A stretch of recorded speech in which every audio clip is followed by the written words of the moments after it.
Between desert and deep ocean, the Red Sea hides a world far more alive than its surface suggests.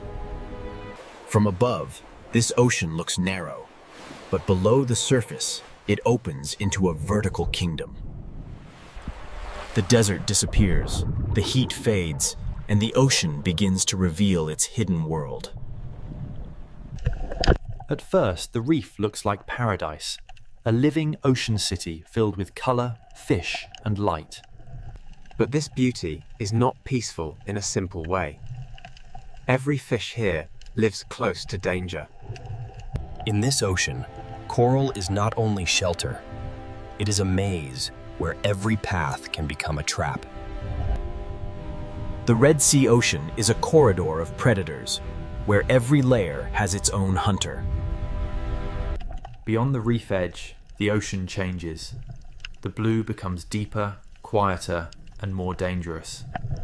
Hammerheads patrol the blue, reef sharks guard the walls, barracudas wait in the current, and silent hunters hide below. So who truly rules this narrow ocean corridor? The answer begins here, inside. To understand who rules this ocean, we must begin with the reef, the living city where every hunt starts. For small fish, the reef is protection. But for predators, it is also a map. Every shape has meaning here. A narrow branch can save a fish, and a narrow passage can guide it toward danger. In this ocean, fear moves faster than teeth. One shadow can change the entire reef. The reef does not simply hold life, it organizes life, forcing fish, hunters, and currents into patterns. Even the open sand is part of the ocean's design. It looks empty, but hidden hunters may be waiting below. Power in the ocean does not always come from above. Sometimes it waits silently beneath the floor. The Red Sea Ocean is narrow from above, but underwater it rises in layers, and each layer has its own danger. Where the reef ends, the blue begins. And in that open ocean, a different kind of ruler moves. This is why the question is not only which creature is strongest. The real question is, which predator controls which layer of the ocean? Beyond the reef wall, the Red Sea Ocean opens into a deeper world, where distance itself becomes power. The hammerhead does not need to rush. Its shape alone tells every fish that the open ocean is not empty. Its strange head is not a mystery of design. It is a living sensor built to read the ocean. This predator connects layers, from coral walls to deeper water, from visible reef to hidden blue. The Red Sea Ocean is not only narrow, it is vertical, and the hammerhead uses that vertical world. Down here, the reef is no longer a city of color. It becomes a memory of light above the hunter. Its presence travels ahead of its body. The fish feel the pressure before the shadow fully arrives. The hammerhead may rule the blue edge, but the reef itself still protects those fast enough to read the warning. In this ocean corridor, even after the shadow leaves, the behavior of the reef has already changed. But the hammerhead does not rule the coral itself. Closer to the reef, another hunter keeps the ocean city alert. But the hammerhead does not rule the coral itself. Closer to the reef, another hunter keeps the ocean city alert. A reef shark does not need violence to command attention. Its patrol alone sends a warning through the ocean. Here, power is rhythm. The shark follows the wall, and the fish reshape themselves around its path. The reef gives fish places to hide, but it also gives predators routes to follow. A single shark can turn open water into risk, and a safe path into a difficult choice.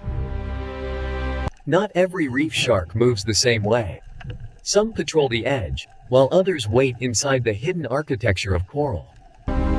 In the Red Sea Ocean, even a resting predator changes how fish use space.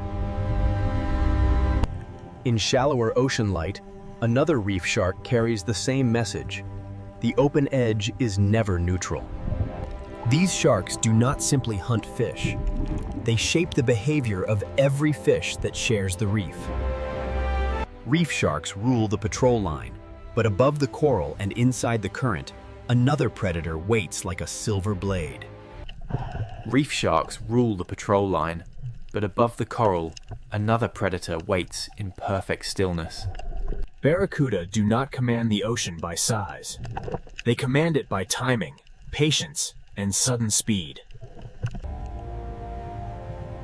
In this narrow ocean corridor, stillness can be more frightening than motion. One break in the pattern, and the quiet ocean becomes a chase. The reef saves some fish, but the open water always demands a price for hesitation. But not every hunter in the Red Sea Ocean needs speed. Some rule by waiting inside the reef itself. The grouper does not need the whole ocean. It only needs one cave, one ledge, and one careless fish. Below the reef, the ocean hides another kind of power, silent, flat, and almost impossible to see. The ray does not patrol the wall or chase through the current. It reads the ocean floor like a secret map. So who truly rules this narrow ocean corridor? The answer is not one creature. The Red Sea Ocean does not begin with predators alone. It begins with the reef that makes predators possible. The Red Sea Ocean does not begin with predators alone. It begins with the reef that makes predators possible. A reef is a city built by living animals, filled with streets, rooms, tunnels, and hidden doors. Every narrow path can protect a fish, but every narrow path can also guide it toward danger. In this ocean, danger often arrives first as pressure, not as teeth. The reef creates choices, and in a predator's ocean, every choice has a cost. Grazing fish feed in the open, but they never forget the shelter behind them. Small fish survive by reading space, current, shadow, and distance to coral. A school can disappear into coral in a heartbeat, leaving the ocean above it silent. The reef protects life by hiding it, releasing it, and hiding it again. But the same shelter that protects prey can also conceal a hunter. Predators learn these paths because the reef teaches fish where they must pass. A gap that lasts only a second can become the most dangerous place in the ocean. Safety is never permanent here. It is borrowed from the shape of the reef. This is why the Red Sea Ocean feels larger than it looks. It is narrow, but it is layered. Between coral walls, even sand becomes part of the hunting system.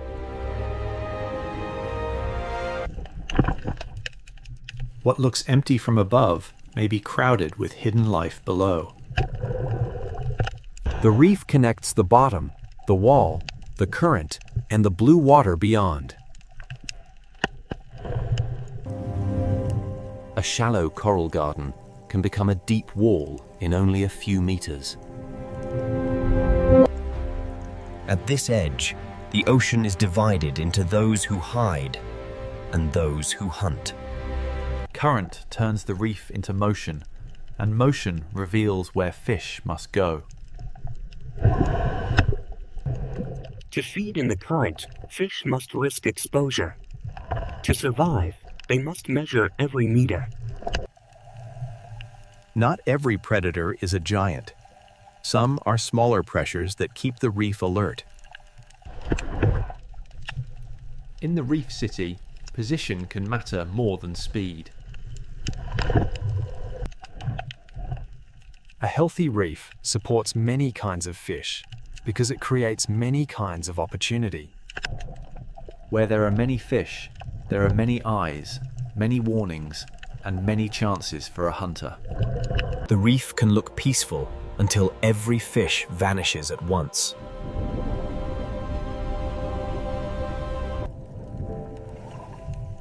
Survival here is a rhythm of leaving, hiding, and returning. The architecture of coral decides how the ocean moves. At the slope, the reef becomes a border between the crowded city and the unknown blue. The closer fish stay to structure, the more choices they have when danger arrives. The blue beyond the wall is not empty space. It is another hunting ground. This is the first lesson of the Red Sea Ocean. Predators are not separate from the reef. They are products of it. The reef keeps fish alert, and alert fish keep the entire ocean city moving. Every meal is a calculation. How far from shelter? How long in the open? How close to the current? The reef is not one solid wall. It is a network of safe zones divided by danger. Ambush does not need open space. It needs a place where prey must pass. Even one coral tower can contain many worlds: surface, shelter, shadow, and risk. The more complex the coral, the more complex the hunt becomes. A healthy reef creates density, and density brings both abundance and danger. Where current touches coral, food arrives, fish gather, and predators learn to wait. Where current touches coral, food arrives, fish gather, and predators learn to wait. Above the coral is opportunity. Inside the coral is safety. Between them is the risk that shapes every fish. The reef begins every hunt, but not every hunter stays inside it. The reef surface holds small fish, the caves hold patience, the sand holds secrets, and the blue holds distance.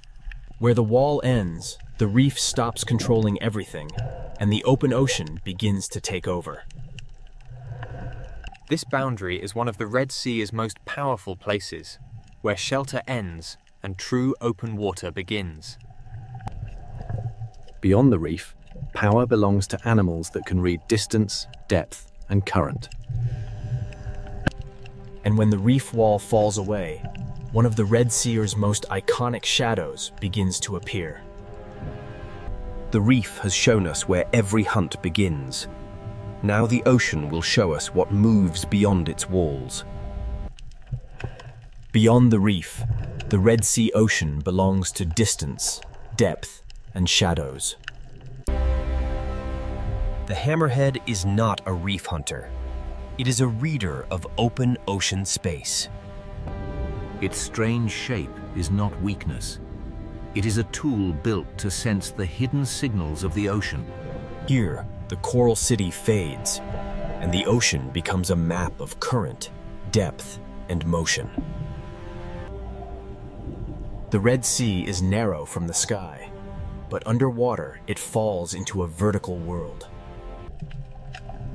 A predator that can move through depth has access to a larger world than a reef-bound hunter. This is the hammerhead's power. Not only strength, but access to many layers of the ocean.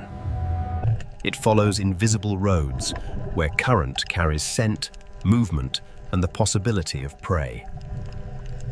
The hammerhead does not need to enter the reef to make the reef feel watched.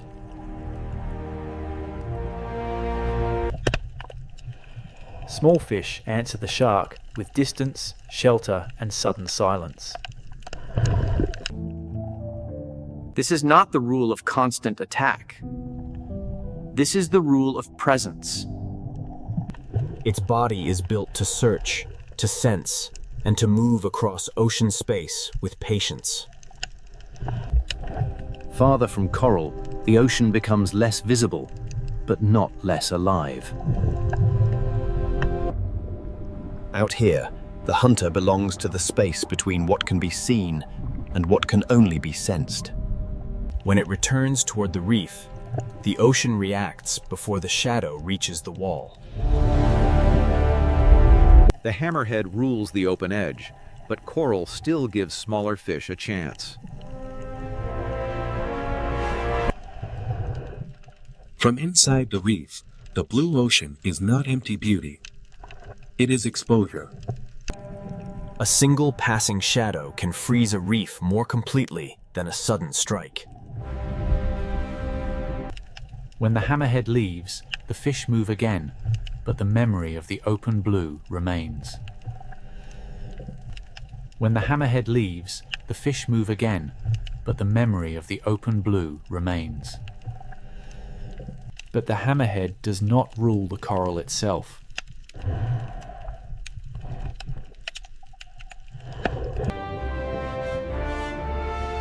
Closer to the reef, power moves in a different rhythm. Here, the reef shark becomes the moving pressure along the coral border.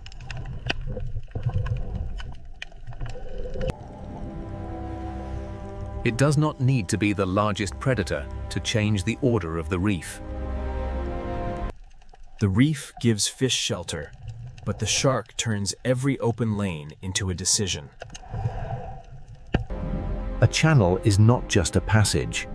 With a shark nearby, it becomes a test. The reef shark reads edges, walls, current, and hesitation. Its power is not chaos. Its power is order. Once the patrol passes, the reef relaxes, but never completely. Some reef sharks patrol in motion. Others turn the hidden spaces of coral into quiet danger. Even resting, a predator changes the way fish approach the reef. In shallower light, another shark carries the same ancient pressure. The blacktip moves through sunlight, but its message is the same. Open water is never neutral. The shark does not simply search for food. It shapes the movement of everything smaller than itself. From inside the coral, even a passing shark becomes the sky of danger. Predators create caution, and caution shapes where fish feed, hide, and travel.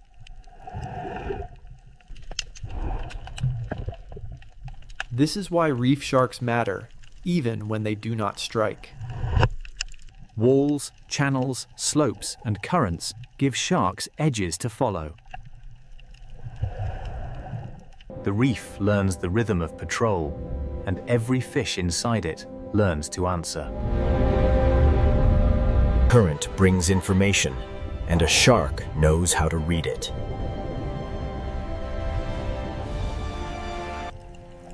Here, the Red Sea's narrow shape does not limit life. It compresses it. Reef sharks rule not by owning every space, but by making every space matter. But the patrol line is not the only zone of power. Above the coral, in the open lanes of the ocean current, another hunter waits for one perfect moment. The hammerhead rules the blue edge. The reef shark patrols the wall. But speed is about to change the rhythm of the ocean. Part of the Red Sea is ruled by depth, part by patrol, and now the current belongs to the silver blades. In the current above the reef, the Red Sea ocean changes rhythm again.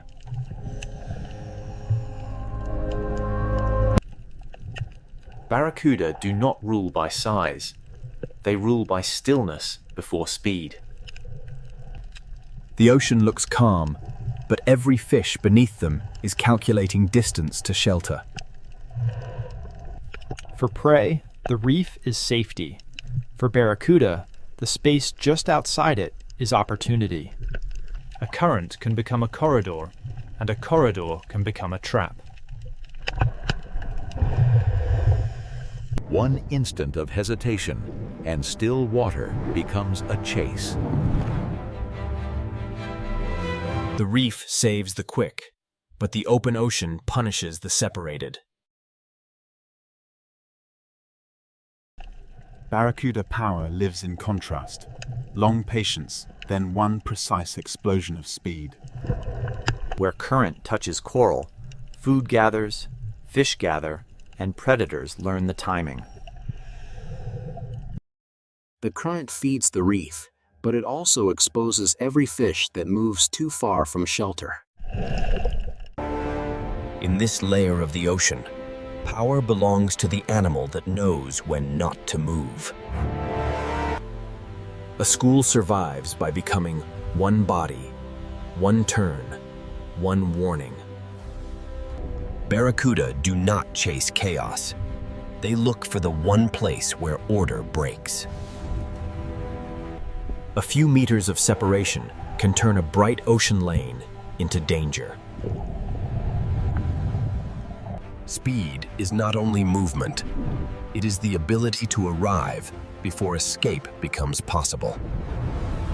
After every burst, the ocean returns to stillness, but every fish remembers the cost of drifting apart. The reef shark controls the wall, but barracuda control the open lane above it.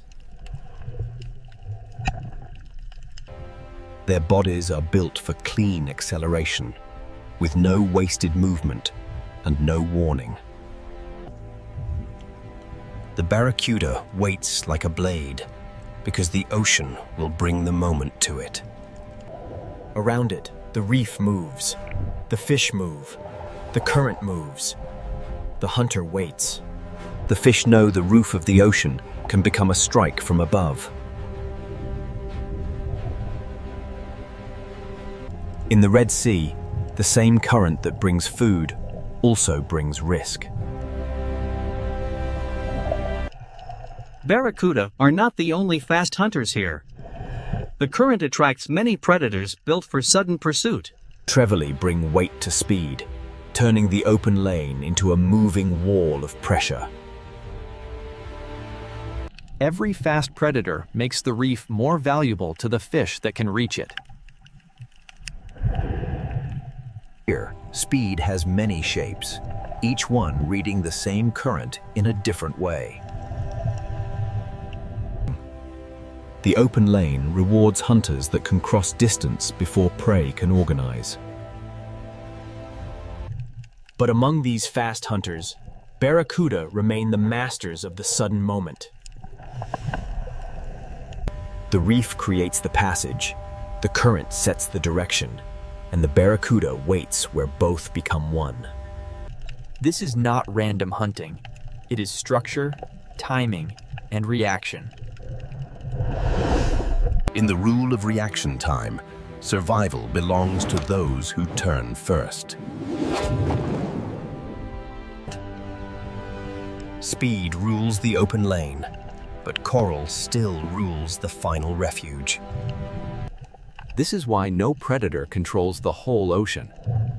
Each ruler has a boundary. After the chase, the reef becomes more cautious, more organized, more alive to danger.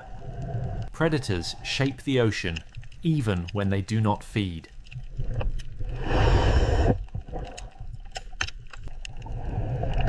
The map is not drawn in sand or stone. It is drawn in movement. For the viewer, they are beautiful. For the reef fish, they are the shape of the open water's danger. The Red Sea Ocean gives them a perfect stage. Clear water, strong current, and fish forced close to structure. But the reef has predators that do not need open water or sudden acceleration. Below the silver hunters, the reef holds a slower kind of power. Here, dominance is not measured in speed, but in position.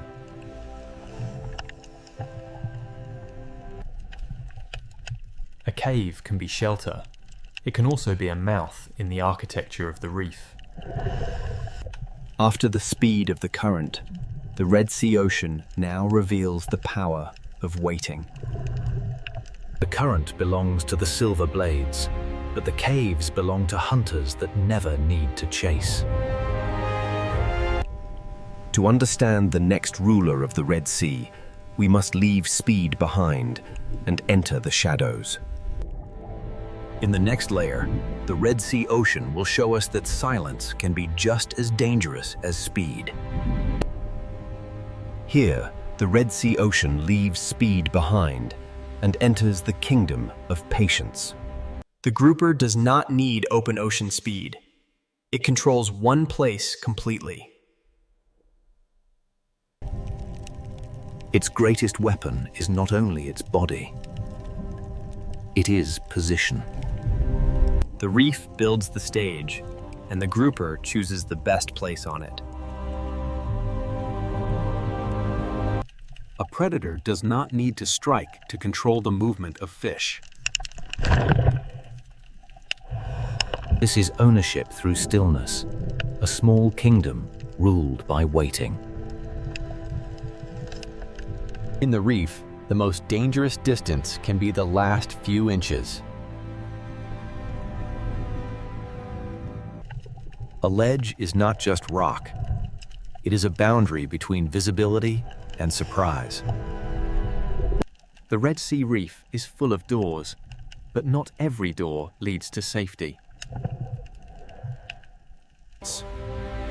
The grouper's world is not wide like the hammerheads, but inside this structure, its control is complete. And in smaller cracks of the same ocean city, another hidden hunter waits.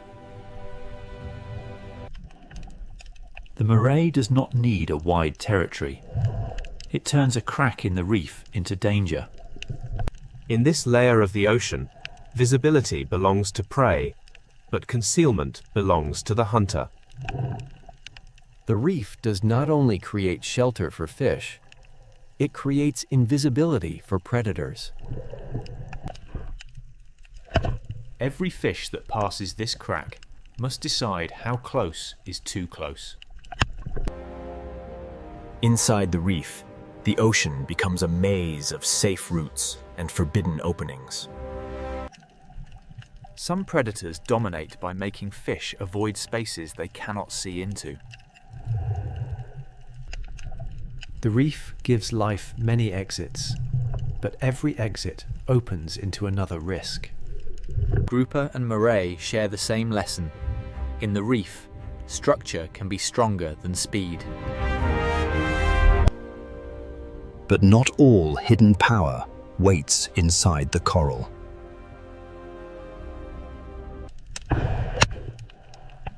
Below the reef, the ocean floor hides a quieter kind of hunter. The sand seems empty because the predator has become part of it. The ray does not chase through open water. It reads the ocean floor. Its body is built for the lowest layer, where pressure, scent, and movement leave quiet traces. To larger predators, the sand may look empty. To the ray, it is full of signals.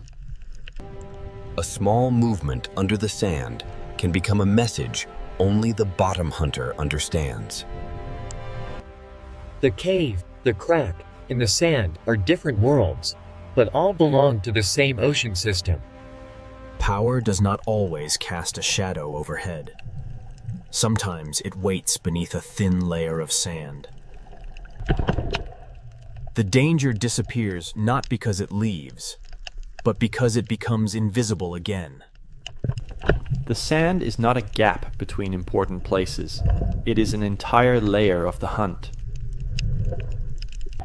In this lower world, the hunt happens through contact, pressure, scent, and patience.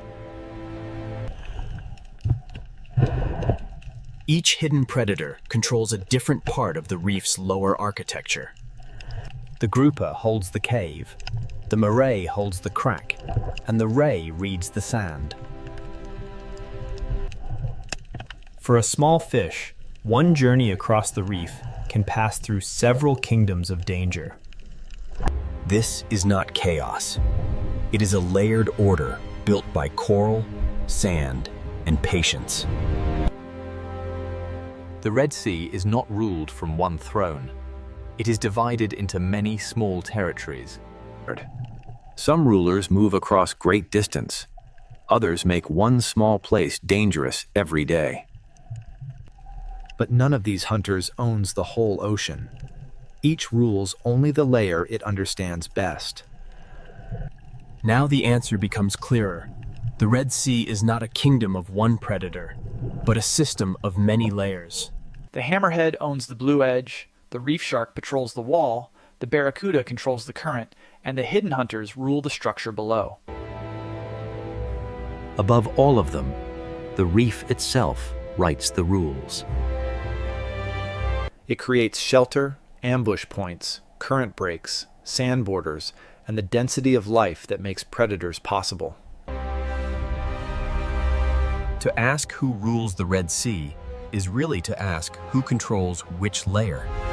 The final answer is not hidden in one bite, one cave, or one shadow. It is hidden in the balance between them. In the final layer, the Red Sea Ocean will reveal that dominance is not a crown. It is balance. After all these layers, the answer begins to emerge. The Red Sea is not ruled by one creature.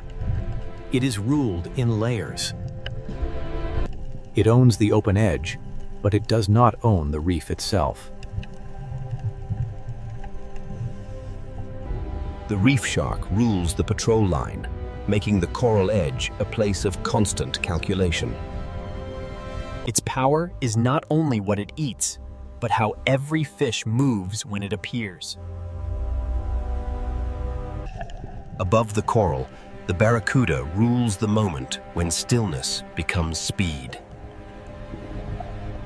In the open lane, reaction time can become the difference between survival and disappearance. Inside the reef, the grouper rules by patience and position. It does not need to cross the ocean. It makes one cave dangerous every day. The moray rules the cracks, where invisibility becomes control.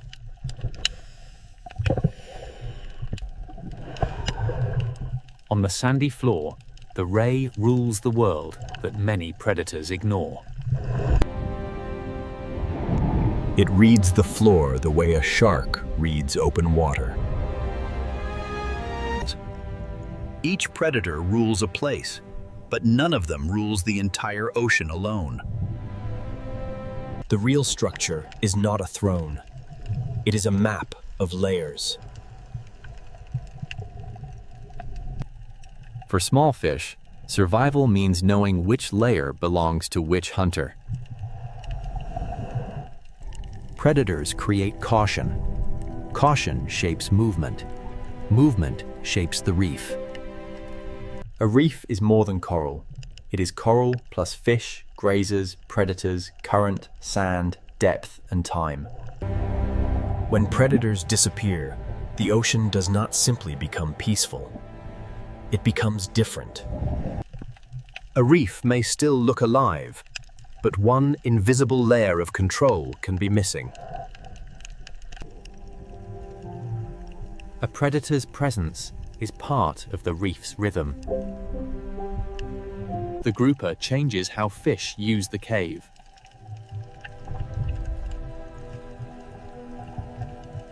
The barracuda changes how fish hold together.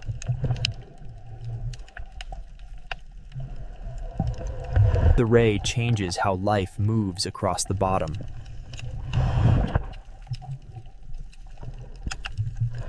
Each predator is a warning, a boundary, and a force in the movement of the reef.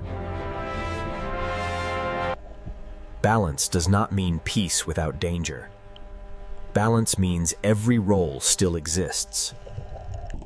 The Red Sea is narrow, but vertically it becomes an entire world. Its narrow shape does not limit life. It compresses life into intensity. Coral, current, sand, caves, and depth all sit close enough for predators to share the same corridor. A fish does not experience the ocean as scenery. It experiences the ocean as choices. Even in calm water, the reef remembers danger. A hammerhead may own the blue edge. A reef shark may patrol the wall. A barracuda may control the open lane. A grouper may hold the cave. A moray may guard the crack.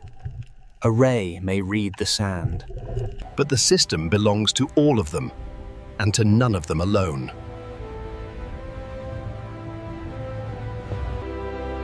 Above all predators, the reef itself rules the rules.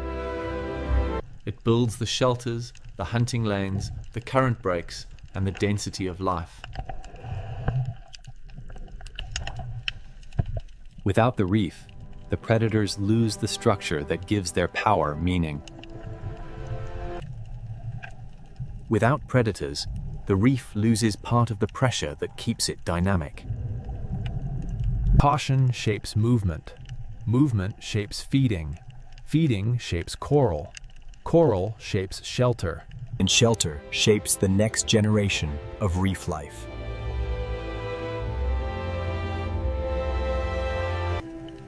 This is the Red Sea's real power. Not one monster, but a living network. Dominance here is not noise. It is pressure moving quietly through every layer. From above, this may look like one narrow sea. Beneath the surface, it is many worlds stacked together. Every fish, every coral branch, every shadow, and every current carries part of the answer. The question was never only who is strongest. The question was, who belongs to which layer? The answer is, not one king.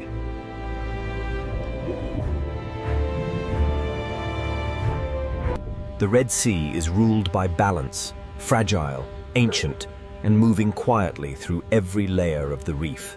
A hammerhead may own the blue edge, but the blue edge is only one part of the story. A reef shark, a barracuda, a grouper, a moray, and a ray each hold a different piece of power. But no piece is the whole ocean. The real ruler is the relationship between them.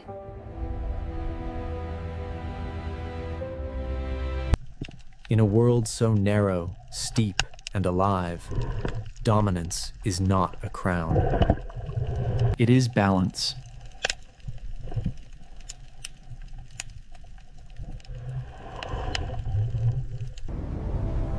In northern Norway, land does not end gently.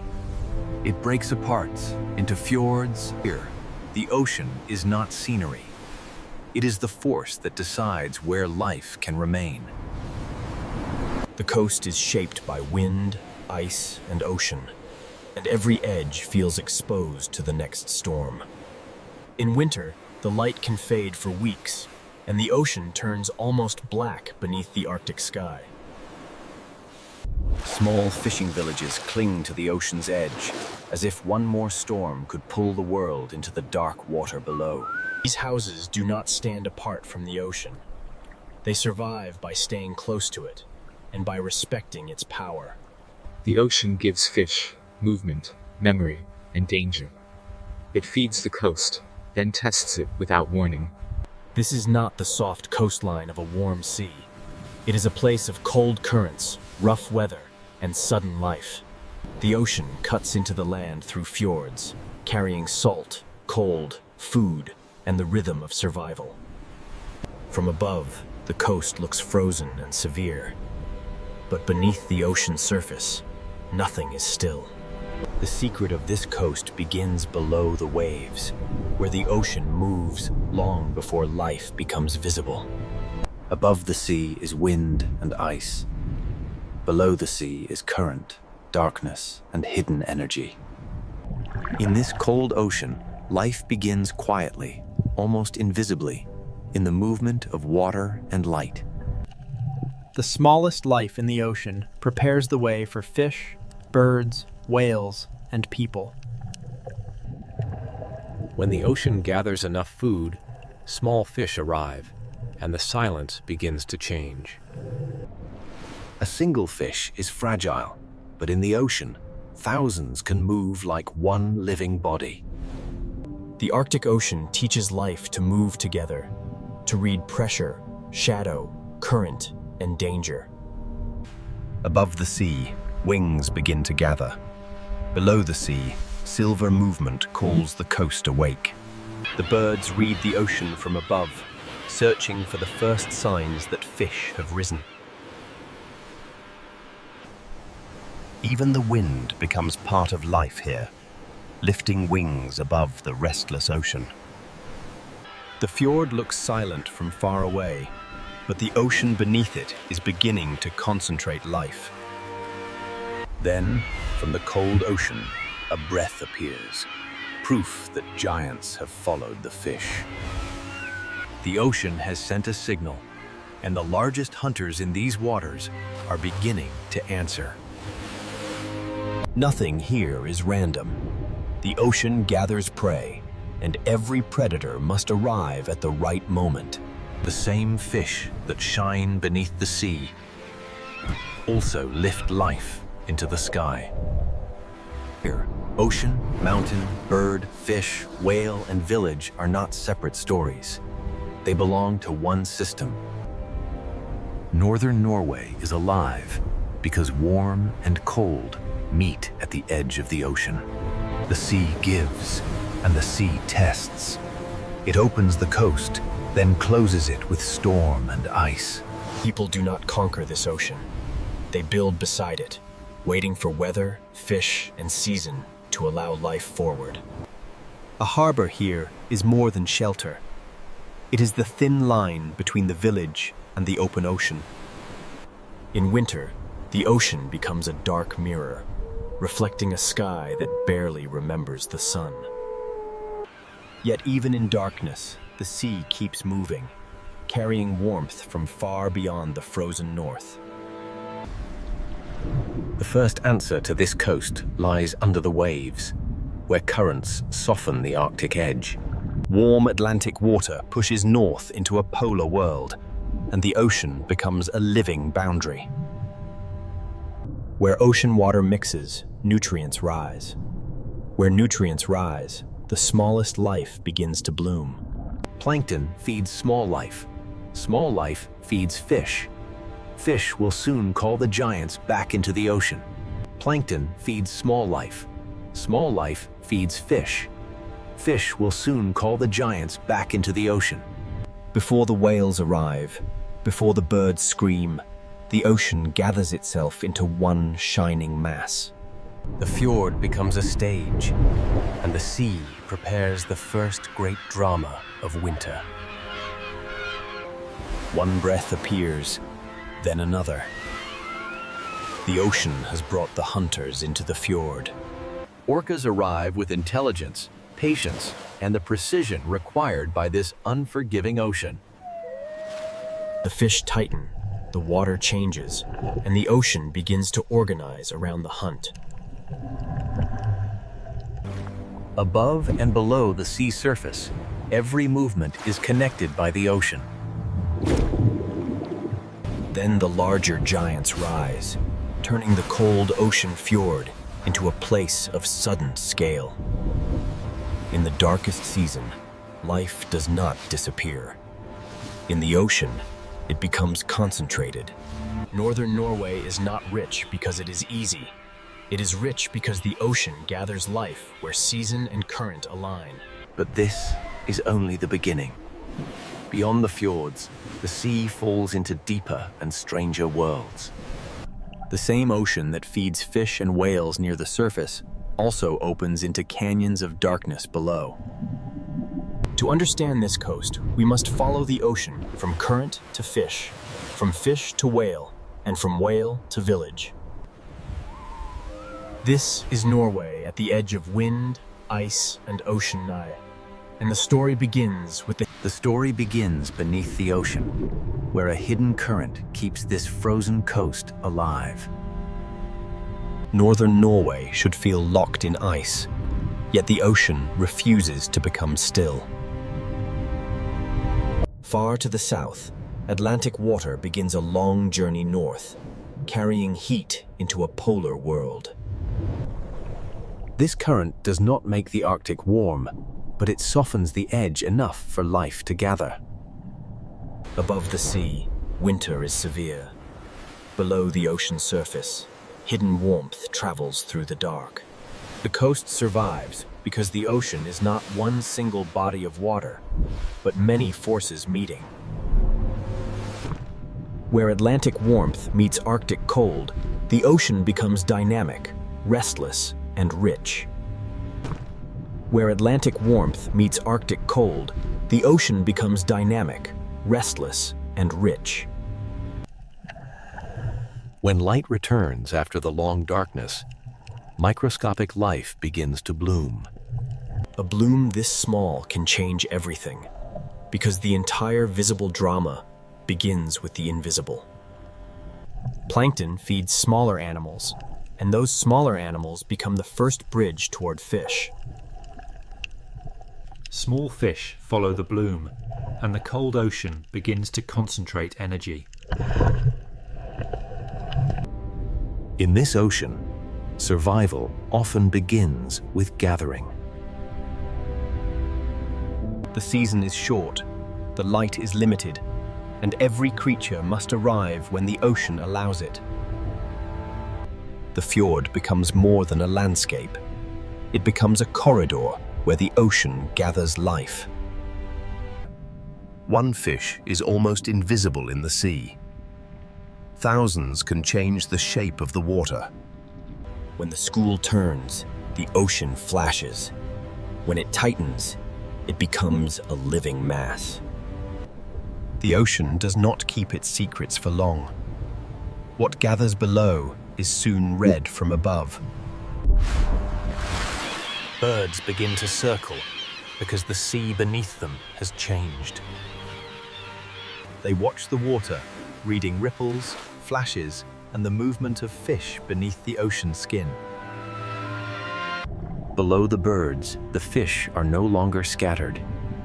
The ocean has begun to build a winter feast. This movement is not random. It is timing made visible inside the ocean. Across the cold sea, scattered life begins to come together. In winter, abundance in the Arctic does not spread gently. It gathers in dense, fragile places. This is how the ocean turns invisible energy into visible life.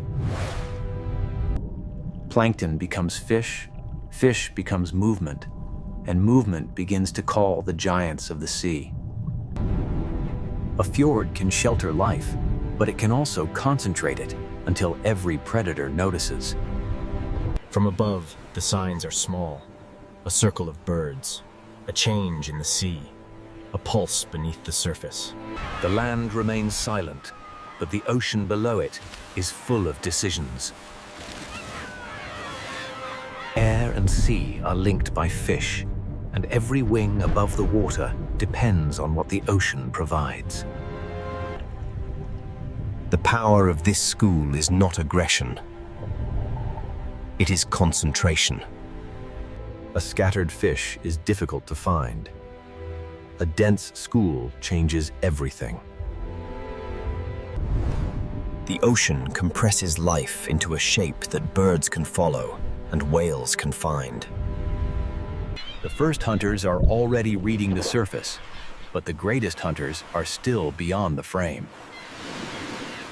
Far across the ocean, another sign appears on loom, a breath A ripple, a giant turning toward the feast. The fish do not know the whole story, but the ocean around them is changing. The current began this story. The fish made it visible. Now the sea is ready to summon larger life. Sometimes the entire fjord feels organized around one movement beneath the waves. The mountains look still, but the ocean below them is preparing the first great winter spectacle. Herring are not the largest animals in this story, but in the winter ocean they may be the most important. A transfer of energy, carrying the bloom of the ocean into bodies large enough to feed giants. Individually, each fish is small. Together, they become a living storm beneath the sea. This is the moment when the Arctic coast begins to wake in the coldest part of the year. The ocean has gathered its silver bloodline, and the giants have begun to arrive. Soon, intelligence will enter the dark water, and the fjord will become a hunting theater.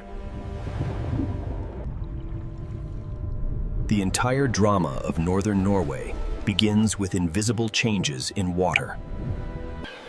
The land may be frozen, the sky may be dark, but the ocean continues to carry energy north.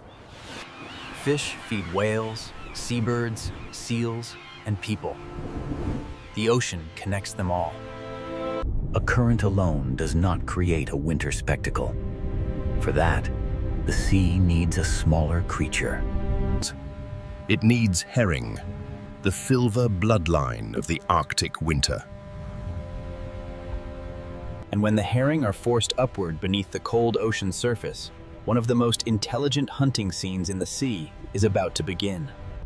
Now, beneath the cold ocean surface, one of the most intelligent hunting scenes in the sea begins. In the winter fjords of Norway, the herring become the center of the season. Orcas do not enter this ocean as random hunters. They arrive with memory, coordination, and purpose. They begin to work around the school, reading its shape and guiding its movement. The herring respond as one body, folding inward as pressure builds from every side. The power of the orca is not speed alone. It is strategy. Above the water, birds follow the signs. Below the sea, the hunt is being arranged. The fjord becomes a single connected world, with fish, whales, birds, and mountains in one frame. Movement, bubbles, and pressure turn the open ocean into a carefully shaped trap. To the viewer, it may look chaotic, but inside the sea, every movement belongs to a pattern. A tail strike breaks the order for a moment, and the silver wall shivers through the ocean. The school tightens again, because in this ocean, scattered life is fragile. At the surface, black fins cut through the cold ocean, like signals from another intelligence. The birds know what the ocean is hiding, and the orcas know how to bring it within reach. The scene becomes almost architectural, a structure built from pressure, movement, and fear. The herring form a living sphere, and the orcas hold the boundaries of the sea around it. The herring form a living sphere, and the orcas hold the boundaries of the sea around it. The land looks silent, but the sea below it is full of decisions.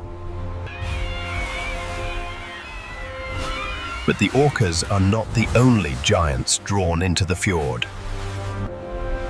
Humpback whales bring a different kind of force, slower, larger, and immense. Where the orca shapes the school with precision, the humpback rises with scale. At first, there is only a shadow moving upward through the ocean. Then the surface changes, and the fjord seems to hold its breath.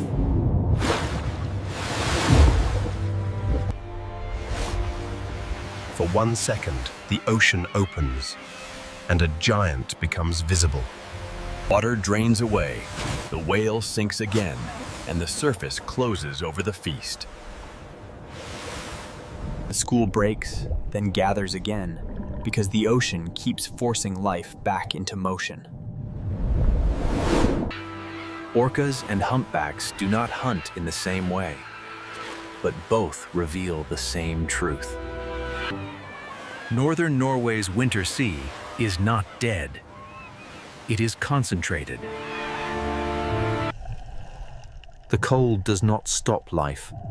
It compresses life into moments of intensity. Under this different light, every animal must use the season before the season closes. Breath turns white in freezing air, fins cut the dark ocean, and birds scream over the waves. Below it all, the herring flash like a hidden silver storm. The fjord becomes a feeding theater, and the small village beyond it becomes part of the same ocean story.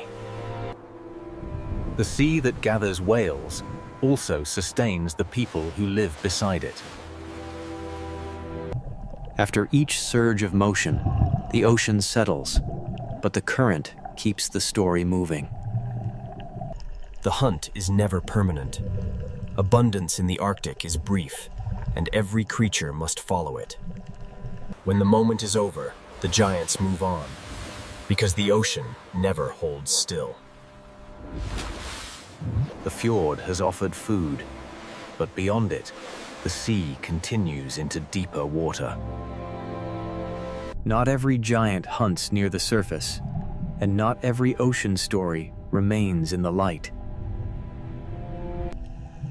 Farther west, beyond the winter fjords, the ocean floor begins to fall away. The same coast that holds herring and orcas also stands beside an abyss.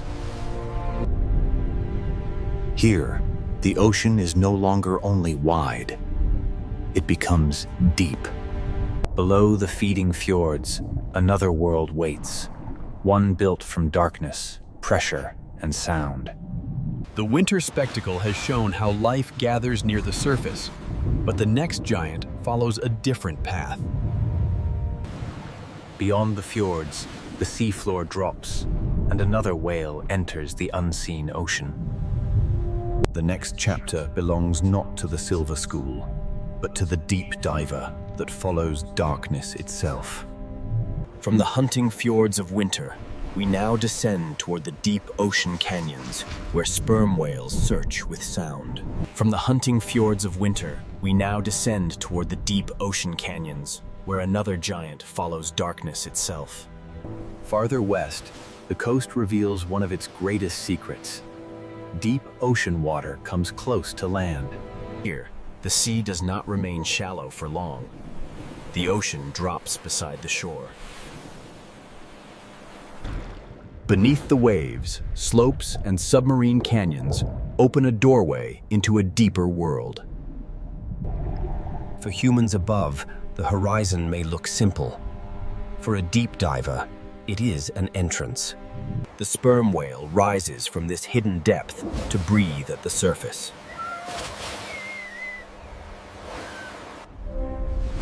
This is not a hunter of the shallow herring fjord. It is a giant built for vertical journeys. Before the dive, the whale waits and breathes, gathering oxygen for a world without light. Its body seems almost still, but every breath prepares the descent. Then the back arches, and the surface moment becomes a doorway. The ray's tail is like a door closing between the world of air and the world of depth. Below the surface, the whale leaves the human world almost completely. The water turns from blue to deeper blue, then toward black. Light fades quickly here, and pressure begins to shape every movement. In this deep ocean, sight becomes less important than sound. The sperm whale sends clicks through the ocean and listens for echoes in the dark. Those echoes become a way to read the unseen. The coastline is dramatic above water, but below the sea, the drama continues downward. The seafloor falls, depth opens, and a mammal of air enters a world of pressure. Above is the coast of villages and storms. Below is the acoustic world of the sperm whale. Somewhere in this darkness, squid and other deep-water prey move beyond human sight. The hunt is rarely seen, but the idea of it gives this ocean its weight.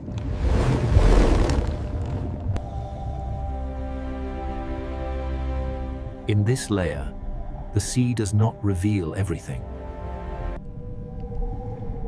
The sperm whale carries one of the ocean's most powerful natural sonar systems. Each click searches the darkness, returning fragments of shape, distance, and direction. This is not the fast silver chaos of the herring fjord. It is slower. In northern Norway, the village and the abyss can be neighbors. On the surface are boats, weather, birds, and light. Beneath are canyons, pressure, and sound. The human world floats above, while the whale moves through a depth human senses cannot survive.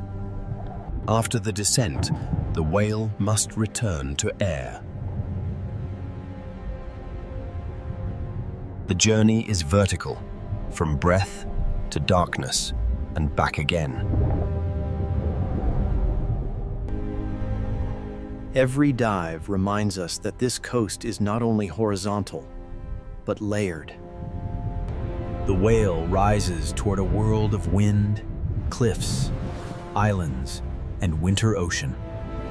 Then the breath returns, and the hidden world briefly touches the surface. For a moment, the deep diver becomes visible again, and the ocean closes its secret behind it. Vesterålen matters because it shows how close deep ocean systems can come to the human coast. A village may stand beneath snowy peaks, while a whale searches the abyss nearby. The shore and the deep are not separate worlds here. In places like this, they are neighbors. Life exists along the coast, but it also hangs above a layered ocean. At the surface are breath storms and light. Below are slopes, squid, pressure, and sound. The deep whale does not need the fjord theater. It belongs to a darker stage. But life here does not only rise from the ocean depths. It also clings to stone, where the ocean sends food upward into wings. Along the northern coast, cold cliffs become vertical cities beside the sea. Along the northern coast, cold cliffs become vertical cities beside the sea. From the abyss of sperm whales, we turn to the crowded cliffs where the sea becomes flight. From the abyss of sperm whales, we turn to the crowded cliffs where the sea becomes flight. Along the northern coast, stone cliffs become cities because the ocean below can feed them. At first, the cliff looks like cold stone.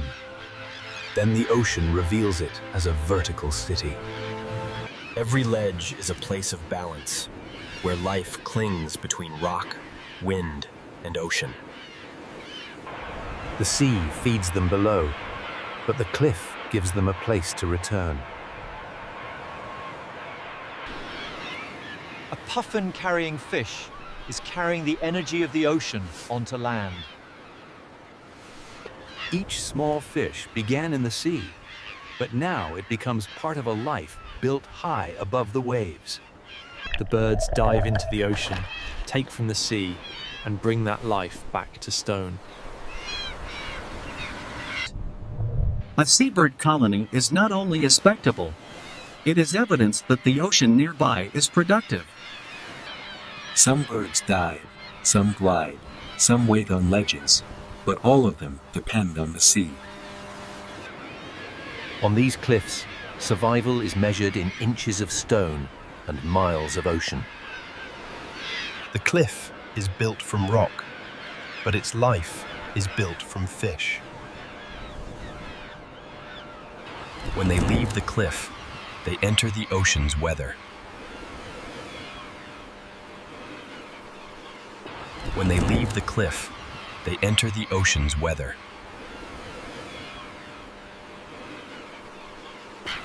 When fish shift, birds must search farther, and the ocean becomes harder to read. A cliff can roar with life, but a quieter ledge can also tell a story from the sea. When birds vanish from a place like this, it is not only a loss of sound, it is a signal from the ocean. Seabirds make absence visible because they return from the sea to land. If food becomes harder to find, the cliff feels it long before the viewer understands why. The bird reads the surface, the fish reads the current, the cliff records the result. Yet the cliffs remain alive, because the ocean still sends food into the air. Every returning bird is a small proof that the sea can still provide. The journey from water to wing is repeated thousands of times across the coast. Below these cliffs, humans have also learned to read the ocean. In northern Norway, the sea is not only scenery, it is food, danger, memory, and identity. Small villages sit between mountains and ocean, shaped by the narrow chances the sea allows. A calm harbor can feel safe, but beyond it, the ocean can change without warning.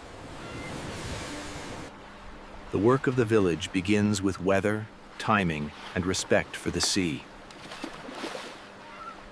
Fish leave the ocean, but the cold air and wind become part of the process. Here, the climate itself helps preserve what the sea has given.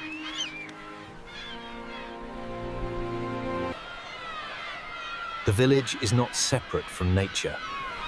It is woven into the ocean's rhythm. People here have not lived by conquering the ocean. They have lived by negotiating with it. A fisher reads wind, current, fish movement, and season before trusting the sea. The coastline may look beautiful from far away, but the ocean does not forgive carelessness. Knowing when to turn back can be as important as knowing where the fish are. A harbor light in winter is not only beautiful, it is a signal of adaptation. Behind each light is a life built around weather, fish, darkness, and return.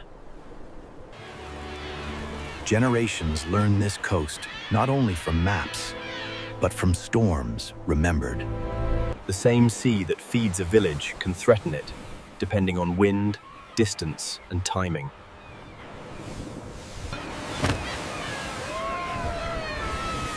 The ocean gives and tests in the same breath.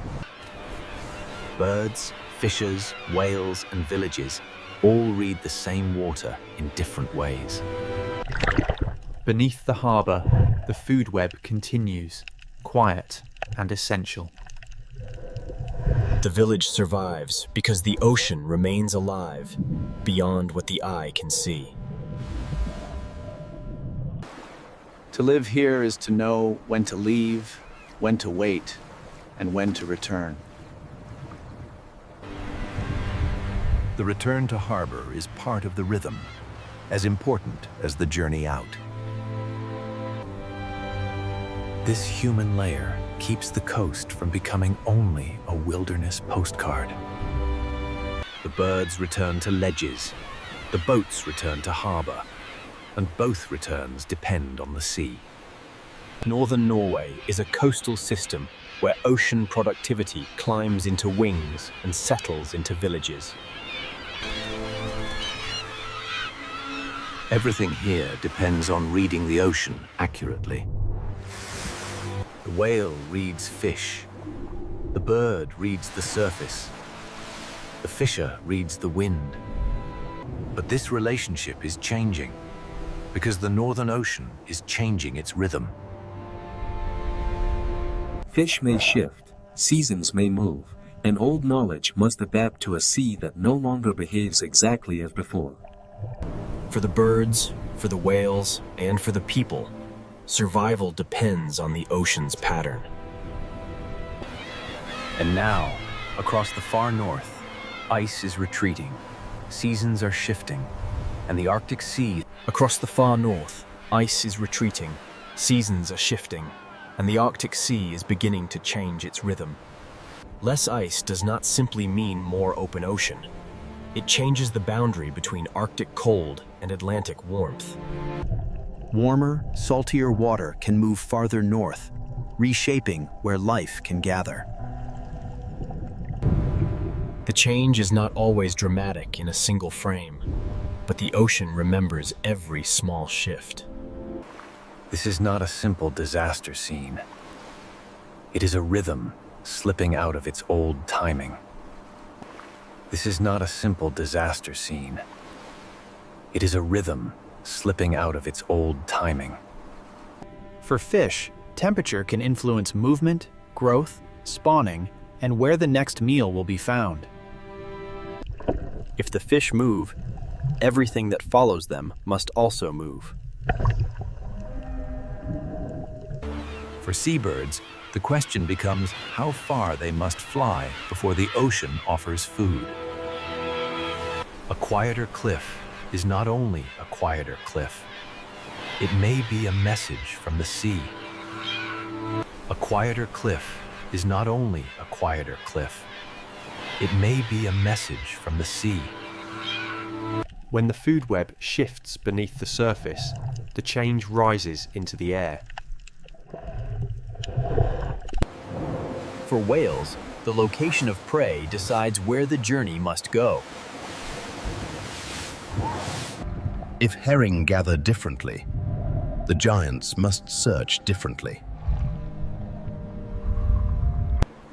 For fishing communities, these changes are not abstract. They arrive as questions at the harbor. Where will the fish be? When will they come? Will the old calendar still work? Knowledge built over generations must now listen to an ocean that is changing its behavior. Life here was always difficult, but it was difficult within patterns animals and people could learn. When the timing changes, the challenge becomes deeper than storm or cold. For herring, the question is where to gather. For whales, where to feed. For seabirds, the question is how far to fly before the sea gives enough. For the coast itself, the question is how to remain a living edge as the Arctic becomes less predictable. The retreat of ice does not erase life at once. It changes the stage on which life must act. When the stage moves, every actor must adjust. Warm currents, cold seas, herring, whales, seabirds, fishing villages, and retreating ice all belong to one story. Northern Norway is not the edge of life. It is one of its most delicate centers. Northern Norway is not the edge of life. It is one of its most delicate centers. Everything depends on reading the edge correctly, Stokely, the edge between land and sea. The edge between Atlantic warmth and Arctic cold still shapes the life above it. The edge between winter darkness and returning light decides when the ocean can bloom. The edge between abundance and hunger may begin with light no wider than a season. Whales do not come because people hope to see them. They come when the ocean gathers food. Orcas follow herring. Humpbacks arrive when the season offers enough prey. Sperm whales use deep ocean waters where sound can find what sight cannot. Sperm whales use deep ocean waters where sound can find what sight cannot. Humans are part of this system too, reading weather, current, fish movement, and season. A family drying fish in cold air is using the climate as part of the process. A harbor light in winter is not only beautiful, it is a sign that life has adapted. A harbor light in winter is not only beautiful, it is a sign that life has adapted. Edges are where forces meet. Warm water and cold water, mountains and fjords, birds and cliffs, whales and herring. Life here becomes precise because it must. A whale must be where the fish are. A bird must find food before the season turns. A fisher must choose the right day to leave harbor, because the ocean remembers every mistake. This precision is not weakness, it is wisdom. The animals do not fight the Arctic Ocean as if it were an enemy. They use what it gives. Wind becomes flight. Cold water becomes a feeding ground.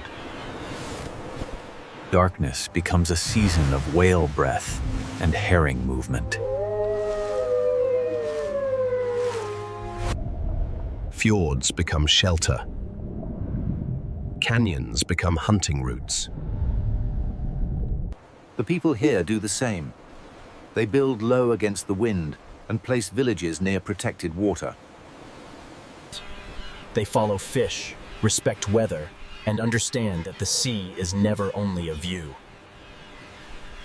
It is a force with memory, and that is why this coast stays with people who see it. Northern Norway is not only beautiful, it is honest. It does not pretend nature is gentle. It shows that life can continue in severe places. To live at the edge is not to be far from life. It is to live where life must become most aware. A school of herring can call whales back into dark fjords. A cliff can hold thousands of wings above a winter ocean. A warm Atlantic current can keep the northern coast open when the land around it is frozen. A small village can survive for generations, not by overpowering the sea, but by learning its rhythm. Here, every form of life is reading something.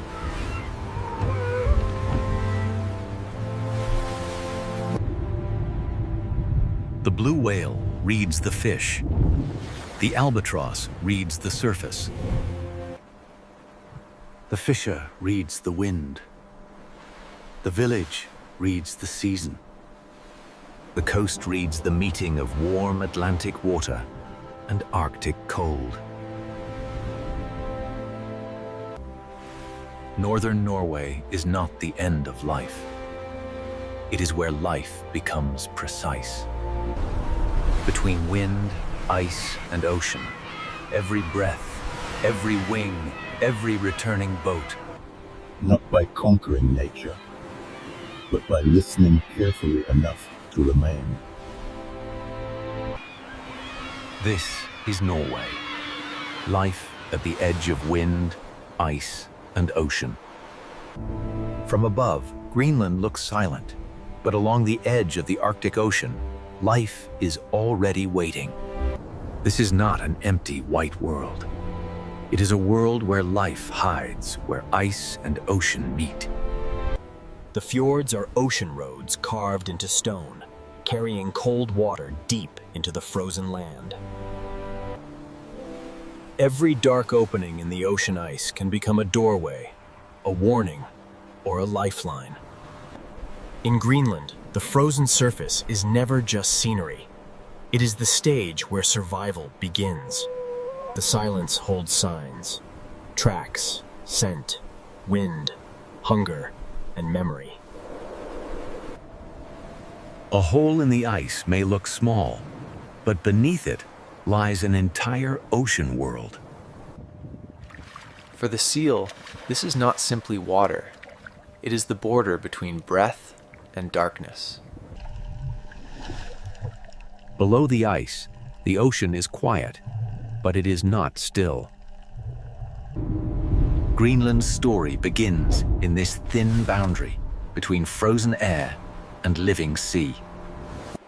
The polar bear looks powerful, but even power depends on the ocean ice beneath its feet. It reads the sea ice through scent, sound, pressure, and patience. Every step costs energy, and in this frozen ocean world, energy is never wasted.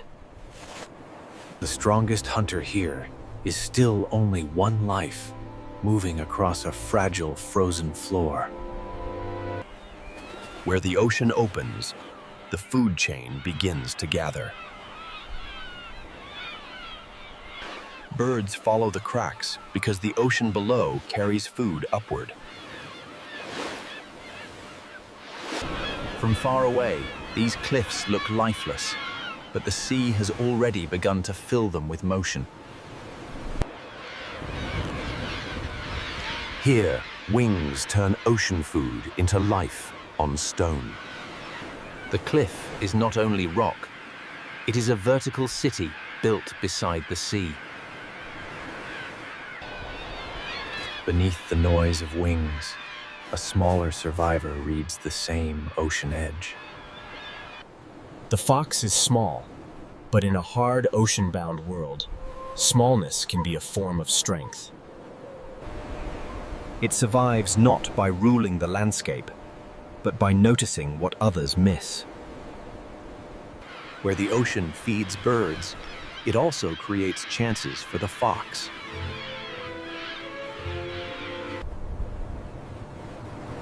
Life here is spread thin, but every edge has a purpose. Even the quietest animals are tied to the rhythm of snow, wind, and sea. Some survive by moving lightly. Others survive by standing together against the ocean wind. In Greenland, warmth is stored in bodies, in herds, and in every careful choice. Land and ocean are never separate here. The sea shapes the weather, the food, and the movement of life. The fjords carry the ocean into the frozen land, and with it comes the possibility of life. Below these icebergs, the ocean continues downward into a colder and darker world. The frozen surface hides an ocean system where small lives support giants. In this cold ocean, even the smallest forms of life can decide what survives above the ice. Fish turn invisible ocean energy into movement, flesh, and survival. The seal carries this ocean energy upward, toward the frozen world above. A single layer of ice separates two worlds, but every life on both sides is connected. Glaciers bring the frozen interior to the sea, and the ocean answers with movement. To the animals of Greenland, ice is shelter, distance, danger, and direction. Far beyond the cliffs, giants follow the same cold ocean rhythm. A whale changes the fjord in a single breath, revealing that this frozen land is also an ocean world. Some animals walk on ice, some breathe through it, and others move beneath it like living mountains. Each life seems separate, but the ocean connects them all. In Greenland, survival gathers where elements meet: ice and water, cliff and sea, hunger and patience. Nothing here is careless. Every mark in the snow belongs to a decision. The same frozen surface can be a roof, a road, a nursery, and a hunting ground. The ocean feeds the birds feed the cliffs, and the cliffs feed another kind of survival. This opening chapter is only the surface.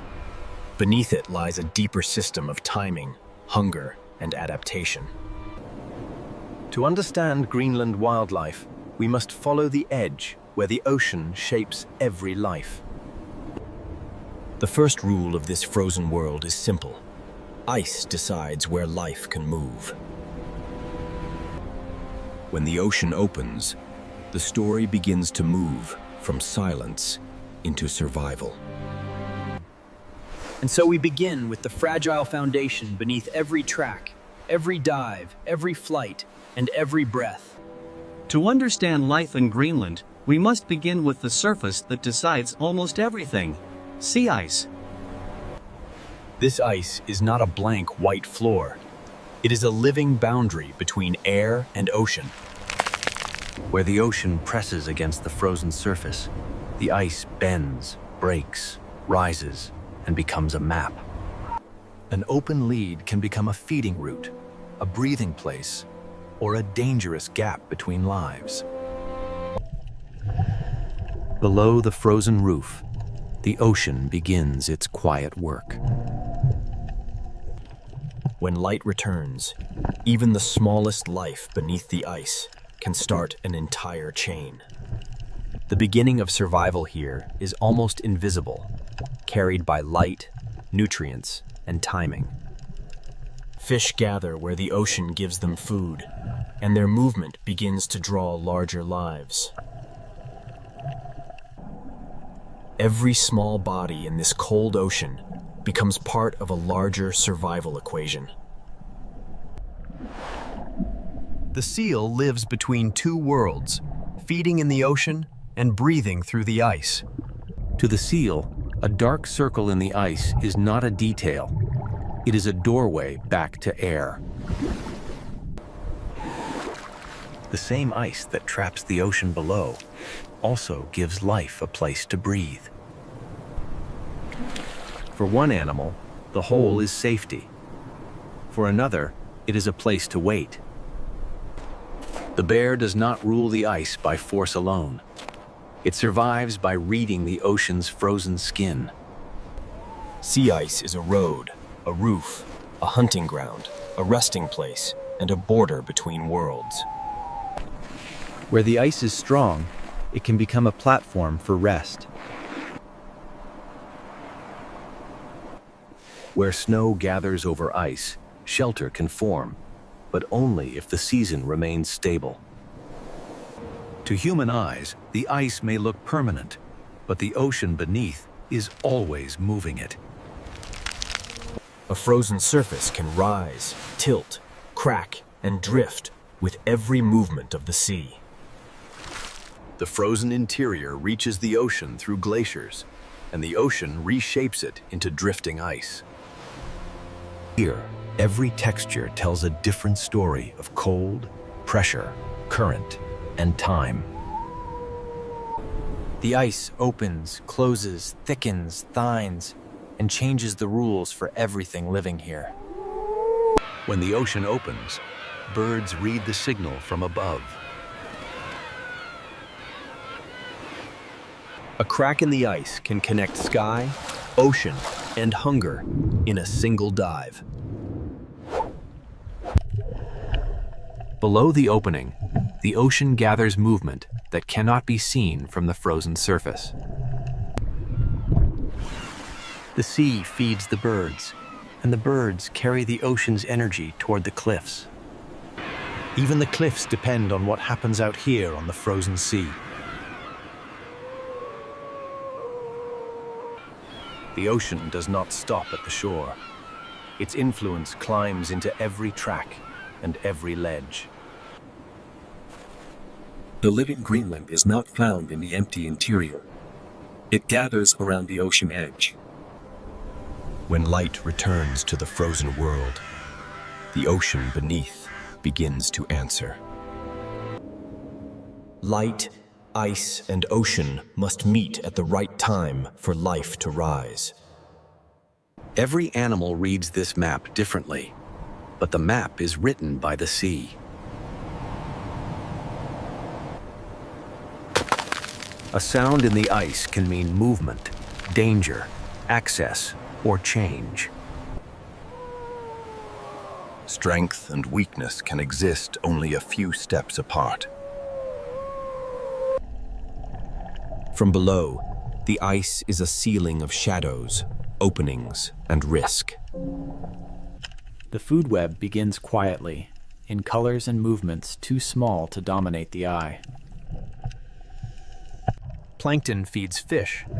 Fish feeds seals and birds, and the ice holds each layer close together. The seal is a bridge between the small ocean lives below and the hunters above. The bear uses sea ice as a road to reach the places where the ocean must breathe. Nothing here survives alone. The ice connects every breath, dive, flight, and step. But the foundation of this world is fragile, and its rhythm is never guaranteed. When ice forms later or breaks earlier, every animal must spend more energy finding what it needs. Distance changes survival. A short crossing can become a long search. A wider opening can help one life, while making another life work harder. When the ice changes, the distances change, the timing changes, and the risks change. Even the giants of the fjord follow the patterns set by ice, current, and prey. This is the first rule of Greenland wildlife. Survival gathers where elements meet. And across this frozen stage, one relationship will define the next chapter. Above the ice waits the bear. Beneath the ice moves the seal. Above the ice waits the bear. Beneath the ice moves the seal. Between them lies the polar bear is powerful, but here, power begins with patience. The polar bear is powerful, but here, power begins with patience. A scent carried from the ocean can guide the bear farther than sight alone. Every step is a calculation, because every movement burns energy that may not return. To survive here, the bear must understand a map that is always shifting. For the seal, this small opening is life. For the bear, it is possibility. For the seal, this small opening is life. For the bear, it is possibility. The seal is built for this hidden ocean, where movement must be quiet precise, and efficient. The seal is built for this hidden ocean, where movement must be quiet, precise, and efficient. The seal is built for this hidden ocean, where movement must be quiet, precise, and efficient. The seal is built for this hidden ocean, where movement must be quiet, precise, and efficient. The seal is built for this hidden ocean, where movement must be quiet, precise, and efficient. The seal is built for this hidden ocean, where movement must be quiet, precise, and efficient. The seal is built for this hidden ocean, where movement must be quiet, precise, and efficient. The seal is built for this hidden ocean, where movement must be quiet, precise, and efficient. The seal is built for this hidden ocean, where movement must be quiet, precise, and efficient. The seal is built for this hidden ocean, where movement must be quiet, precise, and efficient. The seal is built for this hidden ocean, where movement must be quiet, precise, and efficient. Beneath the surface, the seal is not helpless. It belongs to the ocean in a way the bear cannot. Its world is three-dimensional, shaped by pressure, breath, darkness, and memory. One animal walks on the frozen roof. One animal moves beneath it. Both are bound to the same ocean ice. The bear searches for the point where the seal's need for air meets the surface. The seal must choose when to rise, and sometimes survival means passing a doorway by. The most powerful image of the bear is not a roar. It is the weight of waiting. Somewhere below, a seal must breathe. Somewhere above, hunger is measuring time. Below the ice, the seal also waits, listening to a world it cannot fully see. A few meters of ice, distance, and timing can become the difference between danger and breath. For now, the ocean receives the seal again.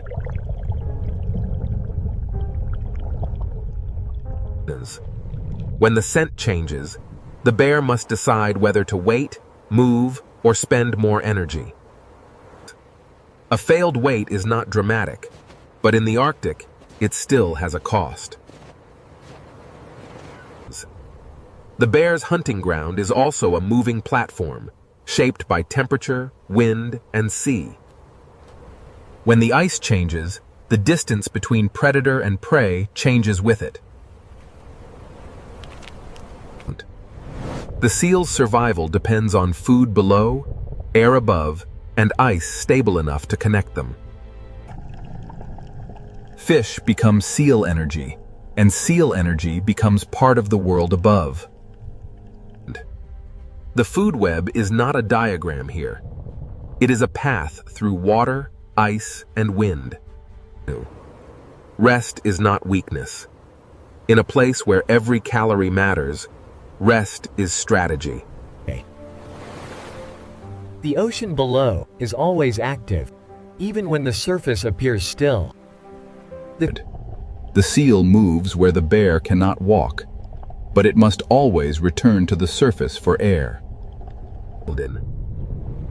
A crack in the ice can help the seal breathe and force the bear to travel farther. In Greenland, the shortest path is often impossible. The ice decides the journey. For the seal, open water can mean freedom, but also exposure. Neither animal controls this place. Both negotiate with the ice. The bear is a hunter, but it is also a listener in a frozen ocean landscape. The seal is prey, but it is also a specialist of water, pressure, ice, and breath. Without sea ice, the bear can still walk, swim, and search, but its most efficient world begins to vanish. The seal also depends on ice, but in a different way, as sealing, shelter, and access to air. Both lives need ice, but not the same kind, not in the same way, and not at the same moment. Greenland's ice records movement, but only for a little while before the wind rewrites it. Storm, cold, hunger, and timing press on both animals at once. The bear's hunting ground is also a moving platform, shaped by temperature, wind, and sea. When the ice changes, the distance between predator and prey changes with it. The seal's survival depends on food below, air above, and ice stable enough to connect them. Fish becomes seal energy, and seal energy becomes part of the world above.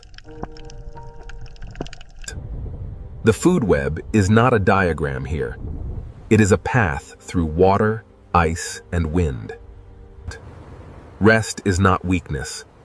In a place where every calorie matters, rest is strategy. The ocean below is always active, even when the surface appears still. The seal moves where the bear cannot walk, but it must always return to the surface for air. Here, survival becomes smaller, quieter, and no less exact.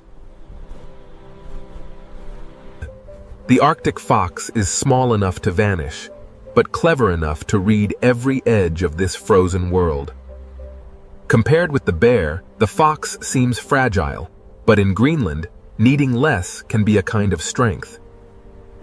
It survives by scent, memory, timing, and the ability to change its strategy when the ocean coast changes. The fox does not dominate the landscape. It listens to it. And in a world where food is rare, even the smallest sound beneath snow can matter. Every movement must be worth the energy it costs. The coast gives the fox options: snow, stone, cliff, ice, and the ocean's leftovers. And in Greenland, flexibility can be as valuable as strength. When the season changes, the fox changes with it. Its camouflage belongs to the season, not to one color. Summer does not make Greenland easy. It only opens a short window of possibility. Where the ocean feeds the birds, the cliff becomes a seasonal pantry for those who can read it. The fox takes opportunity where it appears, but every opportunity here is temporary. The ocean rises into the cliff through wings, and the fox waits below that movement. On this coast, balance is not only physical, it is the balance between hunger and risk. When food appears briefly, memory becomes a future meal. The fox survives by turning a scattered coastline into a map of chances. But the fox is not the only small life shaped by snow and sea. The Arctic hare survives by becoming part of the whiteness itself. Stillness can be protection when the landscape offers nowhere to hide. Every burst of movement must be measured, because speed also spends energy. Even in a frozen world, life searches for the smallest hidden food. The coast records many lives at once, but only until wind erases the page. Farther from the cliff, another kind of survivor follows the sparse food of the tundra. For these animals, Survival is written close to the ground. The food is not abundant. It must be uncovered one small patch at a time. Their path is shaped by wind, snow depth, and the thin food left by a short season. And then the tundra reveals animals built not for speed, but for endurance. Musk oxen carry warmth like a living shelter against the ocean wind. Their coats are not decoration. They are insulation, armor against cold, and the memory of survival. Like the hare and caribou, they live from what little the frozen ground allows. In a place this exposed, the group itself becomes part of survival. The sea does not feed every animal directly, but it shapes the weather every animal must endure. Many strategies cross the same frozen coast, each one answering the same question in a different way. Survival here is not one kind of greatness. It is many precise answers to cold, hunger, and time. The fox may be one of Greenland's most precise survivors, because it is never tied to only one chance. It searches the boundary where the ocean leaves small gifts and the tundra hides small meals. Opportunity is brief here, and the fox must know when to move on.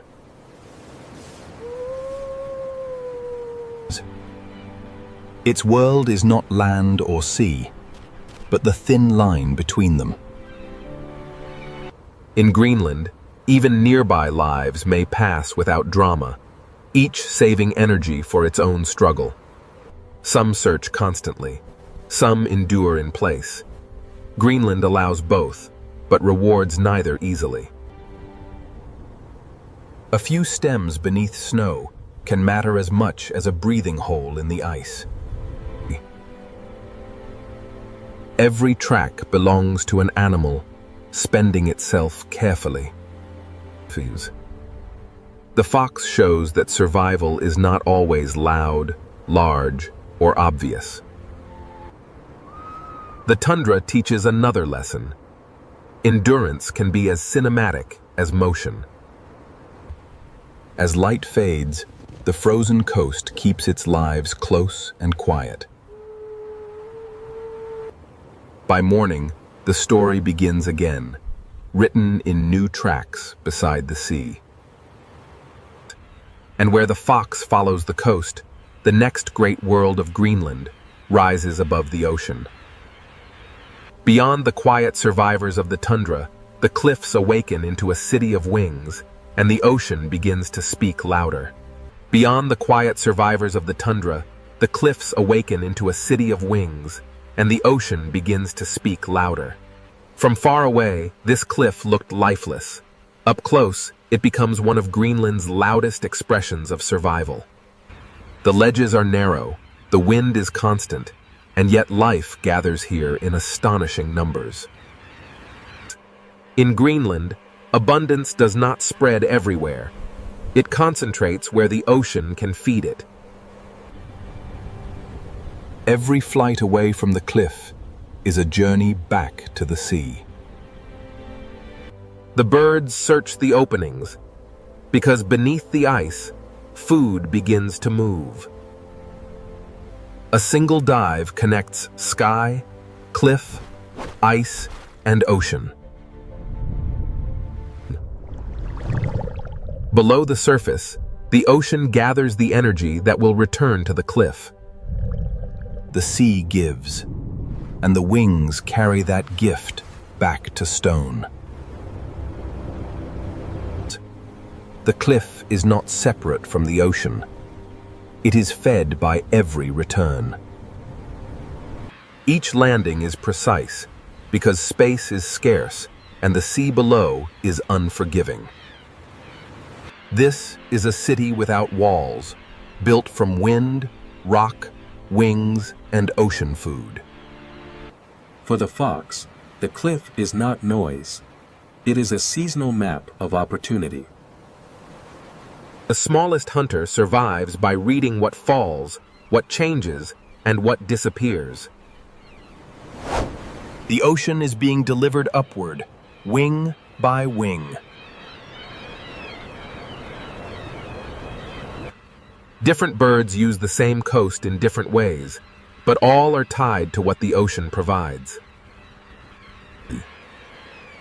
Small wings can carry enormous meaning in a place where nutrients are rare.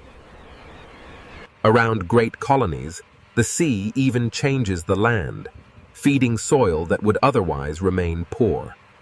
The cliff speaks for the ocean, and the ocean answers through wings. Beyond the cliffs, the coast opens again, and the scale of life begins to change.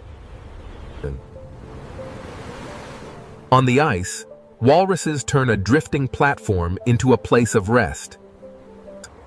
Their bodies are built for cold water, but the ice still gives them a place to pause.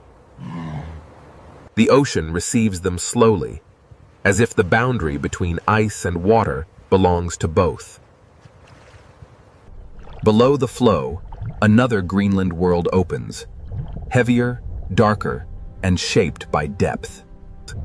Many marine mammals share the same frozen edge, each using ice and ocean in its own way. Some rest on the ice, some breathe through it, some pass beneath it almost unseen. The same ocean that feeds the birds also carries the lives of seals, walruses, and giants still farther offshore. Farther from shore, the scale changes again. A humpback whale changes the entire fjord with a single breath. The tail rises, and then the giant returns to the hidden ocean below.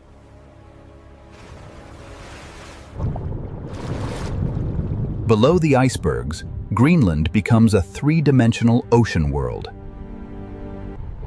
Fin whales bring speed and scale to waters shaped by current, prey, and season.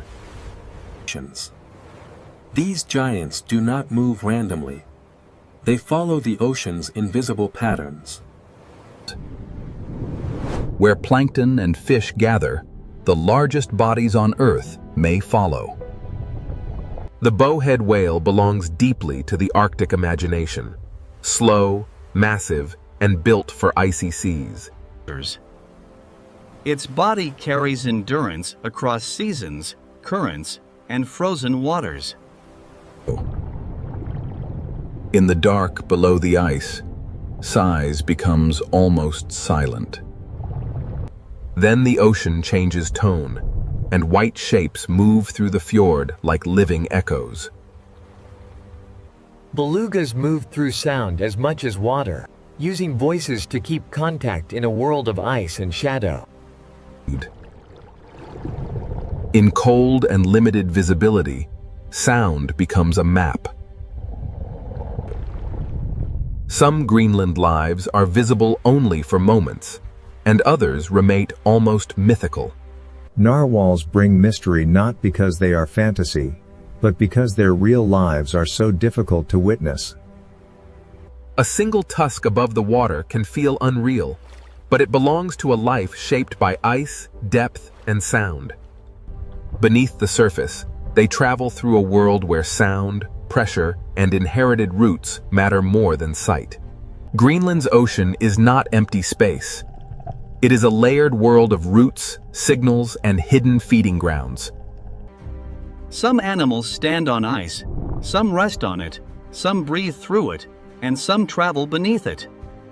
Together, they reveal Greenland not as an isolated island, but as part of a living Arctic Ocean network. The animals follow food, openings in ice, depth, temperature, current, and memory. What begins as tiny movement in the ocean can rise into birds, seals, walruses, and whales. But this ocean map is not fixed, and the rhythm that guides these lives is changing. When ice shifts, Every root must be read again.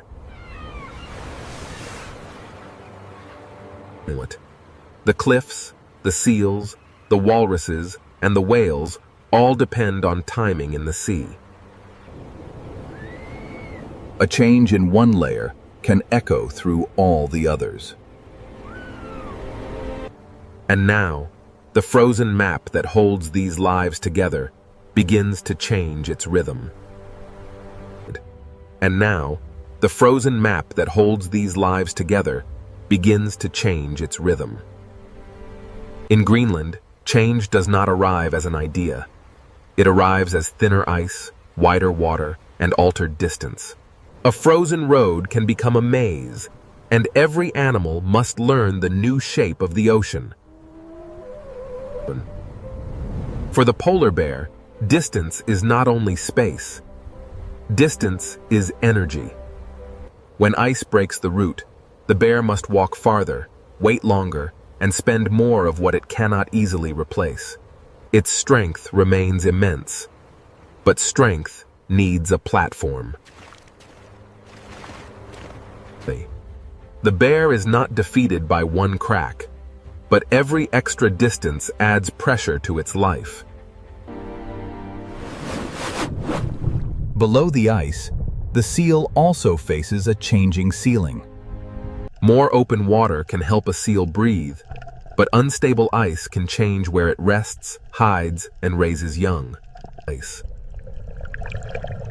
The same change can offer one advantage while removing another.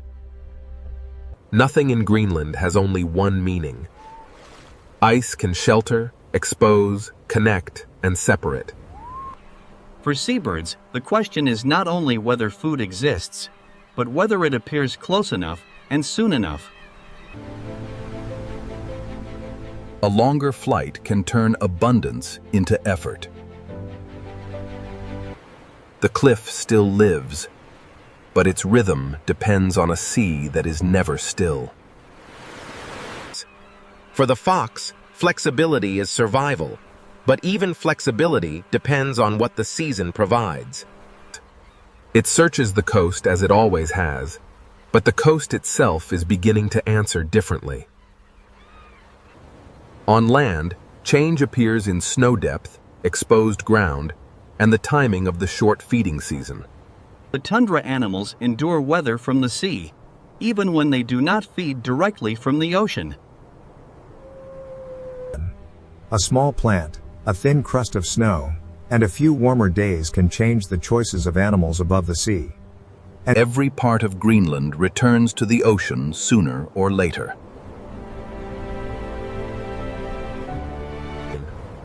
For whales, changing ice can open new water, but it can also shift the food they follow. When plankton and fish move, giants may change their routes.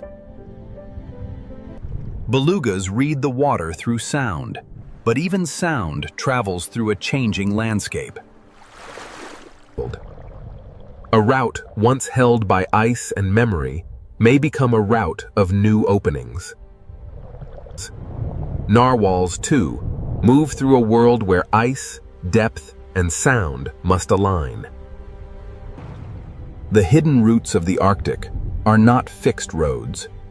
They are living agreements with the frozen sea. The animals are tough, but toughness does not mean independence. Specialization creates power, but it also creates dependence. A body perfectly made for one rhythm may struggle when that rhythm begins to shift. The bear, the seal, the fish, and the ice are not separate stories. A change in the sea can rise into the sky.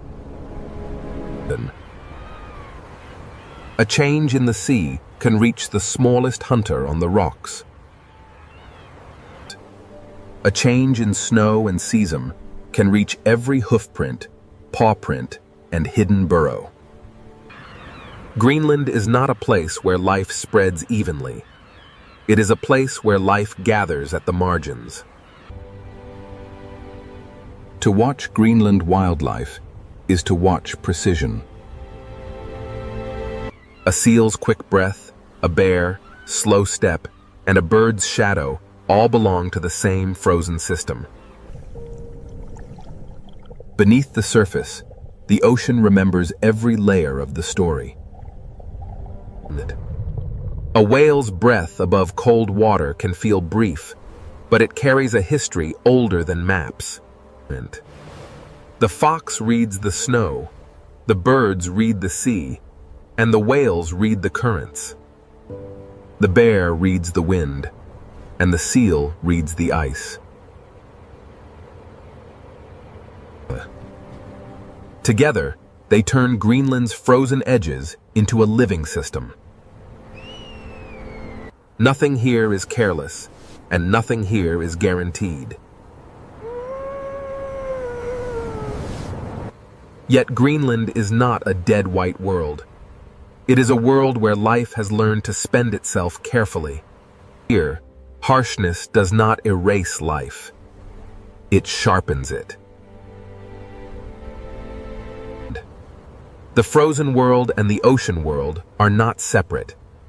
They are one living boundary. Every breath, dive, flight, and step belongs to this fragile agreement between life and ice. Greenland wildlife does not live outside the harshness. It survives by reading the harshness. And as the ice changes, every track, every breath, every nest, and every migration must answer a new question. Survival here is not only about strength, it is about timing, precision, and the fragile promise between life and the frozen world that holds it.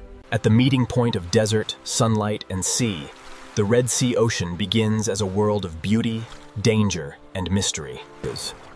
From above, this sea looks silent and gentle, but beneath the surface of the Red Sea Ocean lies a living world.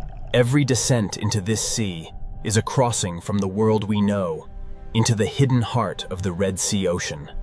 The deeper we enter the Red Sea Ocean, the more the sea begins to reveal the first shadows of a world built beneath the waves.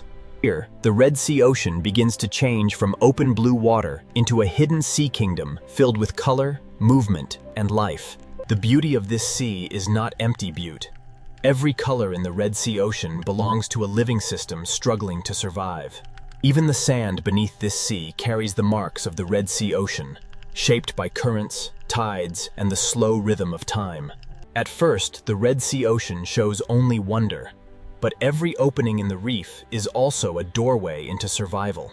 Light is the first architect of this sea, shaping every color, every shadow, and every movement inside the Red Sea Ocean.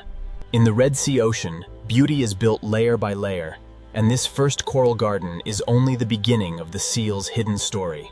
Now the Red Sea Ocean begins to open before us, not as a silent blue space, but as a living sea city built by coral and time. Every narrow passage in this sea leads to another chamber of life, and every coral wall protects a fragile part of the Red Sea Ocean.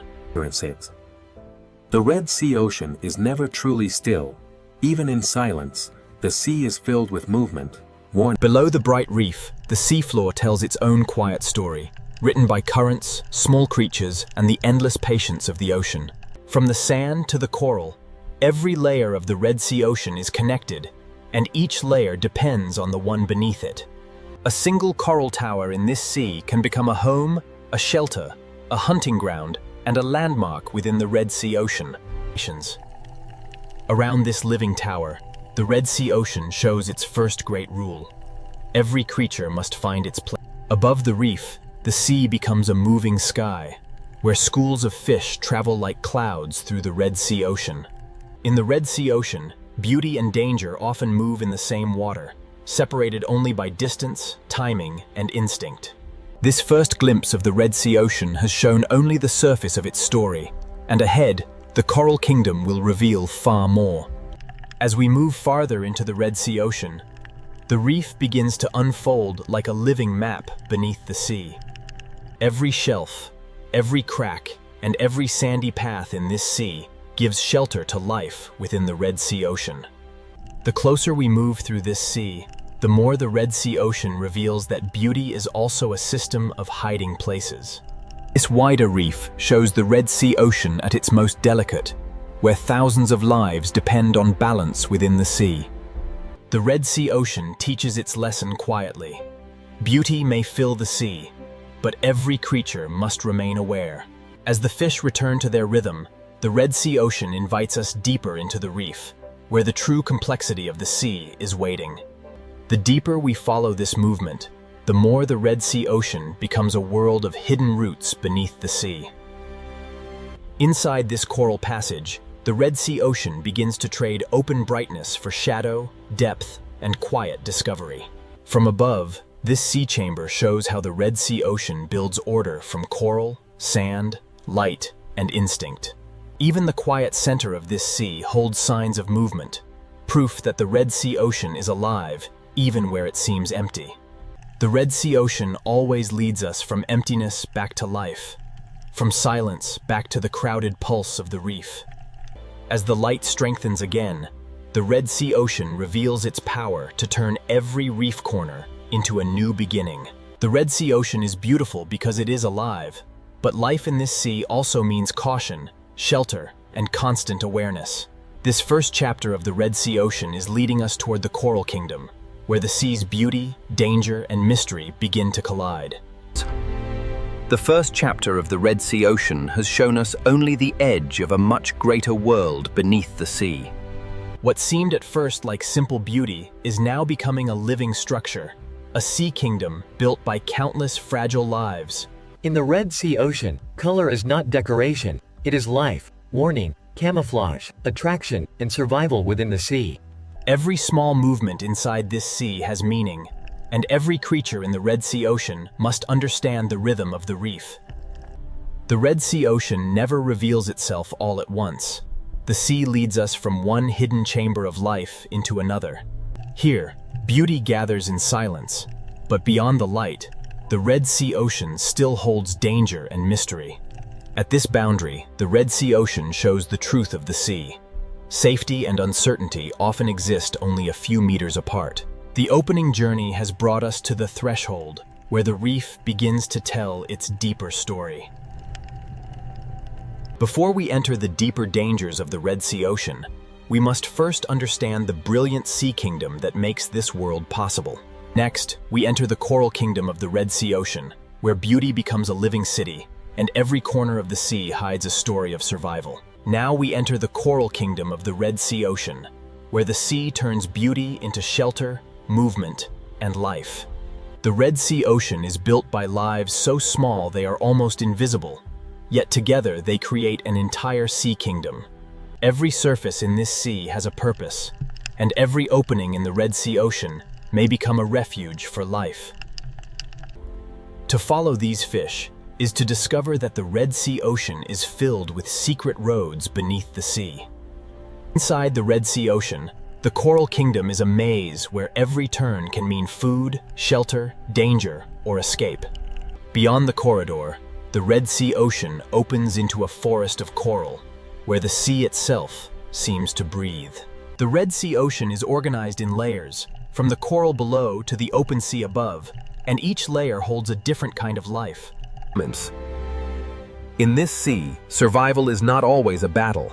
Sometimes the Red Sea Ocean depends on cooperation, but the deeper we observe the Red Sea Ocean, the clearer it becomes that this coral kingdom survives through connection, balance, and constant motion.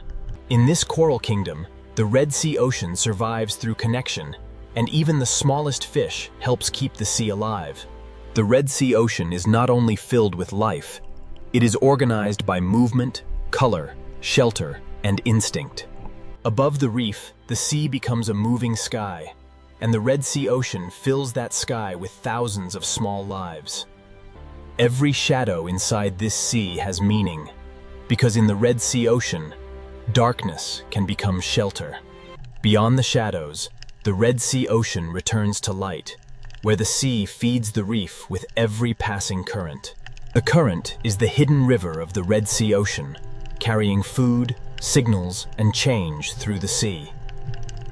As the current carries us forward, the Red Sea Ocean leads us toward a greater reef wall, where the sea's living architecture rises into view. Here, the Red Sea Ocean builds upward, turning coral into a living wall where the sea gathers life in layers. On this wall, the Red Sea Ocean shows how every ledge, crack, and shadow can become a home within the sea. The higher we move along this seawall, the more the Red Sea Ocean reveals how light controls where life gathers. The current feeds this wall, and the Red Sea Ocean turns moving water into energy for the entire reef. In the Red Sea Ocean, survival is often built on trust, where even tiny fish can protect the health of larger lives. Beneath the bright life of the reef, the Red Sea Ocean keeps quieter spaces, where the sea hides what it is not ready to reveal. The mystery of this sea is not always found in great depth. Sometimes the Red Sea Ocean hides it inside a single dark opening. Back in the light, the Red Sea Ocean becomes motion again, a sea of color rising and falling with every passing current. Seen from a distance, this reef wall becomes a complete world, showing how the Red Sea Ocean stacks life from sand to sunlight. As we leave the wall behind, the Red Sea Ocean guides us toward a new reef plateau, where the sea's coral kingdom continues to expand. Beyond the wall, the Red Sea Ocean opens again, and the sea reveals a plateau where life spreads outward in every direction. On this plateau, the Red Sea Ocean becomes a garden of coral, where the sea grows beauty through patience, light, and movement. The closer we look, the more the Red Sea Ocean becomes a world of tiny lives, building the sea one detail at a time. Even across this open sea plateau, the reef creates pathways, and the Red Sea Ocean uses them to connect one shelter to another. This sandy path is more than empty space. In the Red Sea Ocean, it is a route through the sea where movement becomes survival. The Red Sea Ocean leads us from open light back into complexity, where the sea hides countless lives inside coral walls. In this part of the Red Sea Ocean, every creature lives between two choices: remain protected within the reef or risk the open sea. Above the coral, the Red Sea Ocean turns movement into protection, as the sea gathers small lives into one shifting form. In the Red Sea Ocean, unity can become a shield, because the open sea is beautiful, but it is never empty.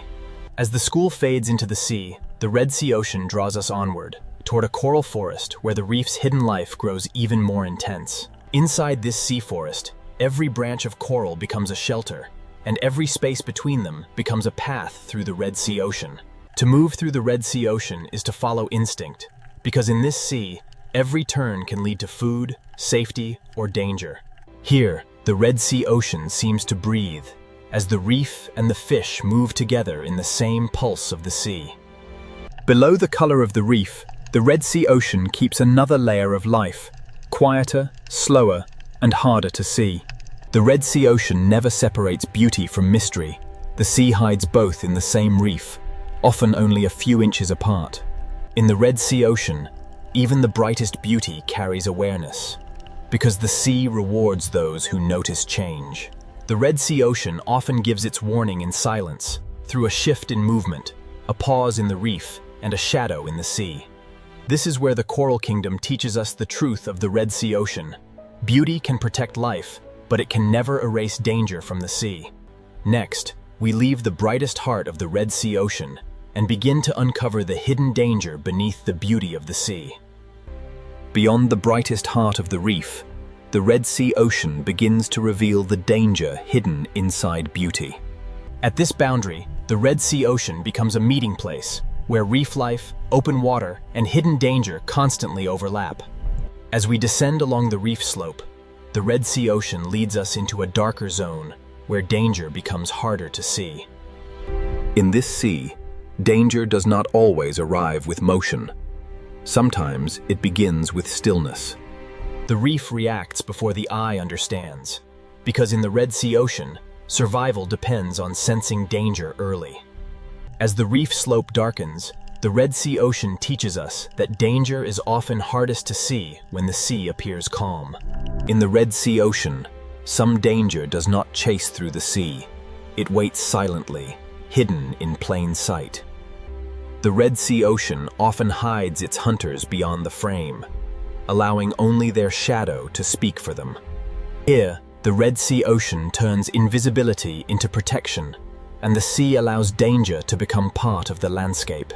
Here, danger wears beauty openly, and the Red Sea Ocean gives even its most dangerous creatures a hypnotic grace. After seeing what can hide on the seafloor, every shadow in the Red Sea Ocean begins to feel more alive. In the Red Sea Ocean, beauty can be a warning, and stillness can be more powerful than speed. The reef is not only a shelter. In the Red Sea Ocean, it is also a place where danger can wait unseen. Not every hidden creature in this sea is a hunter.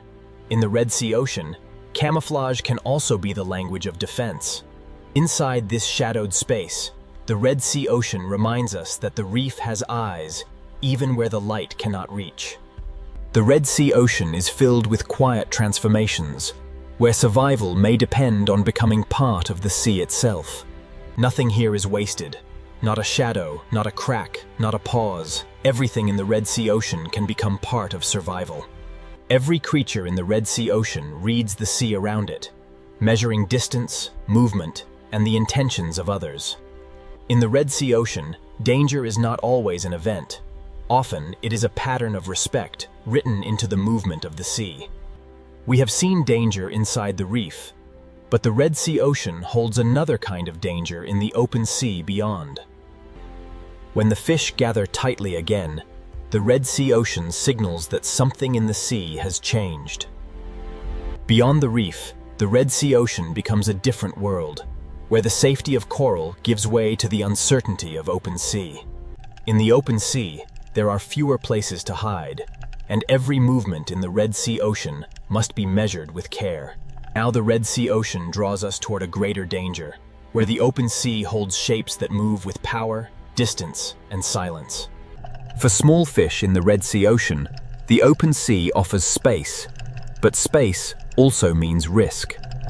In the Red Sea Ocean, the open sea can turn silent in an instant, and that silence is often the first sign of power nearby.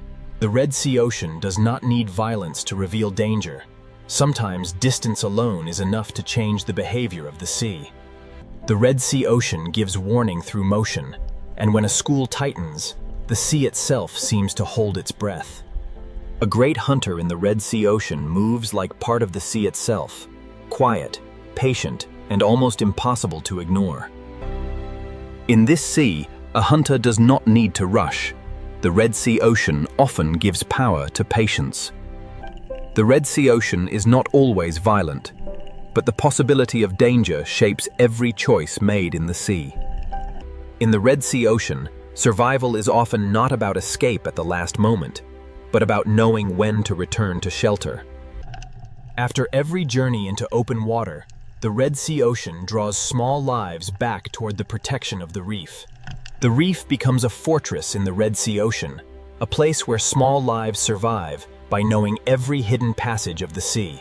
Inside these coral passages, the Red Sea Ocean changes from open danger into hidden strategy, where the sea rewards those who know the maze. The reef may offer shelter, but in the Red Sea Ocean, the edge of safety is never far from the unknown. Even after leaving the open sea, danger remains. In the Red Sea Ocean, the reef can hide what the eye almost misses. The Red Sea Ocean is full of hidden warnings, and sometimes the most dangerous shape in the sea is the one that looks like stone. As we rise again through the reef, the Red Sea Ocean reminds us that danger and beauty are never separate. They trade places with every turn of the sea. The Red Sea Ocean has shown us danger in the open sea and danger inside the reef, but its deepest warnings still lie ahead.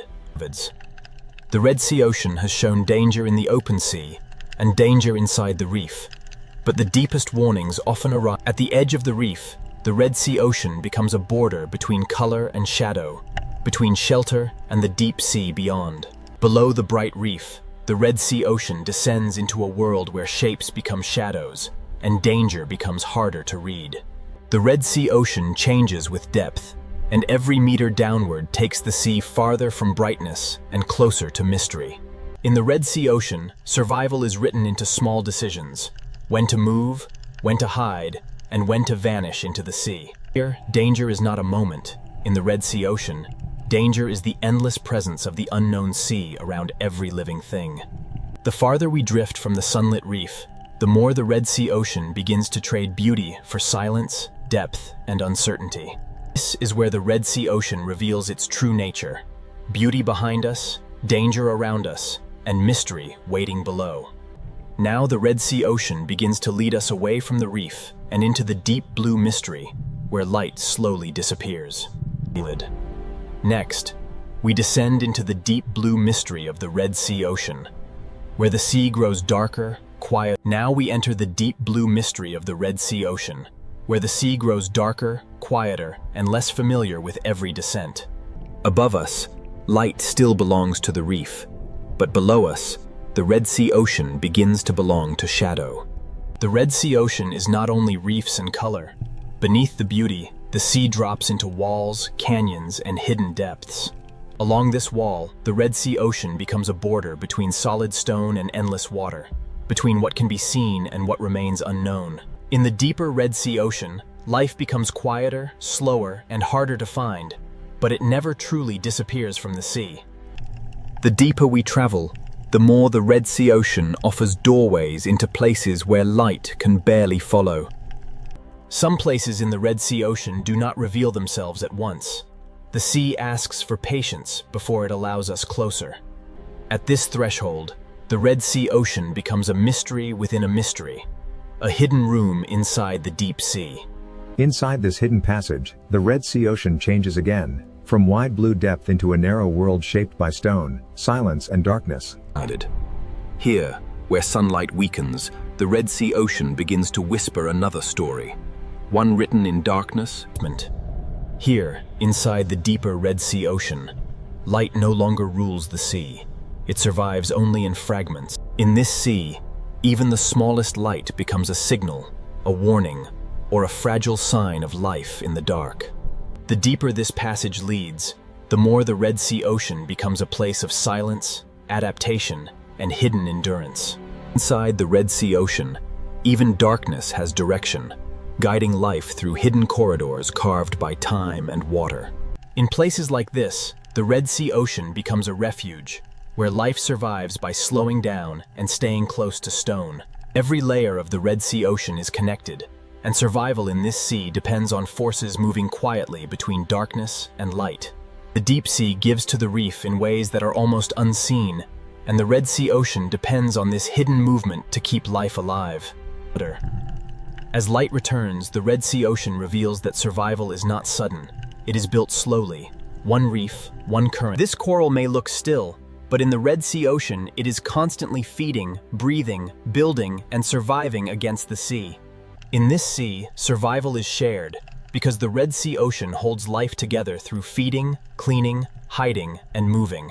The Red Sea Ocean survives through balance, and even a fish grazing quietly on the reef helps protect the seal's fragile foundation.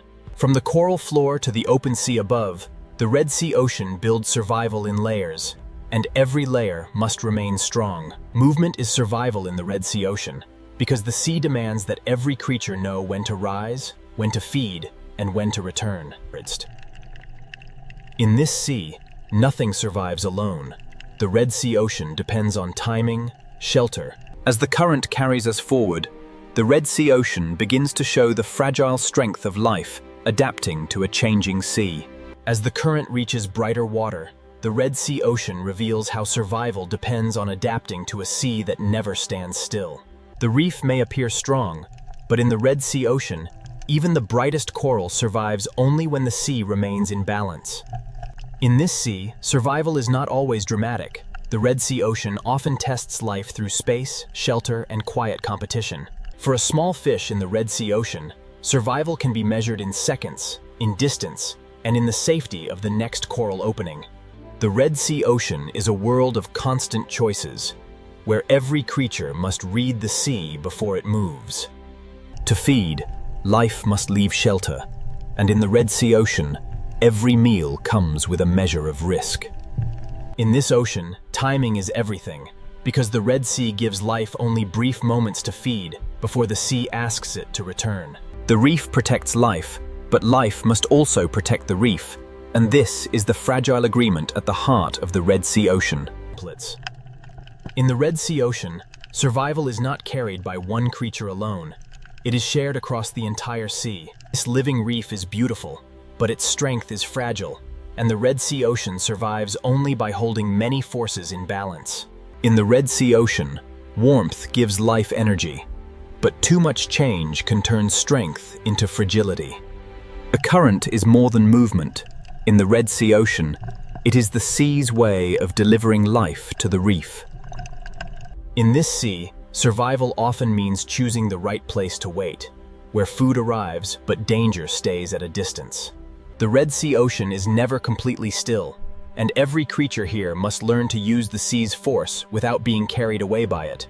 Even in a sea of movement, life needs shelter, and the Red Sea Ocean offers calm pockets where fragile creatures can recover. In these protected corners, the Red Sea Ocean gives young life a chance, but even here, survival remains uncertain.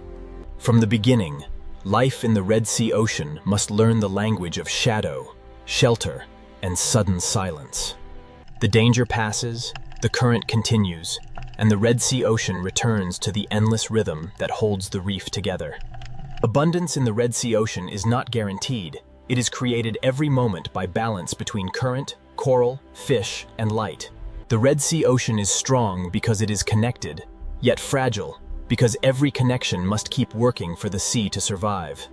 The Red Sea Ocean survives because every part of the sea is linked, from the smallest shelter to the widest current. In this sea, the current is not background motion. It is the quiet force that carries food, oxygen, and survival through the Red Sea Ocean. The Red Sea Ocean offers life, but it also tests life, because every safe space in the sea has value. In the Red Sea Ocean, the reef protects countless lives, but the reef itself must also be protected by the behavior of the sea. Young life in the Red Sea Ocean begins in small protected spaces, where the sea offers shelter before it demands strength. From the first days of life, the Red Sea Ocean teaches every creature to read the sea through light, shadow, and movement. The Red Sea Ocean is a chain of survival, and every link in the sea depends on another link staying strong. In the Red Sea Ocean, light gives energy, but life must also know when to seek shade, rest, and protection within the sea. Rest is also survival in the Red Sea Ocean, because the sea rewards those that save energy for the moment they truly need it. The Red Sea Ocean is powerful because life adapts, but it remains fragile because every adaptation depends on balance within the sea. The Red Sea Ocean is powerful because life adapts, but every adaptation depends on balance within the sea. In this fragile sea, survival is not one great act, but thousands of small actions repeated every day inside the Red Sea Ocean. Every meal in the Red Sea Ocean requires a choice, because the sea gives life and tests life at the same time. In the Red Sea Ocean, survival belongs to those that understand when to move, when to hide, and when to wait.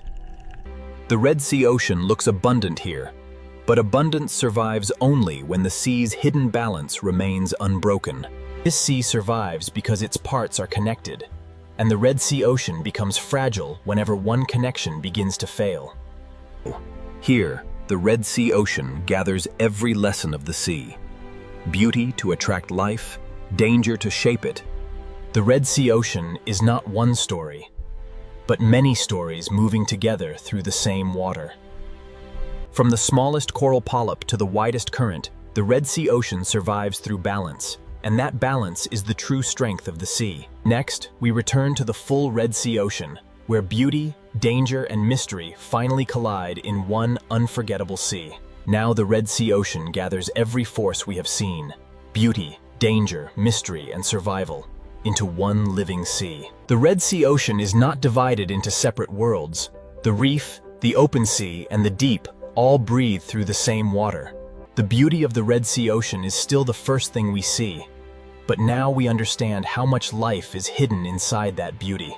Here, the Red Sea Ocean reminds us that danger does not always destroy beauty. Sometimes it wears beauty as its warning. When life leaves the reef, the Red Sea Ocean changes its rules, and every movement across the open sea becomes a risk. The Red Sea Ocean does not need chaos to show power. Sometimes the quiet presence of a hunter is enough to reshape the sea.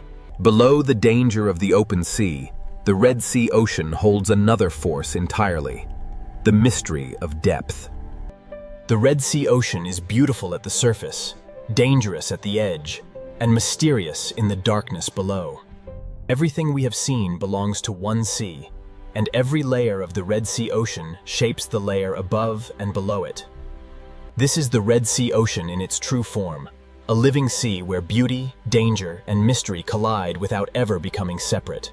In this single frame, the Red Sea Ocean becomes the whole story, a sea where every force touches every other force. The Red Sea Ocean never separates wonder from risk, because the same sea that feeds life also tests it. Every crossing in the Red Sea Ocean is a choice between the safety of the reef and the opportunity of the open sea. In the Red Sea Ocean, danger may pass without violence, but its presence changes the rhythm of the sea. The reef may seem like a safe kingdom, but the Red Sea Ocean keeps the deep mystery close, even inside its brightest coral. Beneath every bright surface, the Red Sea Ocean holds a quieter world, where the sea keeps its oldest secrets. This is the Red Sea Ocean at its most mysterious, where the sea invites us closer but never gives away everything it holds. The Red Sea Ocean moves between darkness and light, as if both are part of the same breath. Seen from above, the Red Sea Ocean is a living map of connection, where every path leads from beauty toward risk and from risk toward mystery. The Red Sea Ocean is unforgettable because it is never only one thing. The sea is beauty, danger. The Red Sea Ocean is unforgettable because it is never only one thing. The sea is beauty, danger. Every path through the Red Sea Ocean carries more than motion. It carries the memory of shelter, hunger, caution, and instinct. The great story of the Red Sea Ocean is written in small details, in sand tracks, coral shadows, and the quiet movement of life. In this sea, every doorway is both promise and warning, because the Red Sea Ocean hides mystery inside beauty. The Red Sea Ocean leads us through gateways of coral, each one opening from what we know into what the sea still keeps hidden. Here, the Red Sea Ocean shows balance at the edge, where beauty holds its ground while danger moves quietly in the distance. Below the reef, the Red Sea Ocean keeps its deeper silence, where the sea becomes shadow, pressure, and hidden light. Nothing in the Red Sea Ocean is truly separate. The deep feeds the reef shelters life, and life moves the story of the sea forward. The Red Sea Ocean is a circle of survival, where each return to the reef carries the influence of the deep sea below. As the Red Sea Ocean opens beneath us, the full truth becomes clear. This sea is not only a place to witness, but a world to understand. As the Red Sea Ocean opens beneath us, the full truth becomes clear. This sea is not only a place to witness, but a world to understand. Every path in the Red Sea Ocean connects to another, and every movement in the sea becomes part of a larger design. The Red Sea Ocean holds many worlds close together, and the distance between color and darkness is often only a few meters of sea. In this sea, survival is the art of balance, and the Red Sea Ocean asks every creature to understand the line between safety and risk. The Red Sea Ocean gives life the courage to move, but the sea also reminds life to return before the distance becomes too great. Danger in the Red Sea Ocean does not always strike. Sometimes it simply passes through the sea and changes everything around it. The Red Sea Ocean is filled with doorways, and each doorway leads from light into shadow, from safety into the unknown. The Red Sea Ocean is filled with doorways, and each doorway leads from light into shadow. The Red Sea Ocean does not choose between darkness and light. It carries both, and life must learn to move between them. Now the Red Sea Ocean prepares to leave us with its final lesson. This sea is most powerful when all of its hidden forces collide. The final lesson of the Red Sea Ocean begins here, where every hidden force of the sea comes together in one living world. Beauty is the face of the Red Sea Ocean, but beneath that beauty, the sea is always moving, testing, hiding, and surviving. Every creature in the Red Sea Ocean belongs to the same fragile rhythm, and every rhythm helps the sea continue. Danger is not separate from the Red Sea Ocean. It is one of the forces that shapes the movement, caution, and intelligence of the sea. Mystery is the depth of the Red Sea Ocean, the part of the sea that remains unseen even after the journey has changed us. From darkness to color, from depth to reef, the Red Sea Ocean shows that every layer of the sea belongs to the same story. This is why the Red Sea Ocean is unforgettable, because it does not offer one truth, but many truths moving together beneath the sea. The Red Sea Ocean is a living collision of forces, and its power comes from the way those forces remain connected. As we rise from the reef, the Red Sea Ocean remains below us, still alive, still dangerous, still beautiful, and still filled with mystery. The journey ends here, but the Red Sea Ocean continues, where beauty, danger, and mystery collide beneath the endless sea. This hidden chamber shows another face of the Red Sea Ocean. Not bright, not crowded, but ancient. In the deep Red Sea Ocean, mystery is not only what hides in darkness, but how life continues where almost nothing seems possible. Every hidden room in the Red Sea Ocean seems to lead to another, as if the sea itself is built from secrets.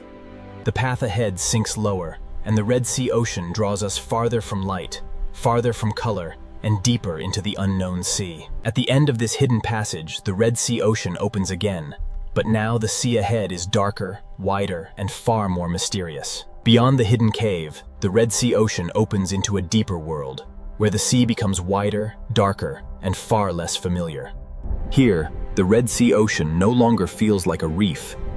It feels like a silent sky beneath the sea. The Red Sea Ocean may appear empty in the deep, but the sea is never truly empty. Life simply becomes harder to find.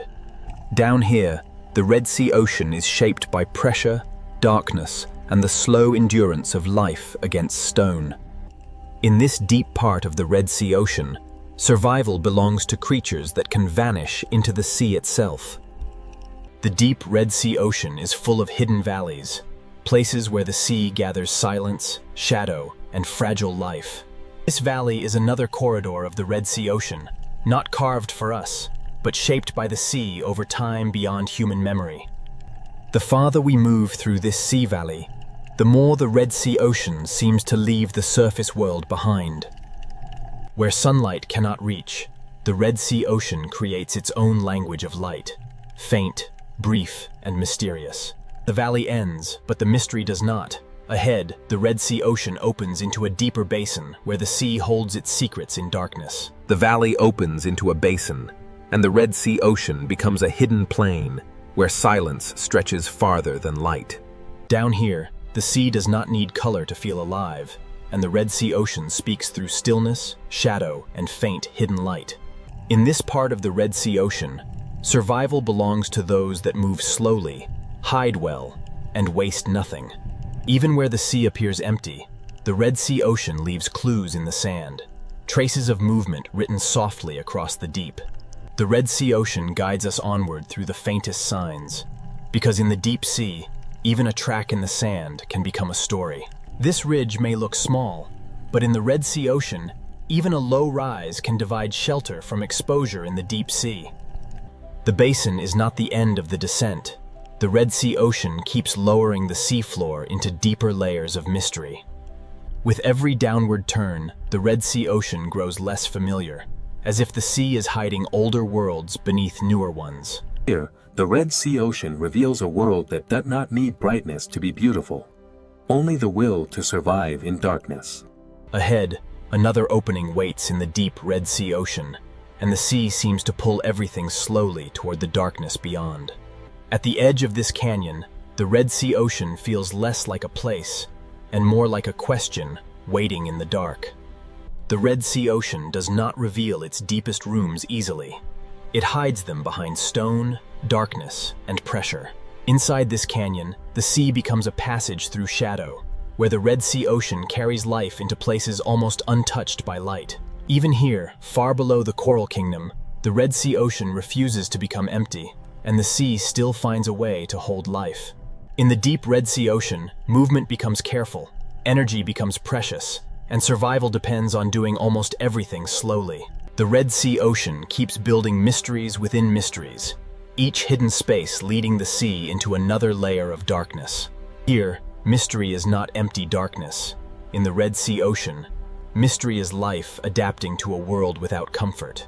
Looking back, the Red Sea Ocean reminds us how far we have traveled from color, from warmth, and from the easy beauty of the shallow sea. The deep Red Sea Ocean may seem separate from the reef, but every layer of the sea is connected by currents, nutrients, and life. Next, we return toward the living layers of the Red Sea Ocean, where survival depends on balance, adaptation, and the fragile strength of the sea. The Pacific Ocean looks peaceful, but beneath this enormous sea, Earth is hiding forces powerful enough to. The Pacific Ocean is not silent at all, because every movement of the sea is connected to deeper, invisible energy. This peaceful sea is only the outer skin of a much larger and more restless ocean system. Below the calm sea surface, the Pacific Ocean carries heat, pressure, and geological stress across unimaginable distances. That the Pacific Ocean is both a cradle of life and one of the greatest engines of natural disaster on Earth. To understand where earthquakes, tsunamis, and superstorms begin, we must look beyond the surface of the sea. Beneath the sea surface, the Pacific Ocean becomes a hidden world shaped by pressure, darkness, and time. Most of the Pacific Ocean is hidden beneath light, where the sea begins to reveal its true scale and power. That the deeper the Pacific Ocean becomes, the closer we move toward the forces that shape the planet from below. Beneath the Pacific Ocean Sea lies the restless foundation where the story of earthquakes, tsunamis, and superstorms truly begins. The Pacific Ocean seafloor is not a quiet, empty plain, but a vast, hidden landscape shaped by pressure, movement, and ancient force. Beneath this enormous ocean, the foundation of the Earth is cracked, folded, and constantly changing. These silent scars on the Pacific Ocean floor mark the places where immense geological stress can slowly build. The Pacific Ocean hides boundaries, where sections of Earth's crust press against one another in silence. Deep under the Pacific Ocean Sea, pressure does not disappear. It waits, gathers, and strengthens. Even the smallest movement in this deep ocean world can be the first sign of a much larger force awakening. That the Pacific Ocean contains some of the deepest and most active geological regions on the planet. That the deeper the Pacific Ocean becomes, the more it reveals a world where stillness can hide enormous danger. Earthquakes in the Pacific Ocean begin when stored pressure finally overcomes the strength of rock. Beneath the Pacific Ocean Sea, the first quiet signs of a future earthquake may already be beginning. The Pacific Ocean often gives its first warning deep below the sea, long before anything changes at the surface. Beneath the Pacific Ocean Sea, pressure can remain trapped for centuries before releasing in a single violent moment. The Pacific Ocean rests on moving plates, and where those plates lock together, invisible energy begins to accumulate. This deep-sea silence is deceptive, because the Pacific Ocean floor is slowly storing the force that can shake entire coastlines. When rock beneath the Pacific Ocean can no longer hold against pressure, the stored energy begins to search for release. Trenches beneath the Pacific Ocean mark places where one plate may be forced beneath another, creating some of Earth's most powerful seismic zones. In the Pacific Ocean, the greatest disasters often begin with movements so deep that the surface sea remains unaware. Every layer of rock beneath the Pacific Ocean carries a record of collisions, ruptures, and pressure built over geological time. An earthquake beneath the Pacific Ocean does not begin as a single image, but as a chain of stress, resistance, and sudden release. Beneath the Pacific Ocean Sea, calm is never proof of safety, because the next movement may begin without warning. The Pacific Ocean can return to silence, even when the forces beneath the sea have not disappeared. Under this sea, stillness is only a pause between movements of the Earth. Every fracture beneath the Pacific Ocean is part of a larger system that links deep geology to the sea above. The Pacific Ocean hides an enormous architecture of stress, where pressure can travel across the ocean floor without being seen at the surface. When the seafloor moves, the entire Pacific Ocean above it becomes part of the transfer of energy. The ocean does not need to break open violently to carry danger. Sometimes the first signal is a silent movement through water. Energy born under the Pacific Ocean can move upward and outward through the sea long before the world recognizes its power. The Pacific Ocean is a bridge between the planet's inner force and the atmosphere that shapes storms above. This single ocean can carry energy from the seafloor into waves, from warm water into clouds, and from silence into catastrophe. The Pacific Ocean is never only what we see on the surface, because beneath this sea, earthquakes may begin. The Pacific Ocean always returns to beauty on the surface, even when the deep sea below continues to hold the memory of pressure and movement. What happens beneath the Pacific Ocean may remain invisible, but its consequences can travel across the sea with unstoppable force. The Pacific Ocean is connected from its deepest trenches to its highest storm clouds. Beneath this sea, the earth can shake. Above this sea, storms can grow. And across this sea, the Pacific Ocean is not one story, but many forces moving together beneath one endless surface. Every calm ocean scene in the Pacific carries the possibility of sudden transformation. This opening journey has only revealed the first layer of the Pacific Ocean, because the deeper story begins where the seafloor meets the moon. To understand earthquakes beneath the Pacific Ocean, we must descend again into the places where tectonic plates collide, lock, and for the next part of this Pacific Ocean story, we'll enter the Ring of Fire, where the sea hides volcanoes, trenches, and earthquake zones. Powerful leaks fold. The Pacific Ocean is the silent giant of Earth, and beneath this vast sea begins the path toward earthquake. Beneath the Pacific Ocean Sea lies the Ring of Fire, a vast hidden boundary where the planet's crust is restless. Along the Pacific Ocean trenches, one tectonic plate can be forced beneath another, creating some of the strongest earthquakes the planet can produce. The Ring of Fire beneath the Pacific Ocean Sea is where pressure gathers, rocks resist, and the first hidden steps toward earthquake begin. Inside the Pacific Ocean Sea, the Ring of Fire is not a single place, but a vast chain of hidden collision zones wrapped around the ocean basin. These layers beneath the Pacific Ocean were shaped by millions of years of pressure, collision, eruption, and slow tectonic movement. Where tectonic plates meet beneath the Pacific Ocean Sea, the rock does not slide smoothly. It locks, bends, and stores force. This hidden resistance beneath the Pacific Ocean is what allows earthquake energy to build quietly over time. The Ring of Fire beneath the Pacific Ocean is a place where the surface of the planet is constantly being recycled, crushed, and reborn. Volcanoes beneath the Pacific Ocean reveal how closely fire and water exist together in this hidden world. Heat escaping from beneath the Pacific Ocean is another sign that the Earth below this sea is still intensely active. Beneath the Pacific Ocean Sea, tectonic plates do not move freely. They grind, resist, and lock against each other. When one plate is forced beneath another under the Pacific Ocean, the rock can bend under impossible pressure without breaking immediately. This bending beneath the Pacific Ocean stores energy slowly, silently, and relentlessly. That each tiny fracture beneath the Pacific Ocean Sea is a warning that the locked boundary is approaching its limit. The Ring of Fire beneath the Pacific Ocean is a chain reaction of pressure moving through rock, water, and time. Before a major earthquake beneath the Pacific Ocean, the seafloor may show only quiet signs of pressure seeking escape. When the locked plates beneath the Pacific Ocean finally slip, the release can shake the seabed with extraordinary force. This is the hidden moment when the Pacific Ocean begins to transform stored pressure into seismic motion. Even before the largest movement arrives, the Pacific Ocean floor can begin to ripple with warnings written in sand, stone, and pressure. Beneath the Pacific Ocean Sea, the Ring of Fire is now fully awake, and the next movement may be the first true step toward an earthquake.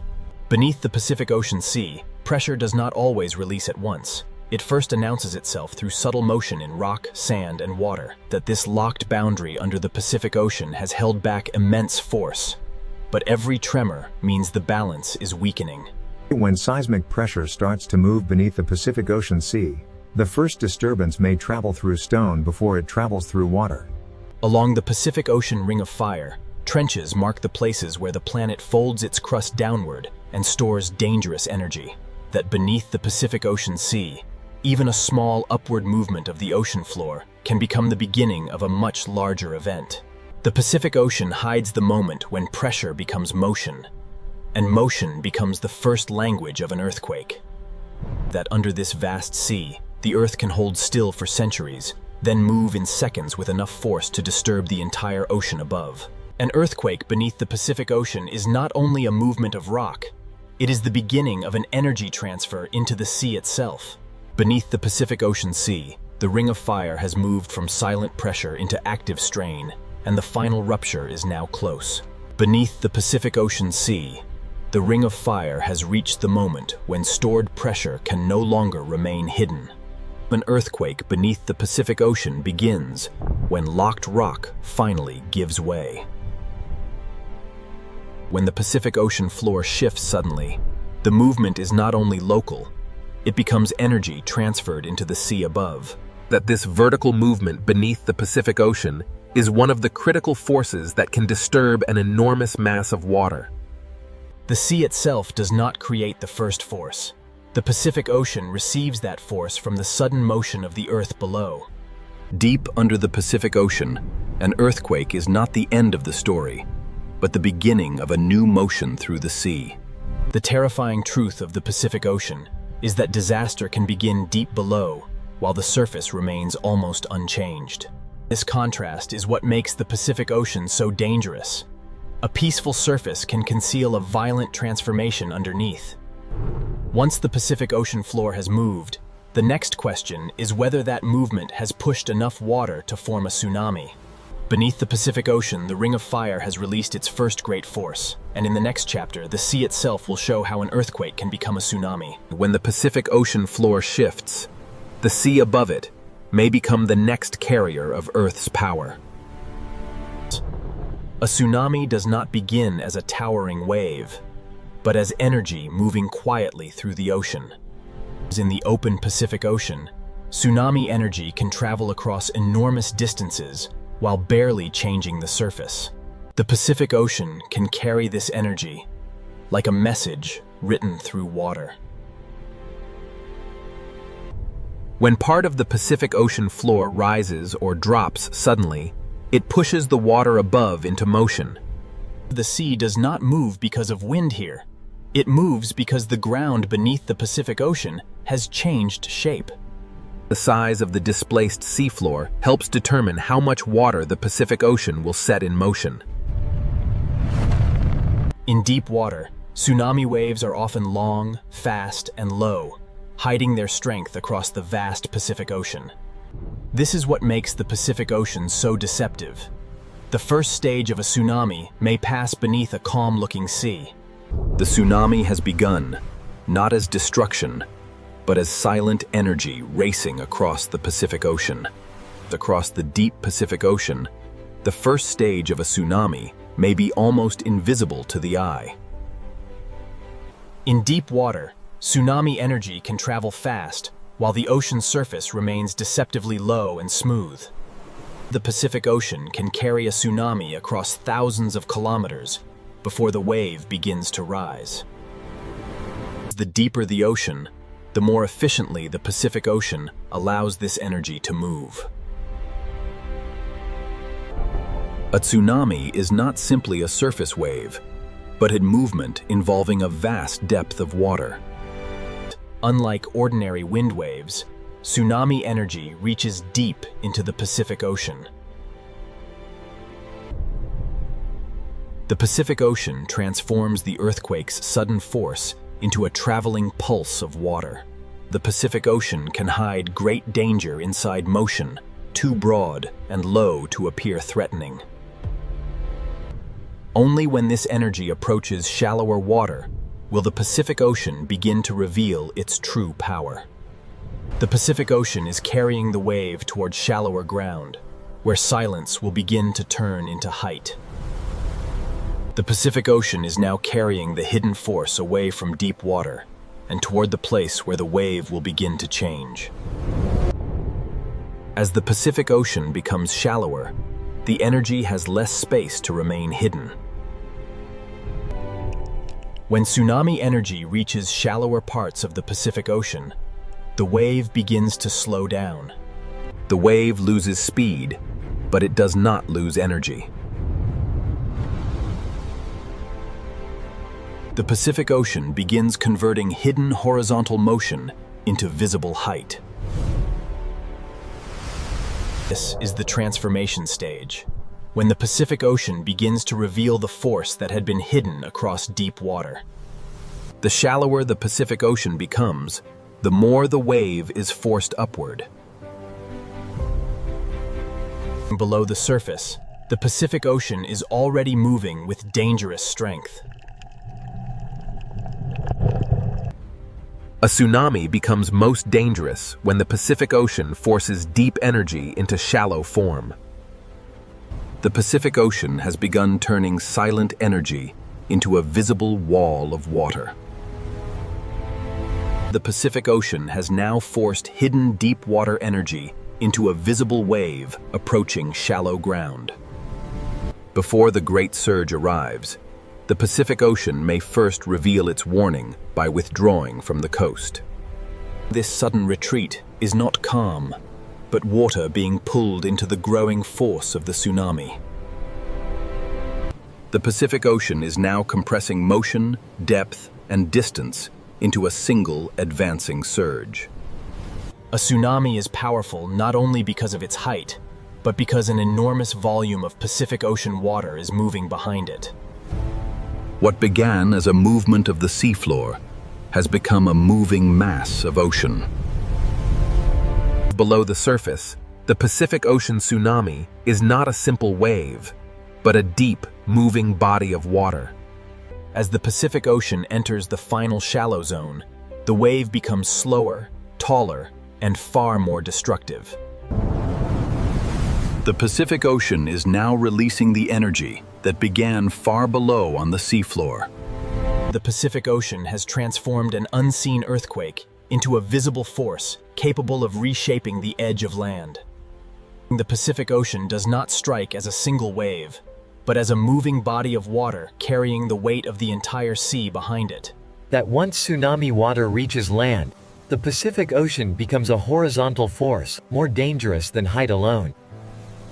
The same energy born from the seafloor now reshapes the boundary between ocean and land. Tsunami danger continues even when the first impact appears to pass, because the Pacific Ocean can pull back with nearly the same force it arrived with. A tsunami is often not one wave, but a sequence of surges moving through the Pacific Ocean. The Pacific Ocean can send repeated waves because the original earthquake energy continues moving through the sea. The Pacific Ocean reveals how a movement deep under the seafloor can travel outward until it changes the shape and rhythm of distant shores. Earthquakes and tsunamis are only one face of the Pacific Ocean's power. Above the same ocean, another force begins when heat, moisture, wind, and pressure gather over the sea. The Pacific Ocean can turn seafloor motion into tsunamis, and in the next chapter, this same sea will reveal how the Pacific Ocean does not only create danger from below, it also feeds storms from above. Warm ocean water is the first fuel source for the storms that grow over the Pacific Ocean. Every breath of moisture rising from the Pacific Ocean sea can help build the atmosphere of a future superstorm. When warm air lifts from the Pacific Ocean, it carries water vapor upward and begins the first step of storm formation. Above the Pacific Ocean, small clouds can become organized when heat, humidity, and wind begin to work together. A superstorm does not appear suddenly. It begins as many small disturbances gathering strength over the sea. Rotation begins when winds over the Pacific Ocean organize around a center of falling pressure. As pressure drops, the Pacific Ocean sends more moisture upward, feeding the storm like an engine. The ocean and atmosphere are now locked together, each strengthening the other over the Pacific Ocean. The Pacific Ocean has begun turning heat into motion, and motion into the first structure of a superstorm. Every wave, every gust, and every rising plume of moisture helps the Pacific Ocean strengthen the storm above it. The storm begins to tighten as warm air rises and surrounding winds spiral inward over the Pacific Ocean. The Pacific Ocean is now supplying the storm with the moisture it needs to grow taller, wider, and more organized. Falling pressure allows winds to accelerate, and accelerating winds draw even more energy from the Pacific Ocean surface. That the storm is no longer a loose disturbance, because the Pacific Ocean has helped it form a rotating core. As the core strengthens, the Pacific Ocean and atmosphere begin exchanging energy faster than before. Within these rain bands, the storm pulls heat from the Pacific Ocean and releases it upward into the growing atmosphere. This is the stage when the Pacific Ocean begins transforming a tropical disturbance into a dangerous, organized cyclone. Over the Pacific Ocean, the storm has entered a dangerous phase, where heat, moisture, wind, and rotation begin building the foundation of a superstorm. Over the Pacific Ocean, the storm has begun to draw energy from a wider region of warm sea. The warmer the Pacific Ocean surface remains, the longer the storm can continue feeding and intensifying. The storm's rotation forces the sea surface to respond in circles, not straight lines. Inside the storm, warm Pacific Ocean moisture rises, cools, condenses, and releases heat that strengthens the cyclone from within. This release of heat is what allows the Pacific Ocean storm to grow taller and more powerful. When pressure continues to fall over the Pacific Ocean, winds accelerate inward and the storm begins to tighten around its core. The Pacific Ocean is now giving the storm both moisture from below and friction from the sea surface, shaping its destructive structure. That every spiral band is a pathway carrying heat and moisture from the Pacific Ocean into the storm. The Pacific Ocean has now helped transform scattered storms into a single organized atmospheric machine. Over the Pacific Ocean, the storm is nearing the threshold where a powerful cyclone can become a true superstorm. Over the Pacific Ocean, the cyclone is now approaching the threshold where ordinary storm structure becomes extreme atmospheric power. The Pacific Ocean continues feeding the storm from below, sending heat and moisture upward faster than the atmosphere can release it. The stronger the winds become, the more violently the Pacific Ocean transfers energy back into the storm. The more violently the Pacific Ocean transfers energy back into the storm. Inside these cloud towers, the Pacific Ocean releases symmetry is a sign that the Pacific Ocean storm is concentrating its energy around a powerful core. The eye wall is where some of the most violent winds over the Pacific Ocean begin to concentrate. At this stage, the Pacific Ocean is no longer just beneath the storm. It has become part of the storm's engine. When wind, pressure, and warm sea surface align over the Pacific Ocean, the storm can intensify with terrifying speed. The Pacific Ocean has now helped build a storm powerful enough to organize around a central eye. That over the Pacific Ocean, the superstorm has found its center, and once the eye becomes stable, the storm can reach its most dangerous form. Over the Pacific Ocean, the storm has now entered its most organized and dangerous stage. The eye may look peaceful, but around it, the Pacific Ocean is feeding the storm's strongest winds. The eye wall is the place where heat from the Pacific Ocean becomes violent atmospheric motion. Beneath the storm, the Pacific Ocean is no longer calm water. It is a moving engine of heat, friction, and force. The stronger the winds become, the more the storm extracts energy from the warm Pacific Ocean beneath it. From above, the superstorm appears almost beautiful, but its beauty is built from ocean heat, falling pressure, and destructive wind. The Pacific Ocean gives storms the space and fuel to grow into some of the largest weather systems on Earth. That once a superstorm begins moving across the Pacific Ocean, its power is no longer limited to the open sea. The Pacific Ocean can carry a storm's force outward through waves, surge, rain, and wind, long before the eye reaches land. That the Pacific Ocean has turned heat into a superstorm, and in the next chapter, the sea will reveal what happens when this power reaches. When the Pacific Ocean sends its power toward land, the coast becomes the first place where ocean, wind, rain, and waves collide. The Pacific Ocean does not need cities or people to reveal its force. Even an untouched coast can show the full violence of the sea. Every wave arriving from the Pacific Ocean carries the combined work of wind, pressure, and distance. Storm surge begins when the Pacific Ocean is pushed toward land by powerful winds and falling pressure. The coast is not facing a single wave, but an entire ocean surface being driven forward by the storm. Coastlines are shaped by countless moments like this, when the Pacific Ocean cuts, moves, and rebuilds the edge of land. Beneath the breaking waves, the Pacific Ocean is grinding the shoreline with force that cannot be seen from above. The Pacific Ocean does not strike once and stop. It sends wave after wave, until the coastline is transformed. That this is where the superstorm reveals its reach, turning ocean heat into coastal impact.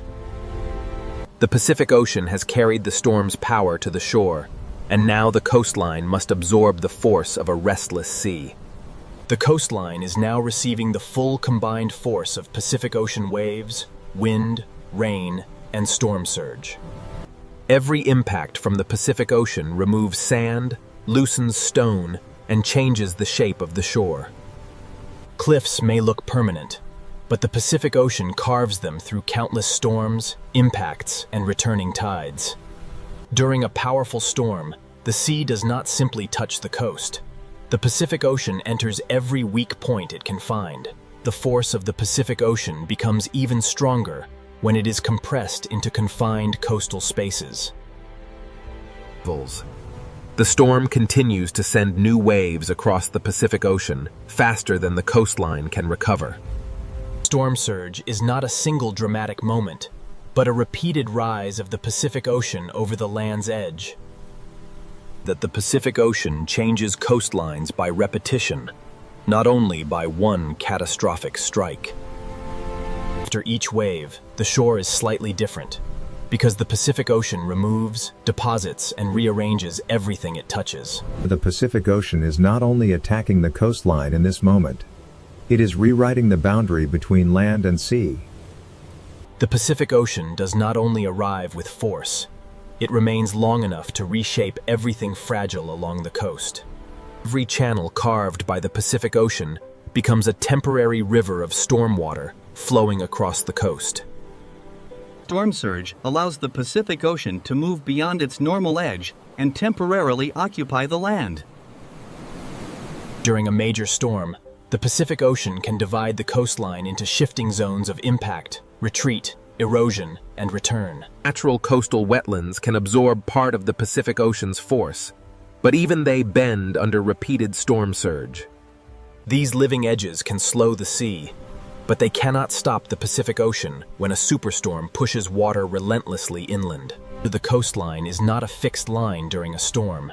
It becomes a changing zone where the Pacific Ocean and land overlap. Each new wave from the Pacific Ocean arrives over a coastline already altered by the waves before it. The Pacific Ocean becomes most effective at reshaping land when surge, waves, runoff, and retreating currents work together. The Pacific Ocean has turned the coast into a living record of impact, where every wave leaves evidence of the storm's power. Every mark left by the Pacific Ocean is evidence of energy traveling from deep water to fragile land. Storm surge turns the meeting point between land and sea into a moving frontier. On a storm coast, the Pacific Ocean moves in both directions at once, pushing inland and pulling the shoreline back toward the sea. That erosion is often created by this repealed exchange, as the Pacific Ocean removes material with each retreat and returns with new force. This is how the Pacific Ocean amplifies its own impact, using earlier damage to carry later waves farther inland. Below the surface, the Pacific Ocean is grinding, lifting, sorting, and carrying pieces of the coast with every pulse. The Pacific Ocean leaves behind patterns that show where water climbed, where currents turned, and where the land gave way. The Pacific Ocean is both destroyer and sculptor, breaking the coast apart while shaping the next version of the shoreline. The Pacific Ocean is both destroyer and sculptor, breaking the coast apart while shaping the next version of the shoreline. Every retreating flow carries pieces of the coastline back into the Pacific Ocean. Cliffs resist the Pacific Ocean for centuries, yet every storm removes another invisible layer. After the strongest impact, the Pacific Ocean continues working through smaller movements that still alter the land. Natural coastlines recover slowly, but the Pacific Ocean always leaves behind evidence of where its power reached. That the coastline records the storm in patterns, showing where the Pacific Ocean pushed hardest and where the land yielded. Even as the storm begins to pass, the Pacific Ocean remains restless, carrying leftover surge, swell, and turbulence across the coast. The Pacific Ocean can appear to calm quickly, but the energy of a storm continues moving through waves long after the sky begins to clear. The Pacific Ocean does not separate earthquakes, tsunamis, storms, and coastlines. It connects them through one vast moving system. The Pacific Ocean has shown its force at the coast, and in the final chapter, the story will return to the open sea to the Pacific Ocean never truly stops, even after earthquakes, tsunamis, and superstorms have passed. From above, the Pacific Ocean may look calm again, but calm is only one moment in a much larger cycle. The Pacific Ocean remembers every force through motion, through temperature, through currents, and through the endless rhythm of the sea. Beneath the surface, the Pacific Ocean continues to move in layers long after the sky begins to clear. The ocean's greatest movements are often hidden below what the eye can see.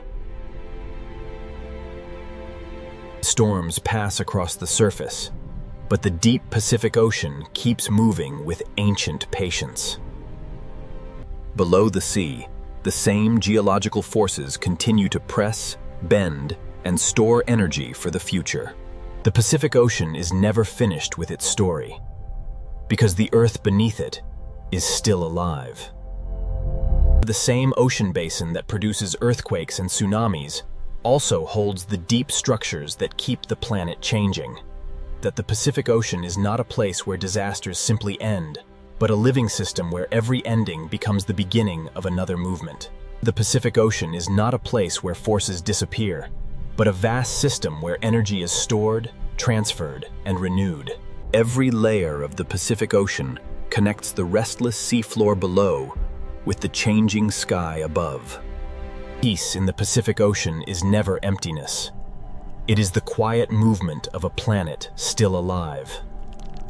That these currents carry heat, nutrients, and motion across the Pacific Ocean long after storms have vanished from the sky. The same Pacific Ocean that carries tsunami energy also carries the warmth that can feed future storms. The Pacific Ocean always holds two truths at once: beauty at the surface and power beneath. After great violence, the Pacific Ocean can look peaceful again, but its silence is only the next chapter beginning.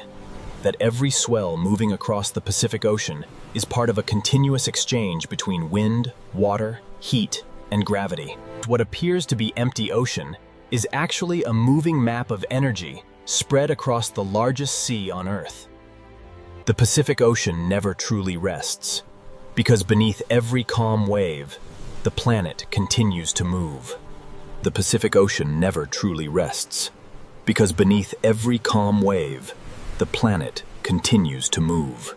The Pacific Ocean carries the memory of earthquakes, tsunamis, and superstorms, not as scars alone, but as motion continuing. Even when the surface becomes smooth, the Pacific Ocean is still exchanging heat, pressure, and movement with the world around it. Below the surface, the Pacific Ocean continues its hidden circulation, carrying energy through layers the eye can barely understand. This layered movement connects the storm above, the wave across the surface, and the tectonic force waiting far below. The Pacific Ocean is not defined only by disaster, but by the constant motion that makes life, weather, and geology part of one system. Every depth of the Pacific Ocean belongs to the same story, from the bright surface to the hidden floor where Earth's crust still shifts. Beneath the Pacific Ocean, the ring of fire may appear silent again, but silence does not mean the planet has stopped changing. The same seafloor that once released energy may one day store it again, continuing the endless cycle beneath the sea. The Pacific Ocean is a continuous bridge between Earth's deep pressure, the moving sea, and the changing sky. The Pacific Ocean connects the silent floor of the Earth with every wave, storm, and current moving above it. That the Pacific Ocean is never a still emptiness, but a constantly moving system carrying the memory of Earth's power. Every layer of the Pacific Ocean carries a different kind of motion, from deep pressure to surface wind. After each disturbance, the Pacific Ocean absorbs the energy, redistributes it, and continues moving. The surface beauty of the Pacific Ocean never erases the power hidden beneath it. This calm Pacific Ocean is not the end of the story, but the visible face of a deeper cycle still unfolding.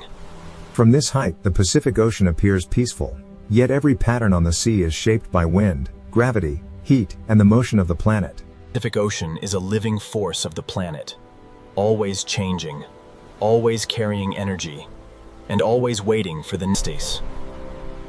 The Pacific Ocean is a living force of the planet, always changing, always carrying energy. It's that what seems like calm on the Pacific Ocean surface is only one moment in an endless cycle of planetary motion.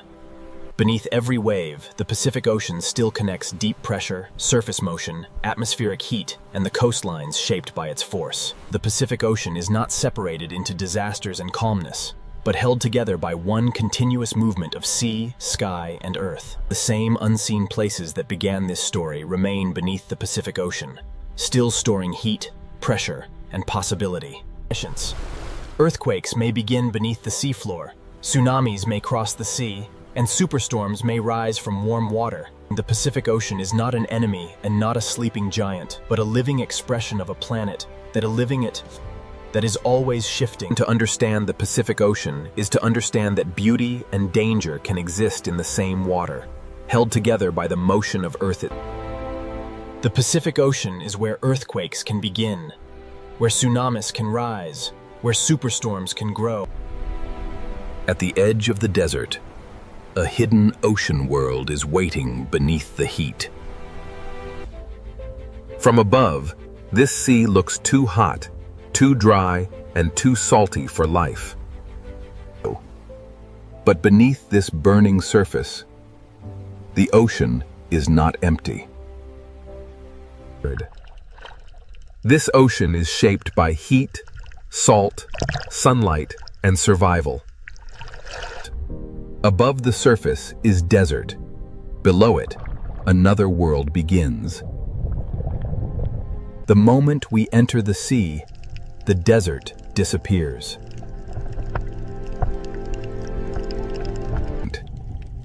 Here, the ocean becomes a city of color, shelter, and movement. Every corner of this sea gives life a place to hide, feed, and survive.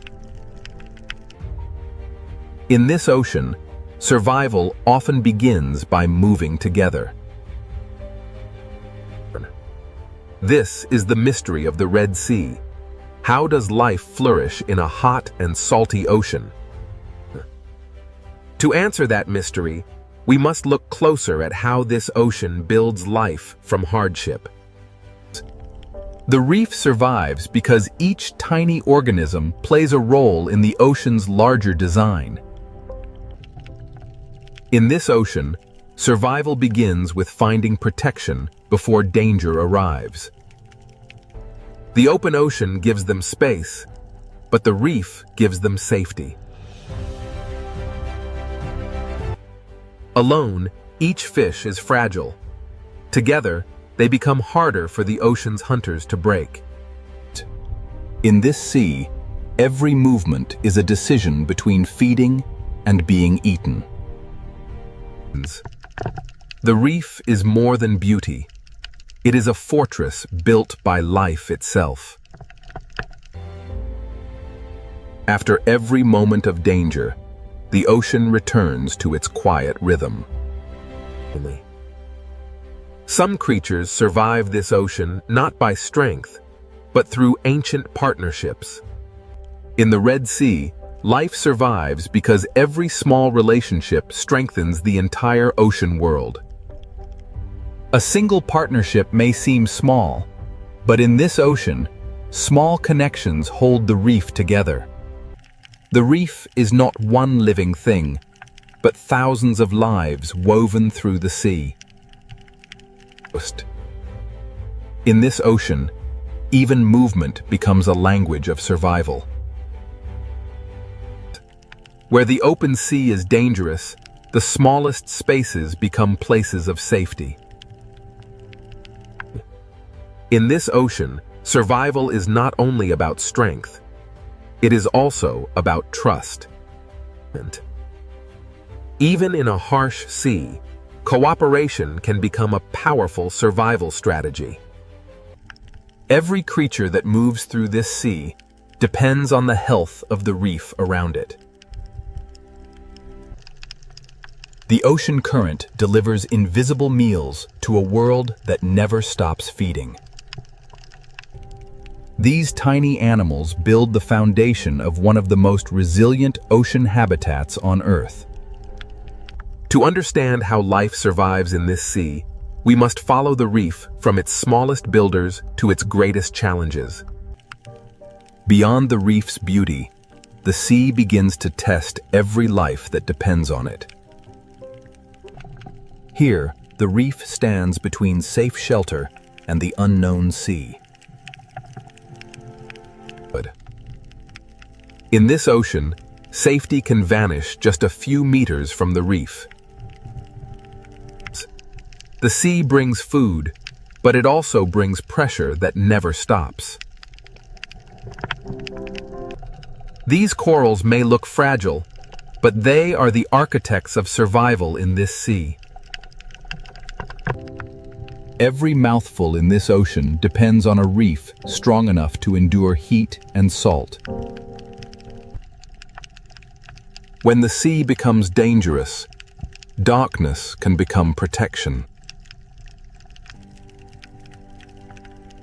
Some hunters in this sea survive by waiting where the light cannot reach. In this ocean, survival often means knowing when not to move. The Red Sea is beautiful because it is alive. And it is alive because every creature has learned to survive. To survive here, life must understand both the shelter of the reef and the danger of the open sea. Ancient travelers crossed this ocean by instinct, moving through heat, salt, and shifting currents. For some creatures, survival means remembering roots the ocean has held for generations. Others survive this sea by disappearing into the world around them.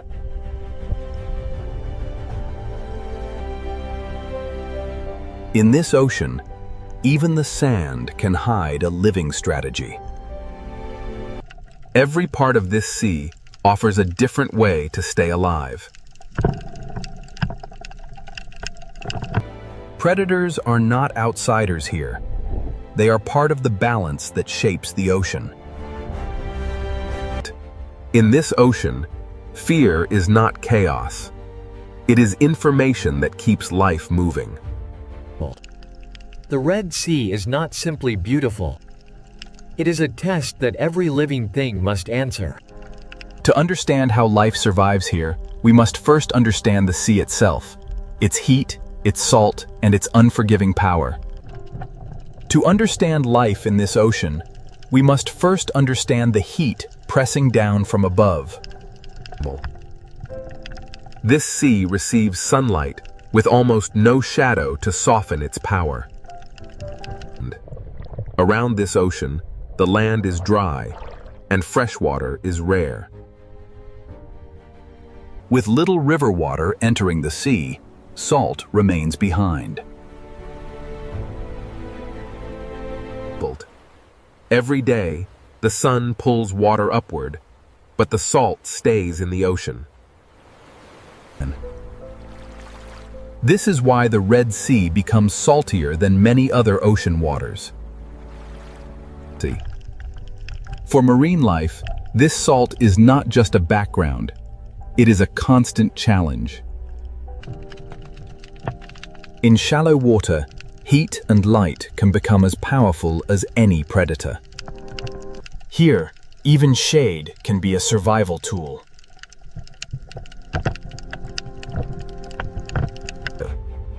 Life survives in this ocean by using every small difference in temperature, light, and shelter. The reef creates micro-worlds inside the sea, each one offering a different chance to live.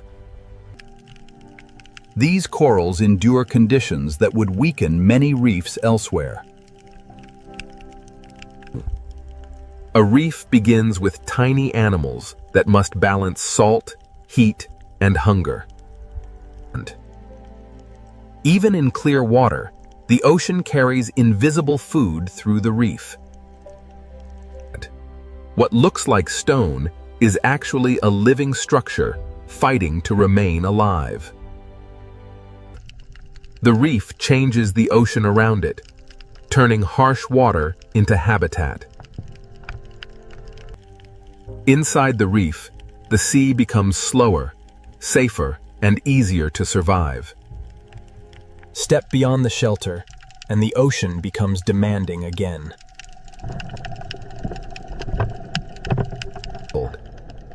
Every second in this ocean requires energy, balance, and adaptation. In this sea, the reef is not only a home, it is protection from the ocean itself. Every breath in this ocean must manage salt, oxygen, and heat. Small choices help life survive in a sea that never stops testing it. The surface may look calm, but it controls the world below.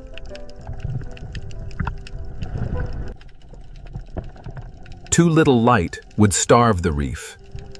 Too much heat can threaten it. Life here depends on balance.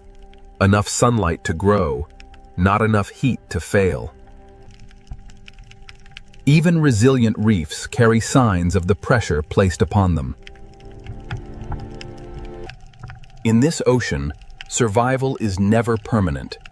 It must be renewed every day. Depth offers relief from light, but it brings its own challenges. The deeper ocean gives less heat and less light, forcing life to change again. As conditions change, the ocean chooses different survivors. In this ocean, some creatures survive by turning beauty into defense. Warning colors are another language written into the ocean. The Red Sea is not one environment, but a staircase of changing conditions. From the surface to the depths, heat, salt, light, and pressure shape every life. Life survives here by finding the exact layer of ocean it can endure. Away from the reef, the sea becomes wider, emptier, and harder to read. In open water, survival depends on movement, awareness, and the strength to keep going.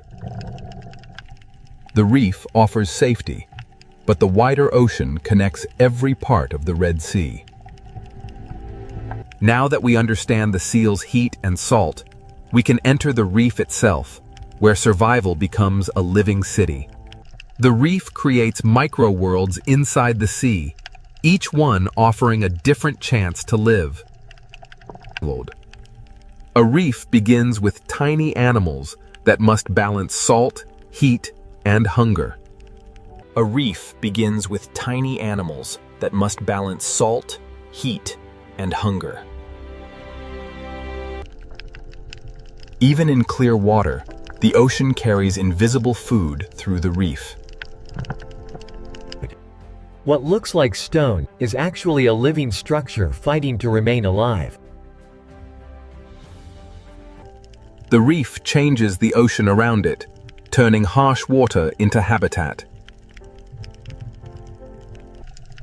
Inside the reef, the sea becomes slower, safer, and easier to survive. Step beyond the shelter, and the ocean becomes demanding again.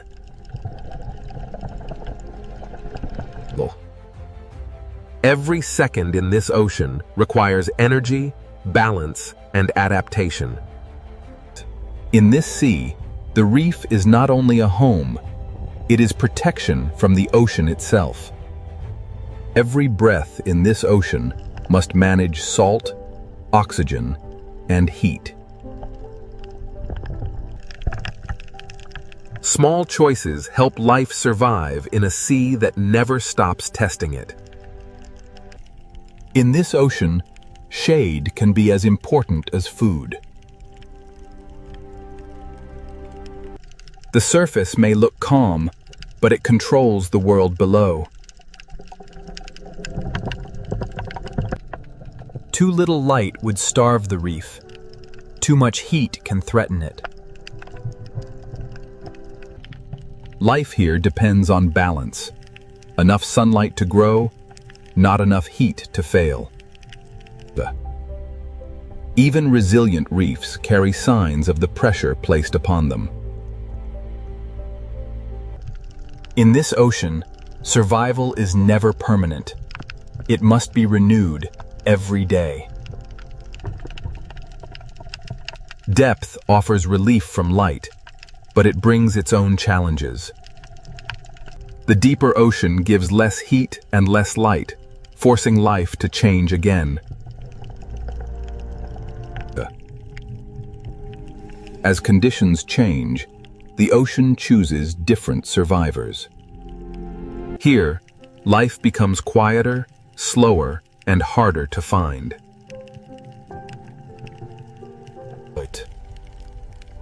In this ocean, some creatures survive by turning beauty into defense. Warning colors are another language written into the sea. The Red Sea is not one environment, but a staircase of changing conditions.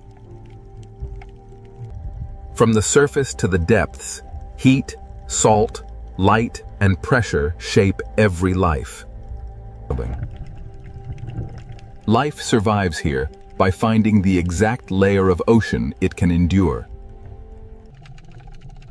Away from the reef, the sea becomes wider, emptier, and harder to read. In open water, survival depends on movement, awareness, and the strength to keep going. The reef offers safety, but the wider ocean connects every part of the Red Sea. In this ocean, every journey eventually returns to the reef. The reef turns a harsh sea into a place where life can pause.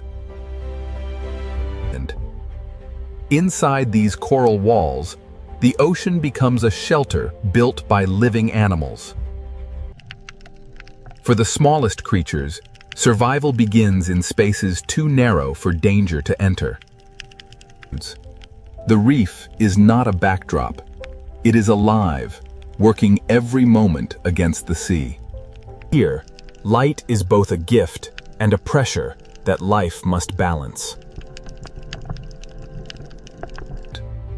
From tiny polyps, the ocean builds a city strong enough to face extreme conditions. This is how life answers the Red Sea, by building structure, shelter, and connection. The harsher the sea becomes, the more important this living city becomes. Now, we enter the reef itself, where the Red Sea turns hardship into one of the ocean's most crowded worlds. Inside the reef, the Red Sea becomes one of the ocean's most crowded living cities. Every coral tower becomes a street, a shelter, and a feeding ground. In this ocean city, movement is constant, because life must never stop responding. The smallest passages in this sea can become the safest places to grow. For young life in this ocean, survival begins by staying hidden. The city is built by tiny animals too small to command attention, but powerful enough to shape the sea. A reef city does not rise from stone. It grows from living mouths. Generation after generation, coral turns the ocean floor into architecture. Inside these tunnels, the open sea becomes quieter, slower, and easier to survive. Every hidden passage in this ocean leads to another world of life. Color in this ocean is not decoration. It helps life recognize, warn, and belong. In this reef city, some lives survive by staying close to one trusted partner. Even in a crowded ocean, survival can depend on cooperation. Here, trust becomes a service, and service becomes a way to live. The reef city has rules written not in words, but in behavior. In this sea, even stillness is full of motion. Soft corals turn the ocean current into movement, shelter, and food. In this sea, even stillness is full of motion.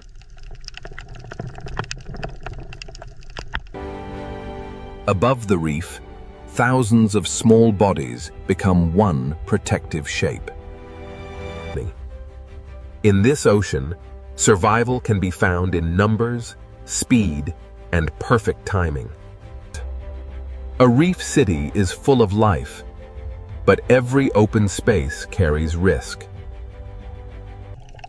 The reef does not remove danger. It gives life places to escape. After danger passes, the ocean city returns to its quiet work. Beneath the fish, another layer of the city works close to the ground. The reef survives because even the smallest cleaners remove, recycle, and reuse. Life on the reef is not always fast. Some survival happens slowly, close to the seafloor. Even the open sand between corals becomes part of the city.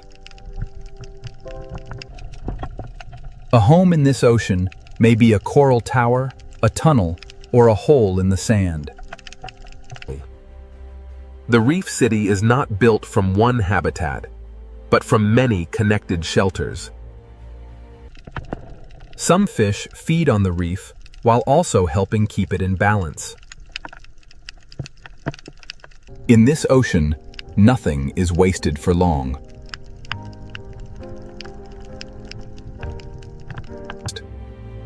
A crowded city survives when each life finds its own place and purpose. Even in a shared reef, space is valuable.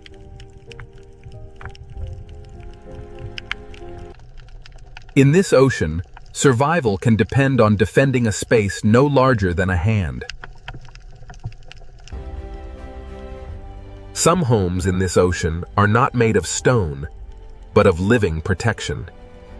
Partnership allows fragile lives to survive in a sea filled with risk. The reef survives because thousands of relationships strengthen the whole ocean world. The current connects every street of this underwater city.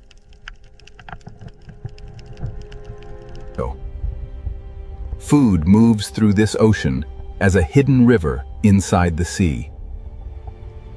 One current can feed animals above the reef and animals fixed to the reef itself. The deeper we look into the reef, the more crowded the ocean becomes.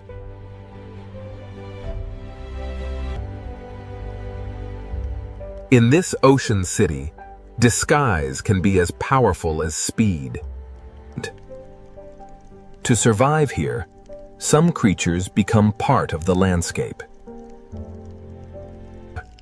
Every layer of this city uses a different answer to the same question: how to live. As light changes, the rhythm of the reef city begins to change with it. In this ocean, every change in light signals a change in behavior. The reef city never truly stops. It only changes who is active. Crowded, connected, and constantly changing, this reef is the Red Sea's answer to hardship. This living city shows how life survives in heat and salt, by becoming connected. But every city has borders, and beyond the reef, survival becomes more dangerous. To understand this ocean fully, we must now follow the hunters, the hunted, and the fragile chain that keeps everything alive. At the edge of the reef, the Red Sea reveals another side of survival. Here, open water gives freedom, but it also removes protection.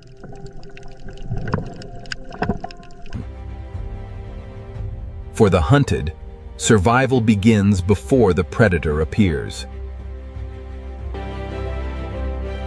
Together, thousands of small lives can confuse a hunter's eyes. In this ocean, danger can arrive first as a shadow.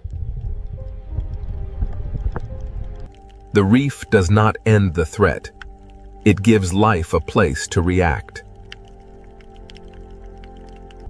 In this sea, surviving once does not mean danger is gone. Every calm moment in the ocean is only a pause between decisions.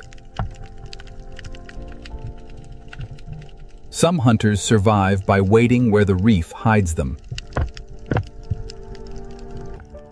In the Red Sea, patience can be as powerful as speed.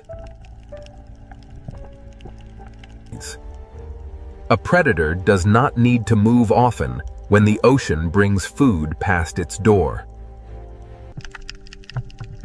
The reef is a shelter for the hunted, but it is also a hiding place for hunters.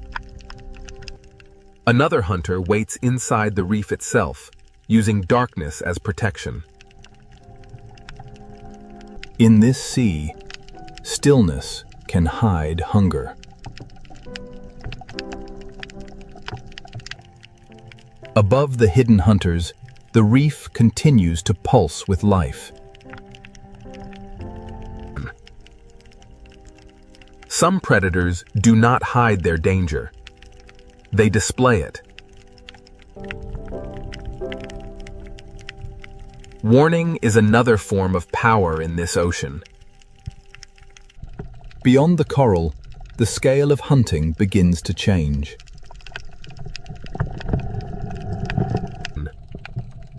The open ocean often looks empty before it reveals what is moving through it.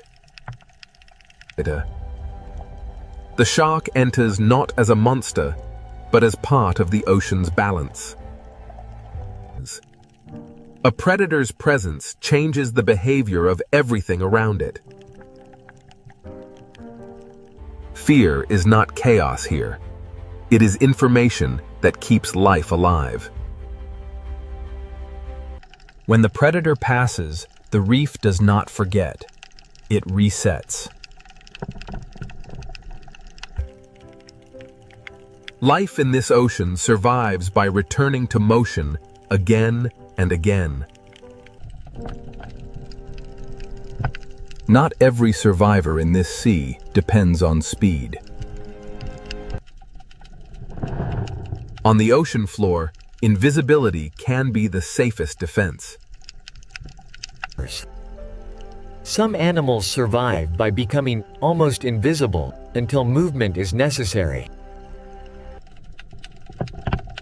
In the Red Sea, one creature's path can open food for another. The food chain is not a straight line. It is a web moving through the whole ocean.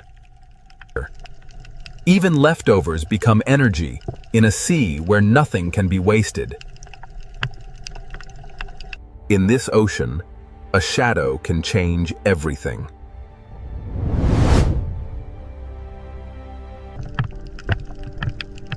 Predation shapes the ocean, even when no chase happens.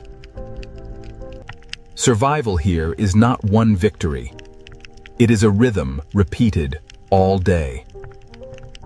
Speed matters when the distance between hunter and hunted becomes a heartbeat. The hunted survive by knowing the shape of their city. Failure is also part of hunting in this sea.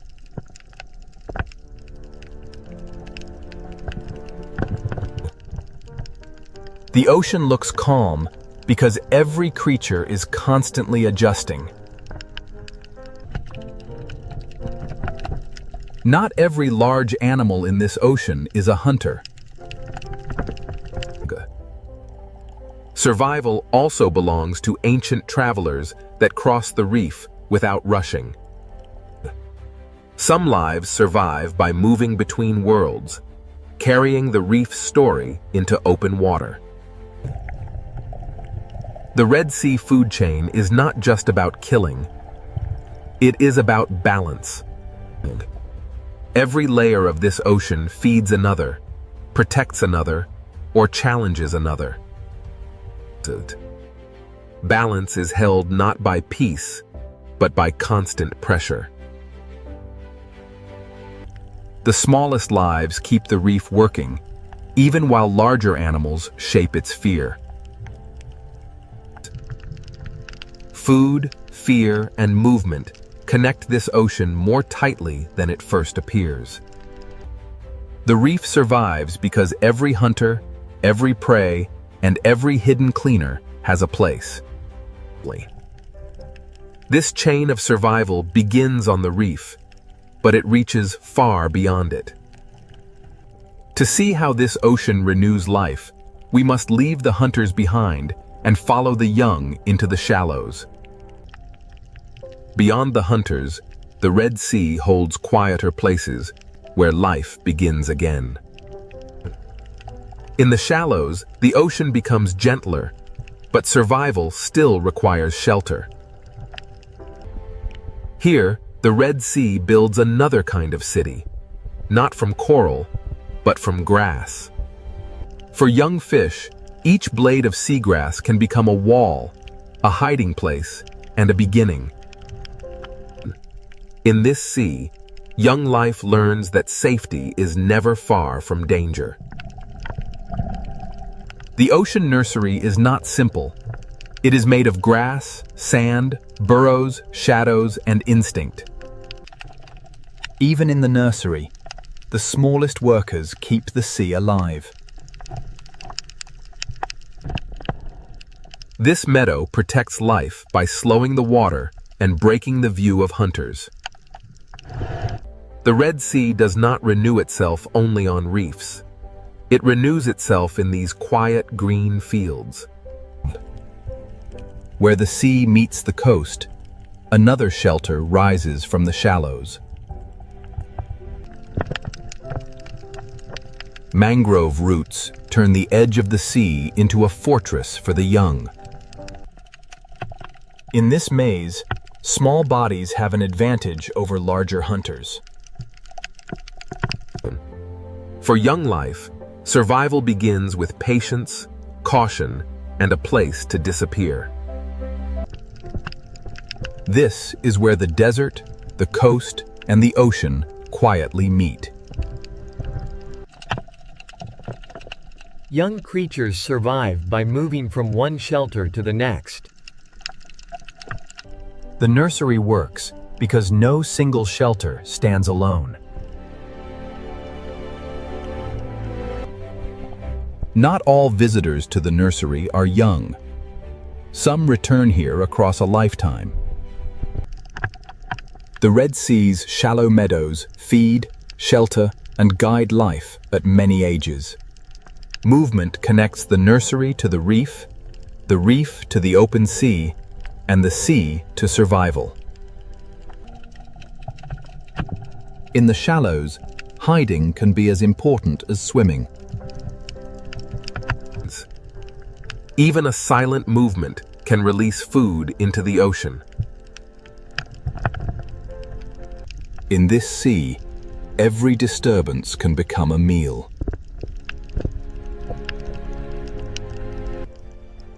The shallows may look quiet, but they are one of the ocean's busiest beginnings. For the young, the ocean is not yet a wide world. It is a narrow shelter. The nursery protects life not by removing danger, but by giving the young places to vanish. After danger passes, the nursery begins again. As young creatures grow, the path toward the reef begins to open. The journey from nursery to reef is not one leap, but many careful crossings. Here, young life begins to trade grass for coral.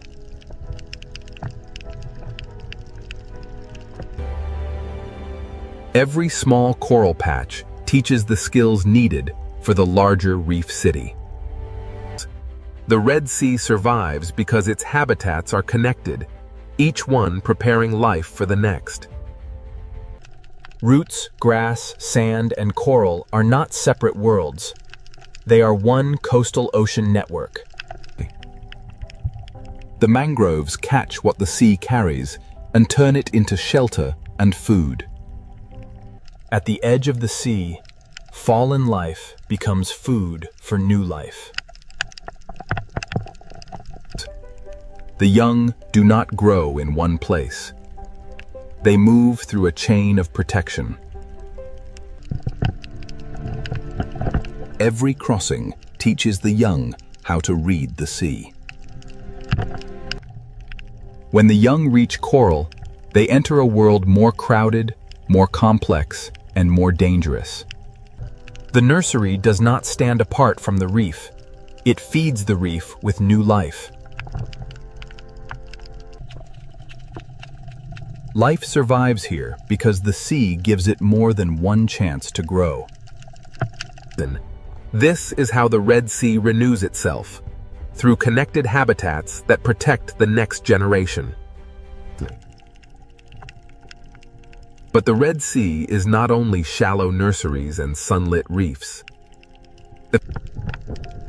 Beyond the nurseries, the ocean drops away into places far less understood.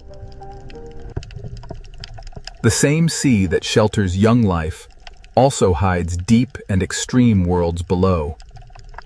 To complete the story of survival, we must now leave the sunlight and follow the Red Sea into its hidden depths. Now, the Red Sea will reveal its deepest secret, life where heat, salt, darkness, and mystery meet. This water is so salty and dense that it rests beneath the ocean like a hidden lake. Life survives here by cooperating when strength alone is not enough. Life survives here through partnerships older than memory. Life survives here by building shelter where the sea is harsh. For many animals, survival means knowing where not to go. In the deep sea, distance from danger can be the difference between life and death. Even in the quietest parts of the ocean, life finds surfaces to hold on to. The farther we descend, the less the ocean looks like the world above.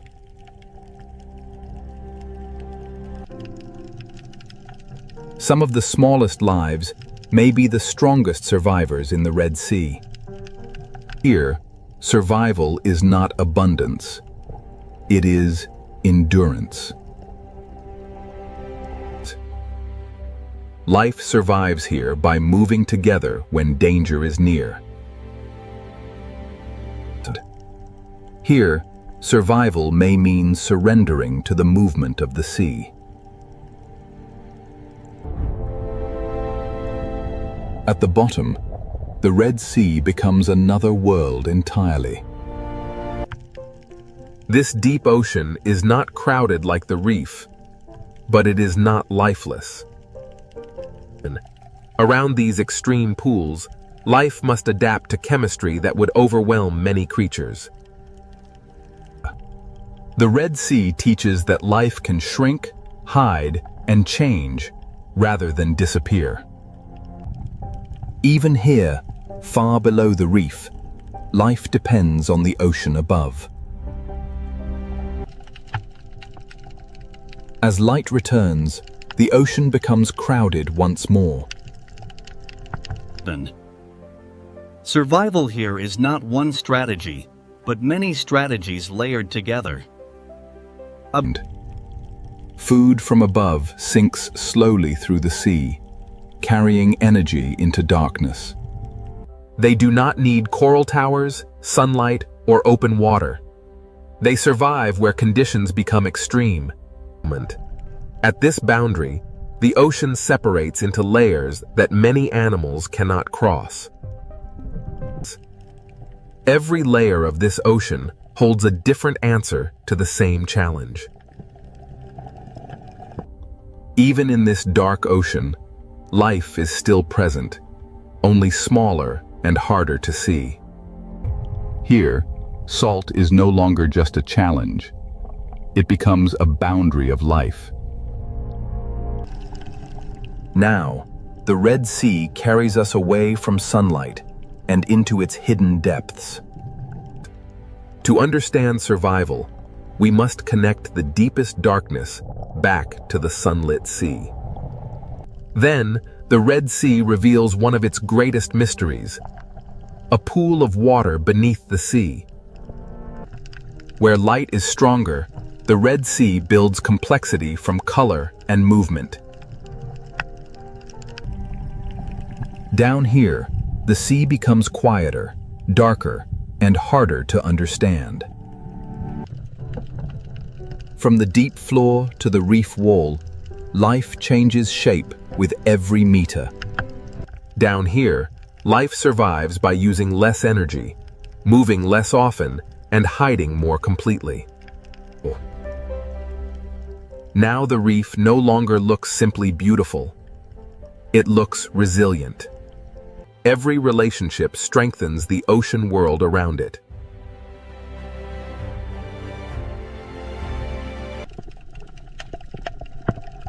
Life survives here because the reef is renewed by the shallows. Life survives here by giving the young protected places to begin. Life survives here because habitats are connected, not isolated. At the edge of the desert, the ocean protects its future.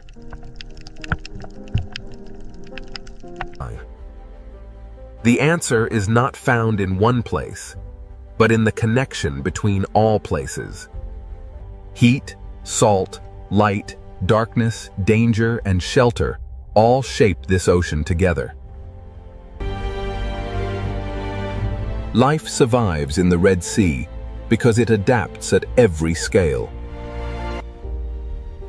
Some lives endure by moving through the ocean with ancient patience. Some survive by blending with the seafloor and moving only when the moment is right.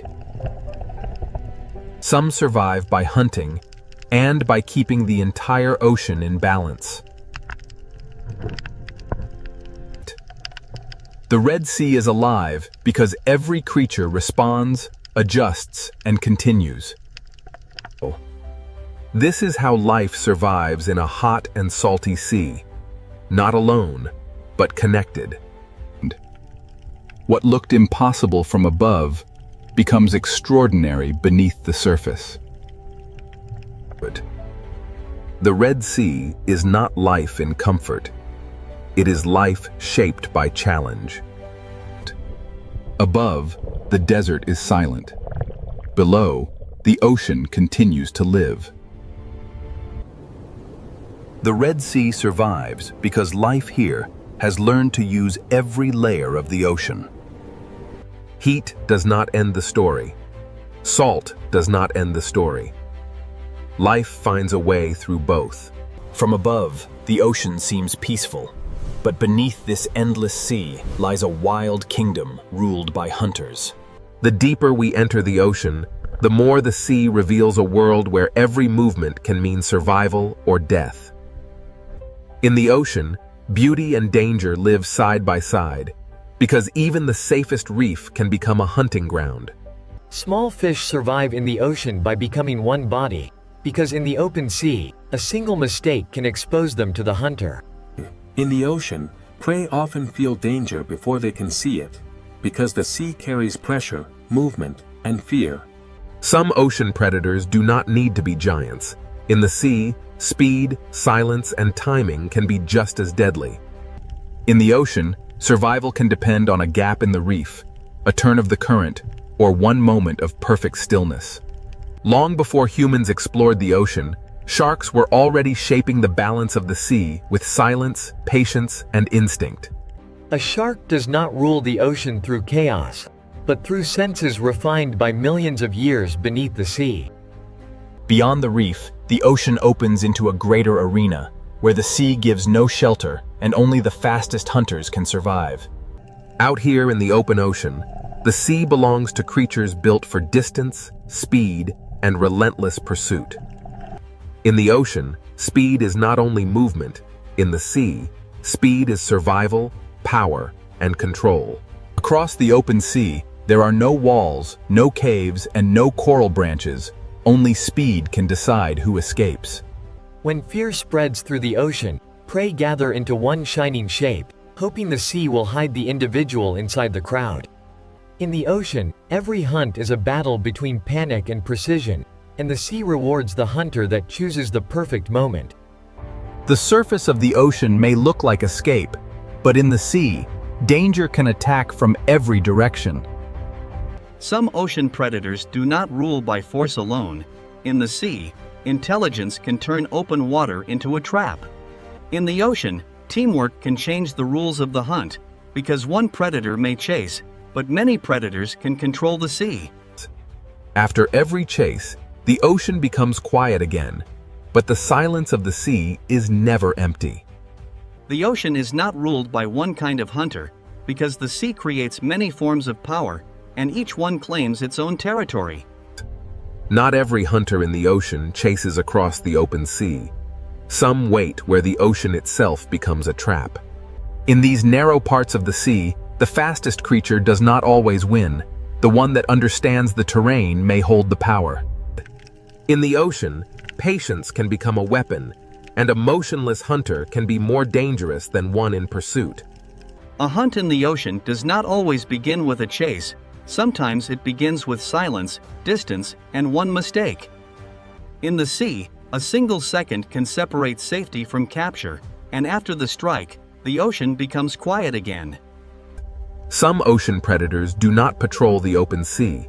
They turn darkness inside the reef into a doorway for hunting. In the ocean, the line between home and hunting ground can be almost invisible. The ocean does not hide every threat in shadow. Sometimes the sea displays danger in color, shape, and stillness. In the ocean, survival is not always about being the largest. Sometimes it is about being impossible to attack. The ocean creates many kinds of predators, and each one rules only where its own strength becomes the perfect weapon. Even in the gentle corners of the ocean, the sea never stops testing the young, the weak, and the careless. In the ocean, safety is often temporary, because every hiding place can become a path for another hunter. Every ruler of the ocean begins as a survivor, learning how the sea moves, hides, and reveals life. The ocean teaches patience before power, because even predators must grow into their place in the sea. The ocean is not only a battlefield, the sea is a living balance where predator, prey, and wanderer share the same blue world. In the sea, calm does not mean safety. It only means the next movement has not yet begun. Where the reef ends and the open ocean begins, the sea changes its rules, and every creature must choose how far it dares to go. In the ocean, power is sometimes felt before it is seen, because the sea remembers the shape of danger. The farther we move from the reef, the more the ocean becomes a place of distance, pressure, and hidden strength. Some ocean predators seem shaped by another age, built to read the invisible signals of life moving through the sea. In the ocean, true power is not always loud. Sometimes the sea gives authority to those that move with perfect control. Every predator leaves a mark on the ocean, but the sea quickly hides its secrets again.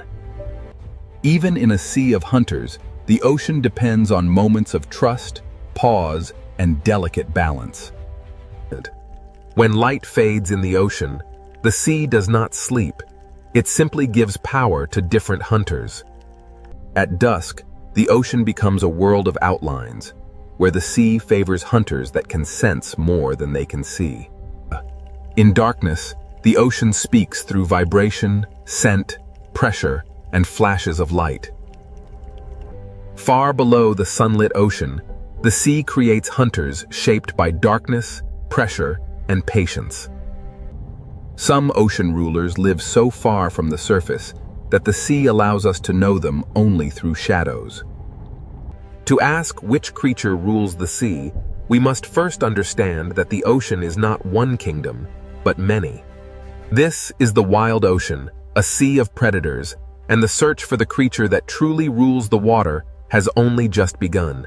Now the ocean opens into a world ruled by speed, where every second can decide who lives and who becomes the next meal.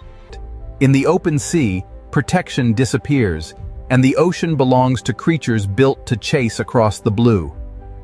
Among the ocean's speed hunters, tuna are built for endurance, crossing the sea with power that almost never rests.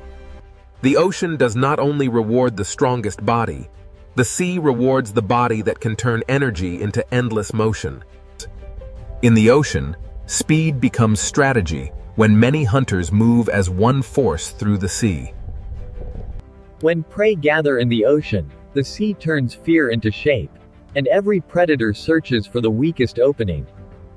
In the open ocean, a bait ball is not safety. It is a signal that the hunt has entered its most dangerous stage. The ocean measures speed not only by how fast a hunter moves, but by how quickly it can change direction when the prey changes the story.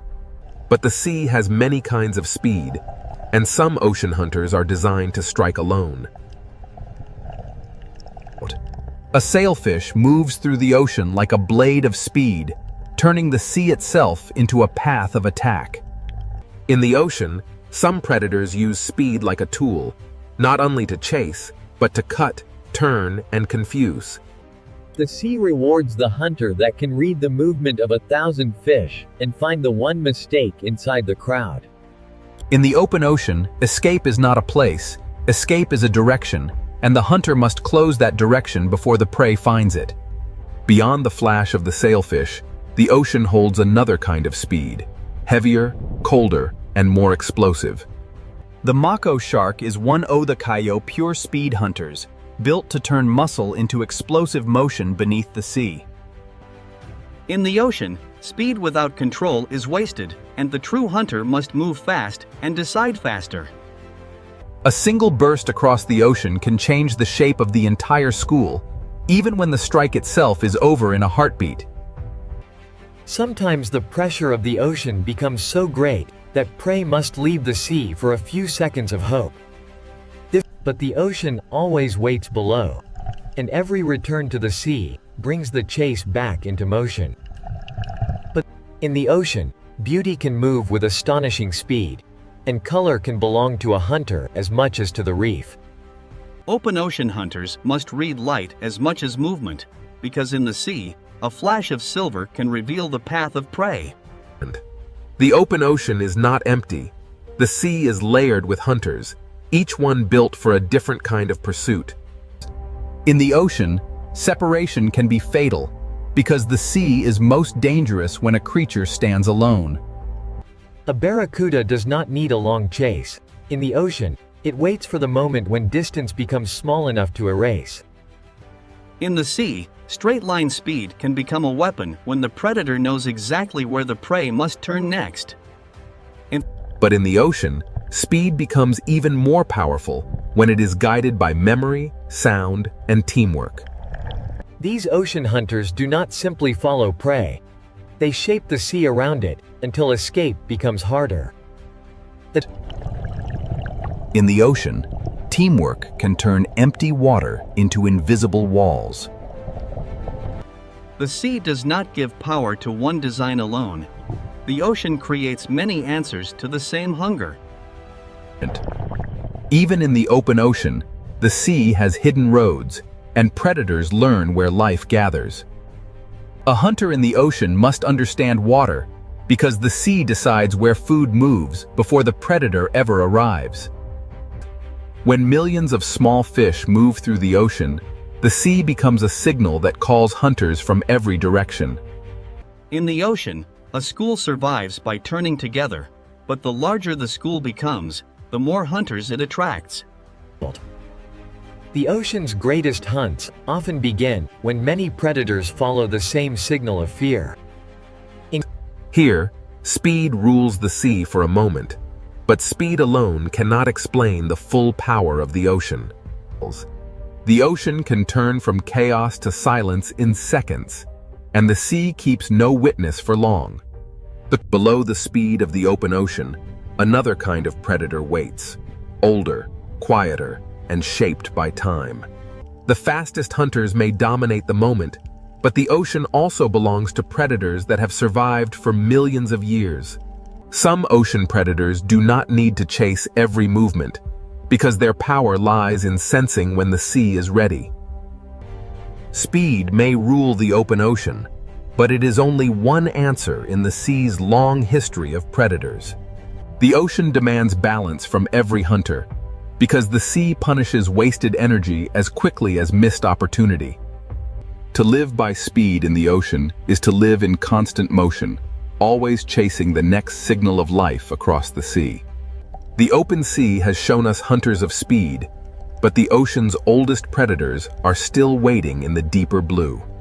Long before speed ruled the open ocean, sharks were already mastering the sea through silence, senses, and survival. The next question is not how fast a predator can move, but how long a design can survive in the ocean. In the open sea, speed can rule the chase, but in the deeper ocean, something older is about to take control. Now we enter the world of sharks, ancient predators shaped by the ocean long before speed became a spectacle. A great white shark does not need to rush through the sea, because the ocean has already given it patience, strength, and perfect design.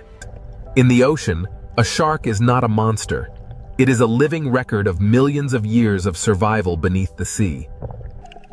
In the ocean, The hunt often begins long before the chase, when the predator studies movement from below.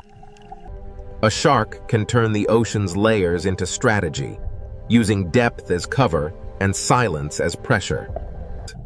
In the sea, power is sometimes measured by the fear a predator creates without touching anything at all. Not every shark rules the ocean in the same way.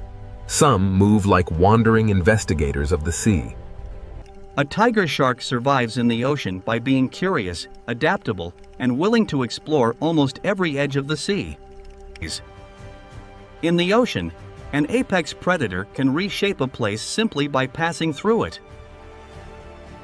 The hammerhead shows how the ocean can shape a predator into something strange, precise, and perfectly suited to the sea. In the sea, a predator does not need to see everything when it can feel the hidden movements of life. At the reef edge, sharks become part of the ocean's rhythm, arriving as light fades and confidence changes sides. The reef shark rules through familiarity, knowing every current, corner, and shadow of its ocean territory. Even sharks, the ocean's ancient hunters, are not separate from the balance of the sea. Some sharks carry the ocean's power into murkier borders, where the sea becomes harder to read. In unclear water, the ocean favors predators that can sense what others cannot see. Here, the ocean rewards agility, because a hunter must turn as quickly as the reef changes shape. A shark's power in the ocean is not only in motion, it is also in knowing when to remain still. In the sea, energy is precious, and the best predators spend it only when the ocean gives them reason. Not every shark dominates the ocean with speed. Some survive through persistence, smell, and careful searching. The ocean has room for many kinds of shark, because survival in the sea is never one single strategy. Far from land, the ocean becomes a desert of blue, and the patient predator may be the one that survives. In the open ocean, a shark must become both hunter and traveler, crossing the sea with calm endurance. In shallow ocean waters, smaller sharks prove that size is not the only path to control. The blue shark shows another face of ocean power, light, graceful, and built to roam the sea for extraordinary distances. In the ocean, endurance can be as powerful as speed, because the sea belongs to those that can keep moving. Every curve of a shark's body is an answer to the ocean, shaped by pressure, hunger, and motion. Sharks are not one story in the ocean. They are many stories, written across reefs, coasts, open seas, and darkness. Some sharks carry the ancient ocean into the deep, where speed gives way to pressure, darkness, and patience. In the deeper sea, a shark may not need to move quickly, because time itself becomes part of the hunt.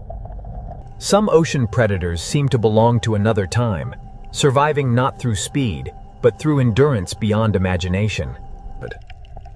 Every ancient hunter of the ocean begins small, learning the sea before it can command it. The ocean teaches every shark the first law of survival. Understand the water before trusting your strength. When night enters the ocean, sharks gain an older advantage, moving through a sea of senses beyond sight. In darkness, the ocean becomes a network of pressure, scent, and vibration, and the shark knows how to read it. A shark changes the ocean around it, even when it does not strike, because every creature understands what its presence means. In the sea, predators do more than take life. They shape where life moves, hides, feeds, and survives. Sometimes the ocean reveals a shark, not by showing the shark, but by showing the fear that moves ahead of it. A shark's shape is one of the ocean's most recognizable symbols, because the sea has repeated its success for ages. The teeth of a shark are famous, but in the ocean, teeth are only one part of a far greater design. The ocean does not fear sharks as outsiders. The sea depends on them as part of its ancient order.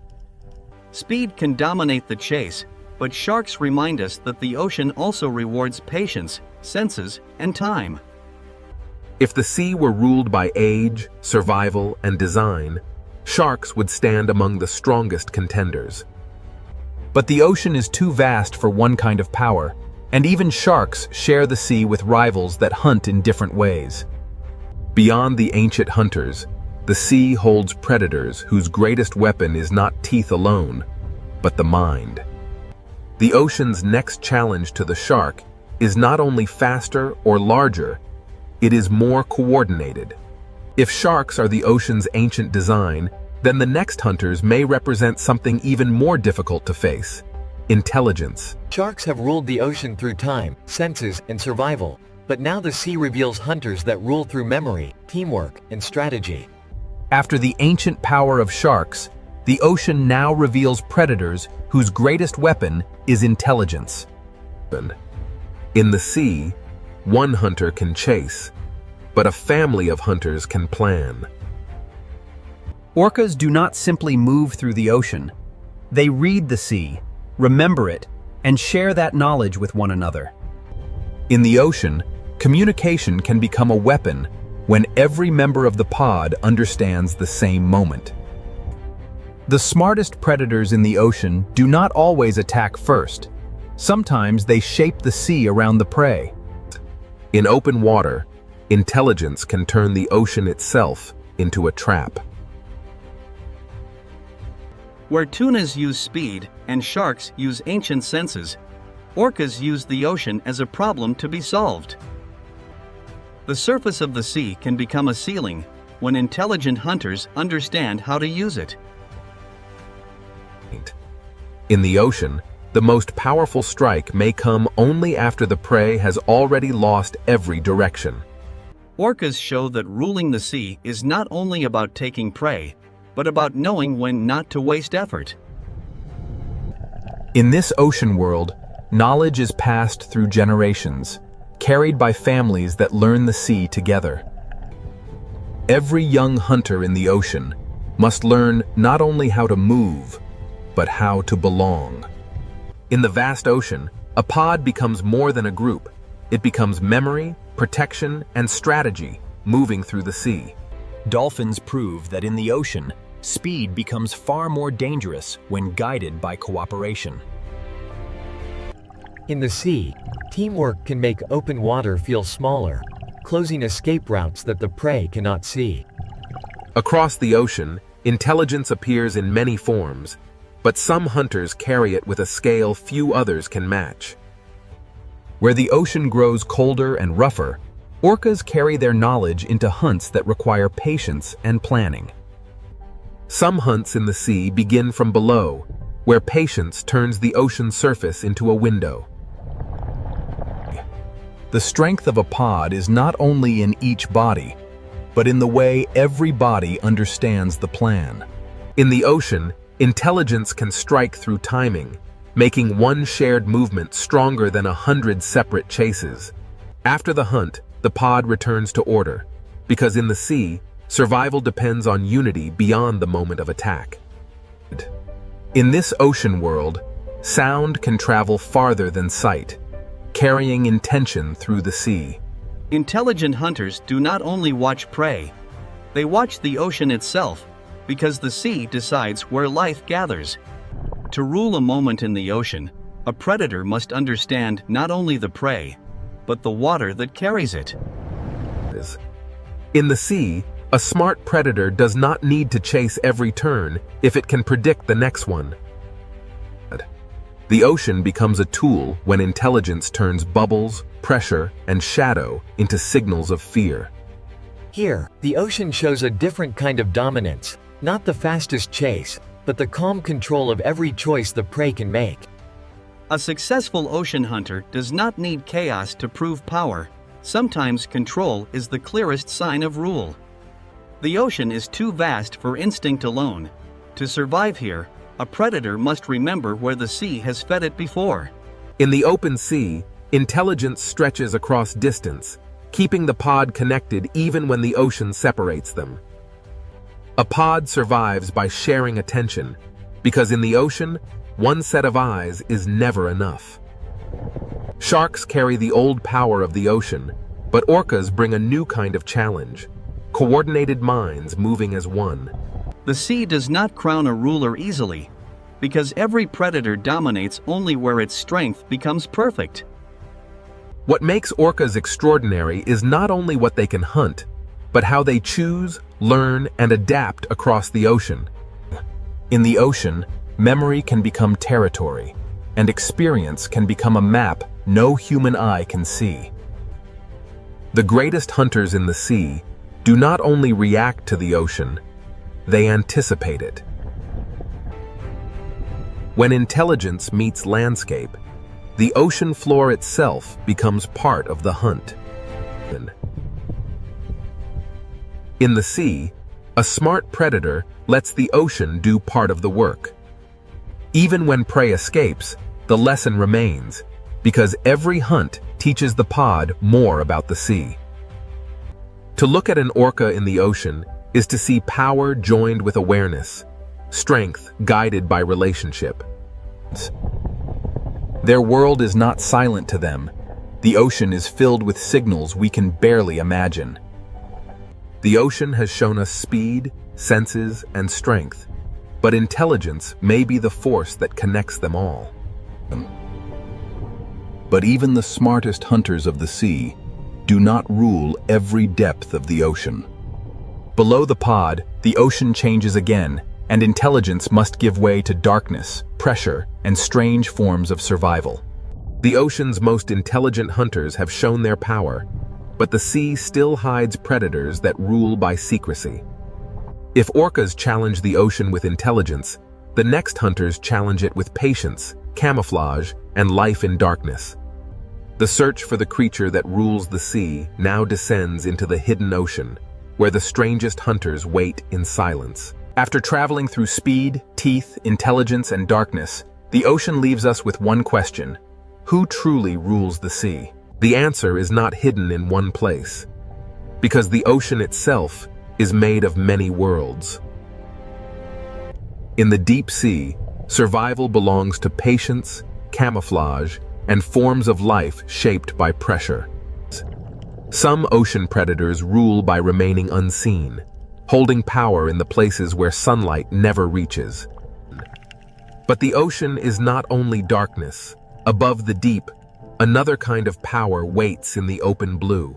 In the open sea, speed can rule the moment, because the ocean gives no shelter to the slow. The speed hunters command the chase, but even they cannot rule every depth, every reef, and every darkness of the sea. Speed is one answer to the ocean, but it is an answer that must be repeated every day. Then come the sharks, predators whose power is not only speed, but time itself. Sharks have survived by becoming almost perfectly matched to the ocean's demands. From reefs to open water, sharks shape where life moves, hides, and feeds in the sea. A shark can change the ocean without striking, because every creature understands what its shape means. Sharks are not a single answer. They are many ocean solutions refined across millions of years. But if sharks are the ancient power of the sea, orcas challenge the ocean with something different. Orcas bring intelligence, memory, and teamwork into the ocean's struggle for power. Their strength is not held in one body, but in the knowledge shared through the pod. In open water, orcas can turn the sea itself into a trap. Where many predators chase, orcas calculate, and that makes them one of the strongest contenders for the ocean's crown. Their power is not only in what they hunt, but in how carefully they choose each movement. The sea does not offer one simple throne, because every layer rewards a different kind of hunter. To rule the ocean completely, a creature would need to master speed, strength, patience, senses, darkness, and cooperation all at once. On the reef, the ruler may not be the largest, but the one that knows every shadow and escape route. On the seafloor, power belongs to those that understand vibration, scent, and the quiet language of sand. In the open ocean, the ruler of one moment may be the creature that reaches the prey first. But even the fastest hunter depends on the ocean's currents, because the sea decides where life will concentrate. When night enters the ocean, vision loses power, and the sea gives advantage to those that can hunt through darkness. In darkness, the ocean belongs to creatures that can turn uncertainty into survival. In the deep sea, the question of rule becomes harder, because the strongest hunters are often the least visible. Here, power may belong to the creature that waits longest and spends the least. The ocean has shown us that dominance is not one thing. It changes with depth, light, current, and hunger. The sea is not ruled like a kingdom on land. It is ruled in moments, zones, and strategies. Every predator shapes the ocean, but none stands outside the balance that supports it. The sea survives because predators prevent weakness from becoming collapse, keeping life moving through the system. Fear is part of the ocean, but so is renewal, because every hunt returns energy to the sea. If one creature comes closest to ruling the sea, the orca stands among the strongest answers. With strength, strategy, family, and intelligence, orcas combine many forms of ocean power into one living force. Yet even the orca cannot rule every trench, every reef, every current, and every darkness of the sea. Perhaps the true ruler is not one creature, but the ocean itself, shaping every hunter that tries to survive within it. The sea creates speed in one place, patience in another, intelligence in another, and mystery in the deepest dark. For the small creatures of the ocean, the ruler is whichever predator appears in the next shadow. Every decision in the ocean is shaped by risk, and every risk is shaped by the hunters waiting beyond sight. The ocean does not need one ruler to remain powerful. It is powerful because every layer has its own master.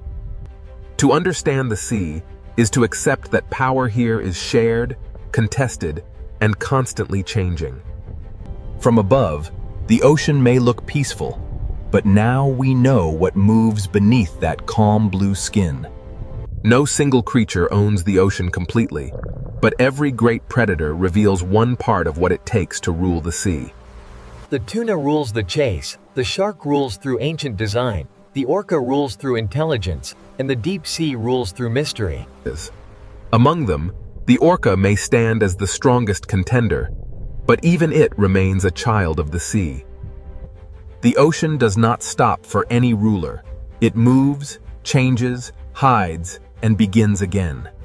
To rule the sea is not to conquer it, but to survive inside its endless changes. Every hunter in the ocean depends on something greater than itself: the current, the prey, the darkness, and the balance of the sea. The sea is beautiful because it is alive. And it is alive because every creature must find its place within the hunt. So which creature rules the sea? The answer depends on where in the ocean you are, and what kind of power the moment demands. In one place, speed rules. In another, teeth. In another, intelligence. In another, darkness.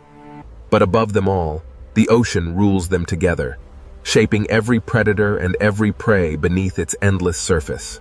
This is the wild ocean, a world where no crown lasts forever, and every ruler must answer to the sea. From above, the ocean seems peaceful, but beneath this endless sea lies a wild kingdom ruled by hunters. The deeper we enter the ocean, the more the sea reveals a world where every movement can mean survival or death.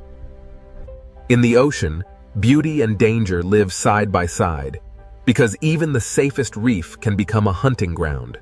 Small fish survive in the ocean by becoming one body, because in the open sea, a single mistake can expose them to the hunter. In the ocean, prey often feel danger before they can see it, because the sea carries pressure, movement, and fear. Some ocean predators do not need to be giants. In the sea, speed, silence, and timing can be just as deadly. In the ocean, survival can depend on a gap in the reef, a turn of the current, or one moment of perfect stillness. Long before humans explored the ocean, sharks were already shaping the balance of the sea with silence, patience, and instinct. A shark does not rule the ocean through chaos, but through senses refined by millions of years beneath the sea. Beyond the reef, the ocean opens into a greater arena, where the sea gives no shelter and only the fastest hunters can survive. Out here in the open ocean, the sea belongs to creatures built for distance, speed, and relentless pursuit. In the ocean, speed is not only movement. In the sea, speed is survival, power, and control. Across the open sea, there are no walls, no caves, and no coral branches. Only speed can decide who escapes. When fear spreads through the ocean, prey gather into one shining shape, hoping the sea will hide the individual inside the crowd. In the ocean, every hunt is a battle between panic and precision, and the sea rewards the hunter that chooses the perfect moment. The surface of the ocean may look like escape, but in the sea, danger can attack from every direction. Some ocean predators do not rule by force alone. In the sea, intelligence can turn open water into a trap. In the ocean, teamwork can change the rules of the hunt, because one predator may chase, but many predators can control the sea. After every chase, the ocean becomes quiet again, but the silence of the sea is never empty.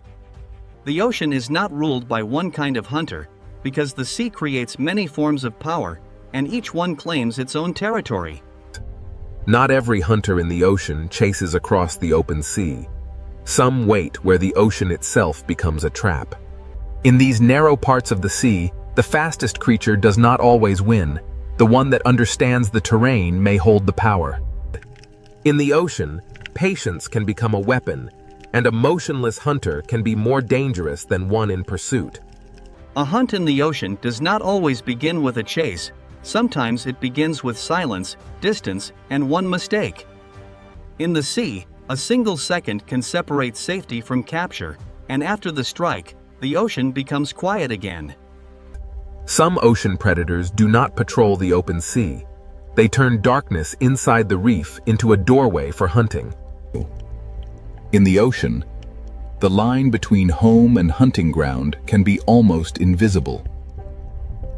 The ocean does not hide every threat in shadow. Sometimes the sea displays danger in color, shape, and stillness. In the ocean, survival is not always about being the largest. Sometimes it is about being impossible to attack. The ocean creates many kinds of predators, and each one rules only where its own strength becomes the perfect weapon. Even in the gentle corners of the ocean, the sea never stops testing the young, the weak, and the careless. In the ocean, safety is often temporary, because every hiding place can become a path for another hunter. Every ruler of the ocean begins as a survivor, learning how the sea moves, hides, and reveals life. The ocean teaches patience before power, because even predators must grow into their place in the sea. The ocean is not only a battlefield, the sea is a living balance where predator, prey, and wanderer share the same blue world. In the sea, calm does not mean safety. It only means the next movement has not yet begun. Where the reef ends and the open ocean begins, the sea changes its rules, and every creature must choose how far it dares to go. In the ocean, power is sometimes felt before it is seen, because the sea remembers the shape of danger. The farther we move from the reef, the more the ocean becomes a place of distance, pressure, and hidden strength. Some ocean predators seem shaped by another age, built to read the invisible signals of life moving through the sea. In the ocean, true power is not always loud. Sometimes the sea gives authority to those that move with perfect control. Every predator leaves a mark on the ocean, but the sea quickly hides its secrets again. Even in a sea of hunters, the ocean depends on moments of trust, pause, and delicate balance. When light fades in the ocean, the sea does not sleep. It simply gives power to different hunters. At dusk, the ocean becomes a world of outlines, where the sea favors hunters that can sense more than they can see. In darkness, the ocean speaks through vibration, scent, pressure, and flashes of light. Far below the sunlit ocean, the sea creates hunters shaped by darkness, pressure, and patience. Some ocean rulers live so far from the surface that the sea allows us to know them only through shadows. To ask which creature rules the sea, we must first understand that the ocean is not one kingdom, but many. This is the wild ocean, a sea of predators, and the search for the creature that truly rules the water has only just begun. Now the ocean opens into a world ruled by speed, where every second can decide who lives and who becomes the next meal. In the open sea, protection disappears, and the ocean belongs to creatures built to chase across the blue. Among the ocean's speed hunters, tuna are built for endurance, crossing the sea with power that almost never rests. The ocean does not only reward the strongest body, the sea rewards the body that can turn energy into endless motion. In the ocean, speed becomes strategy when many hunters move as one force through the sea. When prey gather in the ocean, the sea turns fear into shape, and every predator searches for the weakest opening. In the open ocean, a bait ball is not safety. It is a signal that the hunt has entered its most dangerous stage. The ocean measures speed not only by how fast a hunter moves, but by how quickly it can change direction when the prey changes the story. But the sea has many kinds of speed, and some ocean hunters are designed to strike alone. A sailfish moves through the ocean like a blade of speed, turning the sea itself into a path of attack. In the ocean, some predators use speed like a tool, not only to chase, but to cut, turn, and confuse. The sea rewards the hunter that can read the movement of 1,000 fish and find the one mistake inside the crowd. In the open ocean, escape is not a place, escape is a direction, and the hunter must close that direction before the prey finds it. Beyond the flash of the sailfish, the ocean holds another kind of speed, heavier, colder, and more explosive. The mako shark is one of the kayo pure speed hunters, built to turn muscle into explosive motion beneath the sea. In the ocean, speed without control is wasted, and the true hunter must move fast and decide faster. A single burst across the ocean can change the shape of the entire school, even when the strike itself is over in a heartbeat. Sometimes the pressure of the ocean becomes so great that prey must leave the sea for a few seconds of hope. But the ocean always waits below, and every return to the sea brings the chase back into motion. But in the ocean, beauty can move with astonishing speed, and color can belong to a hunter as much as to the reef. Open ocean hunters must read light as much as movement, because in the sea, a flash of silver can reveal the path of prey. The open ocean is not empty. The sea is layered with hunters, each one built for a different kind of pursuit. In the ocean, separation can be fatal, because the sea is most dangerous when a creature stands alone. A barracuda does not need a long chase. In the ocean, it waits for the moment when distance becomes small enough to erase. In the sea, straight-line speed can become a weapon when the predator knows exactly where the prey must turn next. But in the ocean, speed becomes even more powerful when it is guided by memory, sound, and teamwork. These ocean hunters do not simply follow prey. They shape the sea around it until escape becomes harder. In the ocean, Teamwork can turn empty water into invisible walls. The sea does not give power to one design alone. The ocean creates many answers to the same hunger. Even in the open ocean, the sea has hidden roads, and predators learn where life gathers. A hunter in the ocean must understand water, because the sea decides where food moves before the predator ever arrives. When millions of small fish move through the ocean, the sea becomes a signal that calls hunters from every direction. In the ocean, a school survives by turning together, but the larger the school becomes, the more hunters it attracts. The ocean's greatest hunts often begin when many predators follow the same signal of fear. Here, speed rules the sea for a moment, but speed alone cannot explain the full power of the ocean. The ocean can turn from chaos to silence in seconds, and the sea keeps no witness for long. But below the speed of the open ocean, another kind of predator waits, older, quieter, and shaped by time. The fastest hunters may dominate the moment, but the ocean also belongs to predators that have survived for millions of years. Some ocean predators do not need to chase every movement, because their power lies in sensing when the sea is ready. Speed may rule the open ocean, but it is only one answer in the sea's long history of predators. The ocean demands balance from every hunter, because the sea punishes wasted energy as quickly as missed opportunity. To live by speed in the ocean is to live in constant motion, always chasing the next signal of life across the sea. The open sea has shown us hunters of speed, but the ocean's oldest predators are still waiting in the deeper blue. Long before speed ruled the open ocean, sharks were already mastering the sea through silence, senses, and survival. The next question is not how fast a predator can move, but how long a design can survive in the ocean. In the open sea, speed can rule the chase, but in the deeper ocean, something older is about to take control. Now we enter the world of sharks, ancient predators shaped by the ocean long before speed became a spectacle. A great white shark does not need to rush through the sea, because the ocean has already given it patience, strength, and perfect design. In the ocean, a shark is not a monster. It is a living record of millions of years of survival beneath the sea.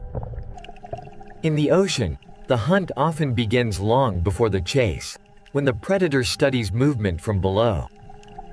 A shark can turn the ocean's layers into strategy, using depth as cover and silence as pressure. In the sea, power is sometimes measured by the fear a predator creates without touching anything at all. Not every shark rules the ocean in the same way. Some move like wandering investigators of the sea. A tiger shark survives in the ocean by being curious, adaptable, and willing to explore almost every edge of the sea. In the ocean, an apex predator can reshape a place simply by passing through it. The hammerhead shows how the ocean can shape a predator into something strange, precise, and perfectly suited to the sea. In the sea, a predator does not need to see everything when it can feel the hidden movements of life. At the reef edge, sharks become part of the ocean's rhythm, arriving as light fades and confidence changes sides. The reef shark rules through familiarity, knowing every current, corner, and shadow of its ocean territory. Even sharks, the ocean's ancient hunters, are not separate from the balance of the sea. Some sharks carry the ocean's power into murkier borders, where the sea becomes harder to read. In unclear water, the ocean favors predators that can sense what others cannot see. In shallow ocean waters, smaller sharks prove that size is not the only path to control. Here, the ocean rewards agility, because a hunter must turn as quickly as the reef changes shape. A shark's power in the ocean is not only in motion, It is also in knowing when to remain still. In the sea, energy is precious, and the best predators spend it only when the ocean gives them reason. Not every shark dominates the ocean with speed. Some survive through persistence, smell, and careful searching. The ocean has room for many kinds of shark, because survival in the sea is never one single strategy. Far from land, the ocean becomes a desert of blue, and the patient predator may be the one that survives.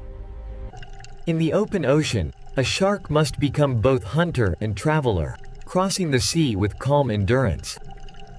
The blue shark shows another face of ocean power, light, graceful, and built to roam the sea for extraordinary distances. In the ocean, endurance can be as powerful as speed, because the sea belongs to those that can keep moving. Every curve of a shark's body is an answer to the ocean, shaped by pressure, hunger, and motion. Sharks are not one story in the ocean. They are many stories, written across reefs, coasts, open seas, and darkness. Some sharks carry the ancient ocean into the deep, where speed gives way to pressure, darkness, and patience. In the deeper sea, a shark may not need to move quickly, because time itself becomes part of the hunt. Some ocean predators seem to belong to another time, surviving not through speed, but through endurance beyond imagination. Every ancient hunter of the ocean begins small, learning the sea before it can command it. The ocean teaches every shark the first law of survival. Understand the water before trusting your strength. When night enters the ocean, sharks gain an older advantage, moving through a sea of senses beyond sight. In darkness, the ocean becomes a network of pressure, scent, and vibration, and the shark knows how to read it. A shark changes the ocean around it, even when it does not strike, because every creature understands what its presence means. In the sea, predators do more than take life. They shape where life moves, hides, feeds, and survives. Sometimes the ocean reveals a shark, not by showing the shark, but by showing the fear that moves ahead of it. A shark's shape is one of the ocean's most recognizable symbols, because the sea has repeated its success for ages. The teeth of a shark are famous, but in the ocean, teeth are only one part of a far greater design. The ocean does not fear sharks as outsiders. The sea depends on them as part of its ancient order.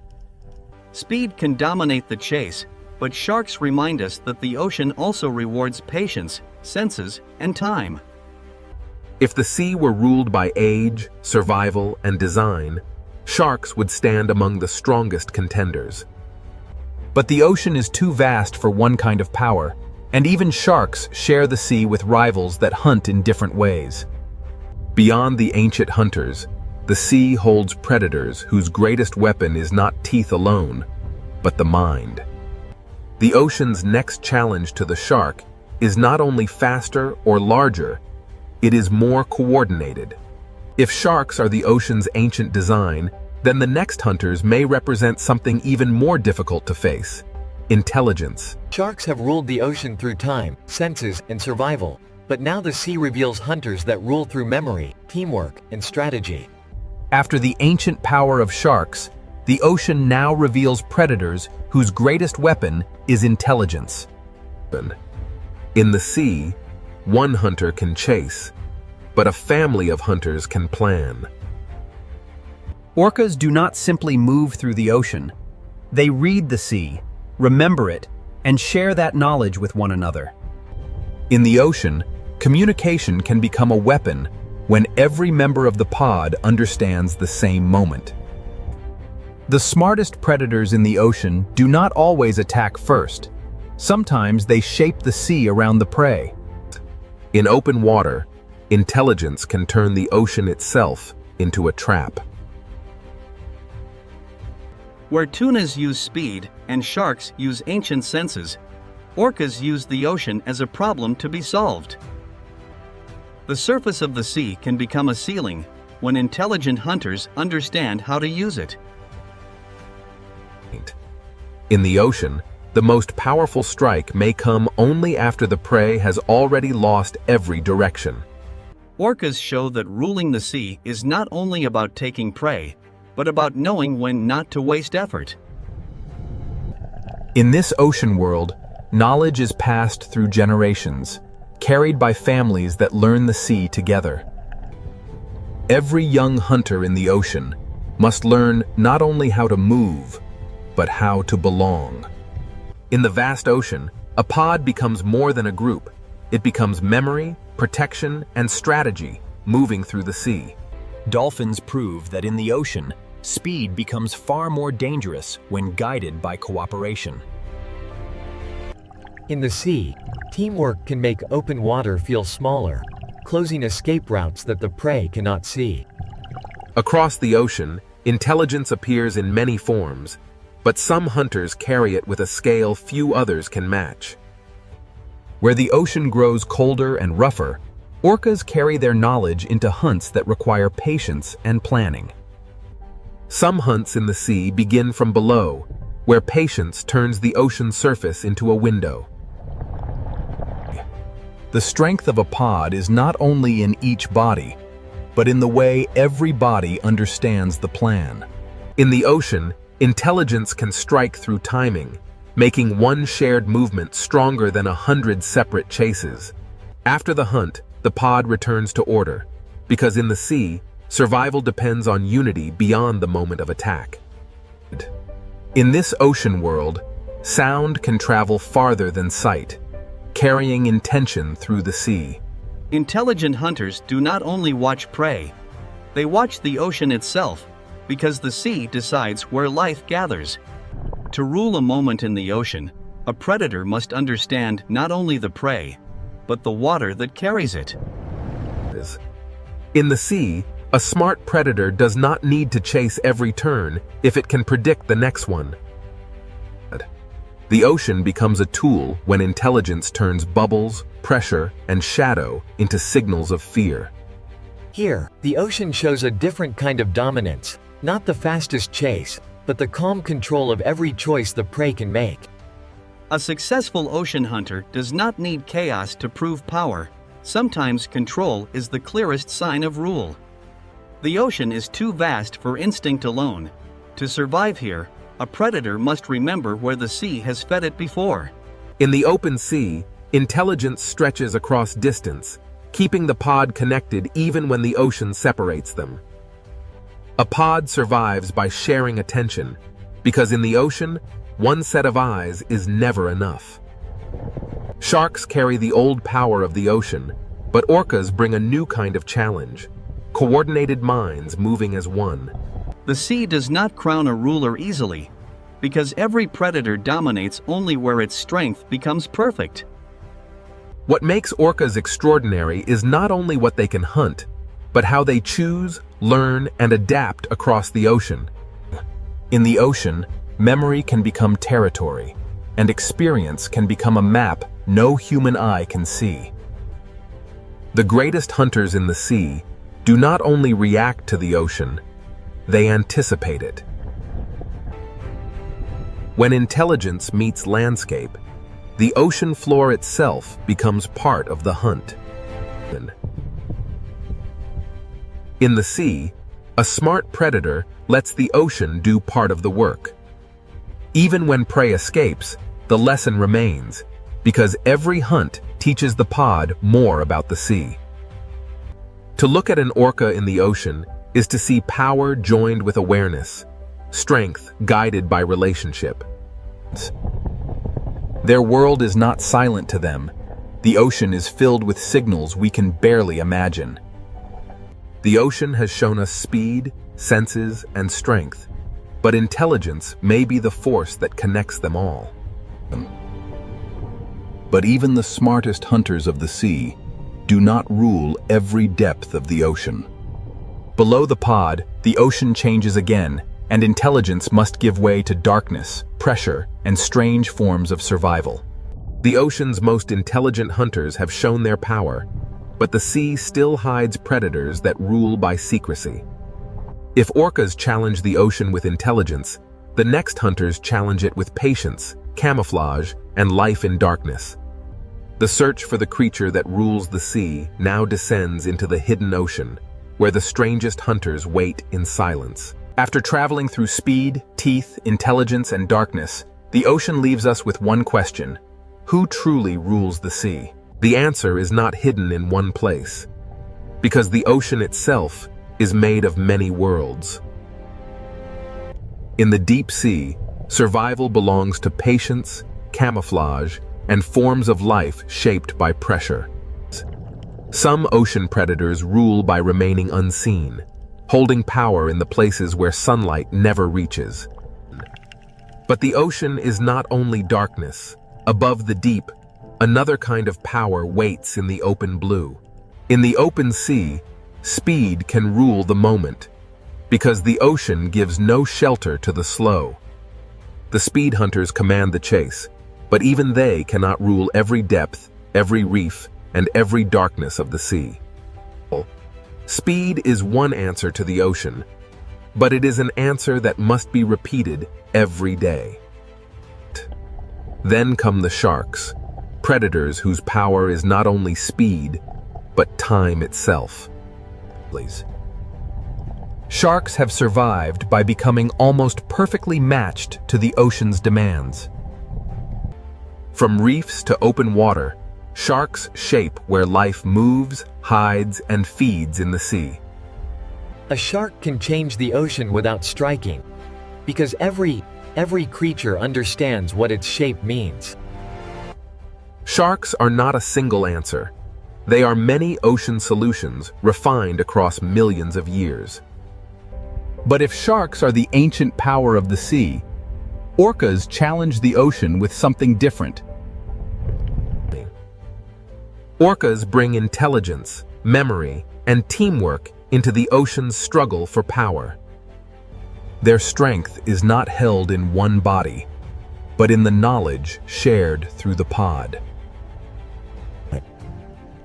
In open water, orcas can turn the sea itself into a trap.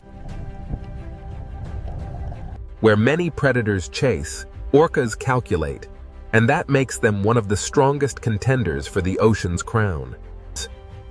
Their power is not only in what they hunt, but in how carefully they choose each movement.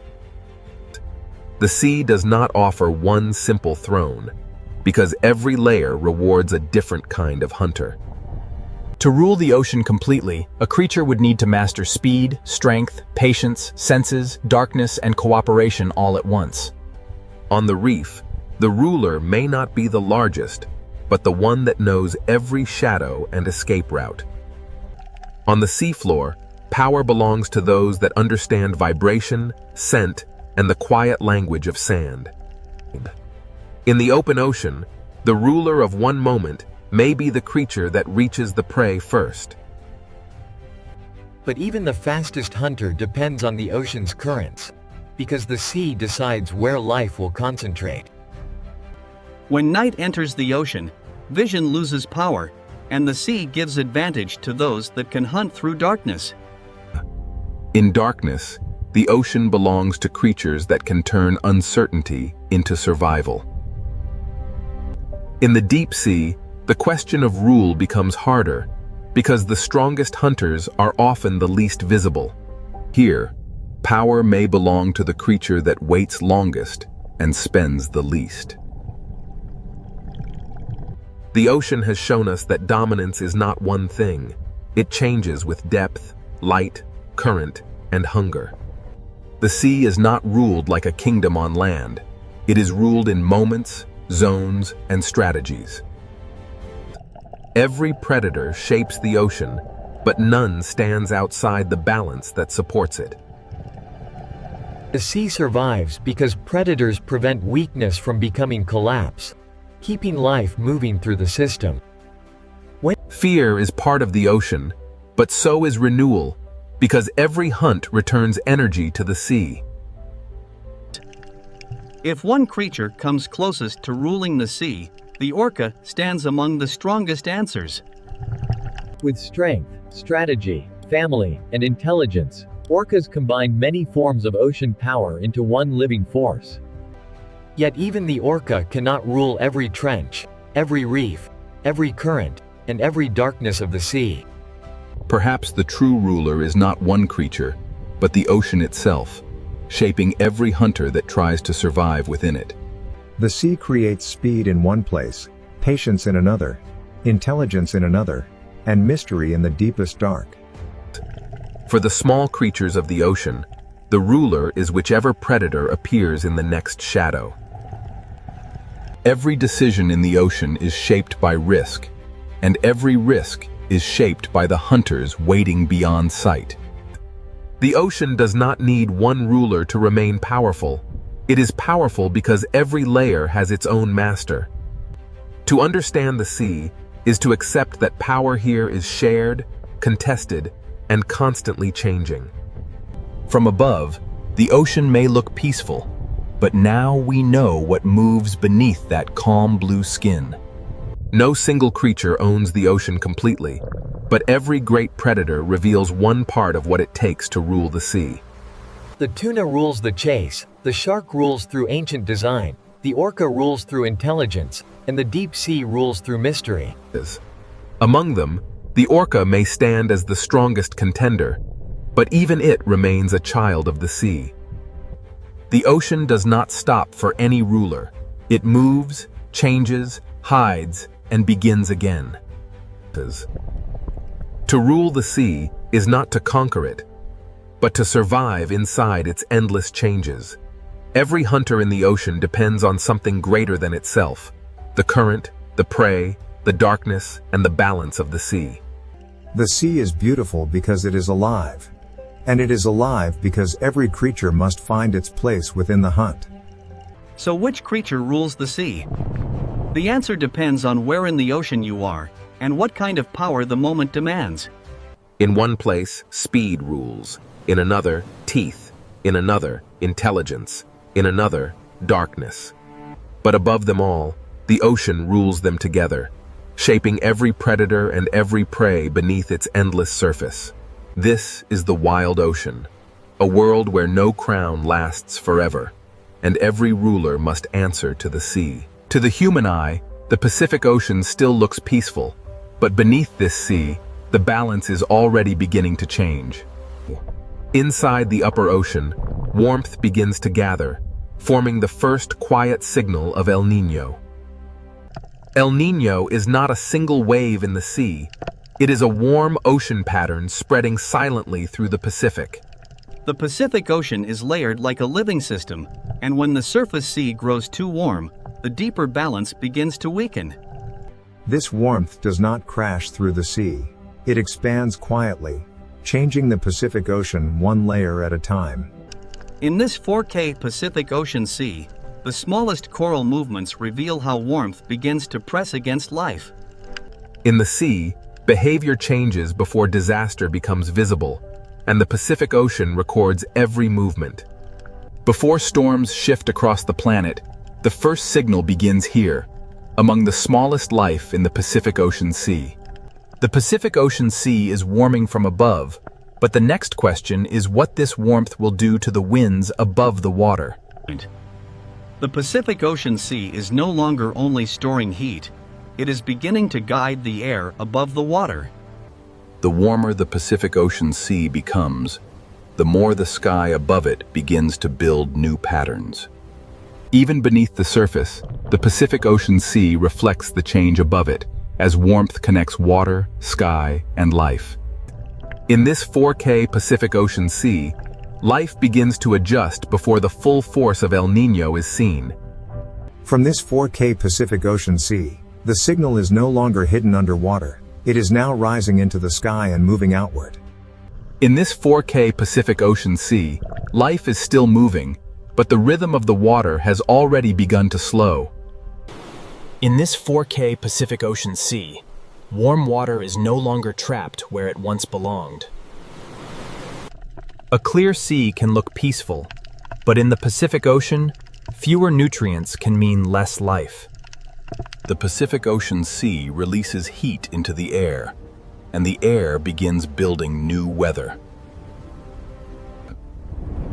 When the sea changes, the sky does not remain still.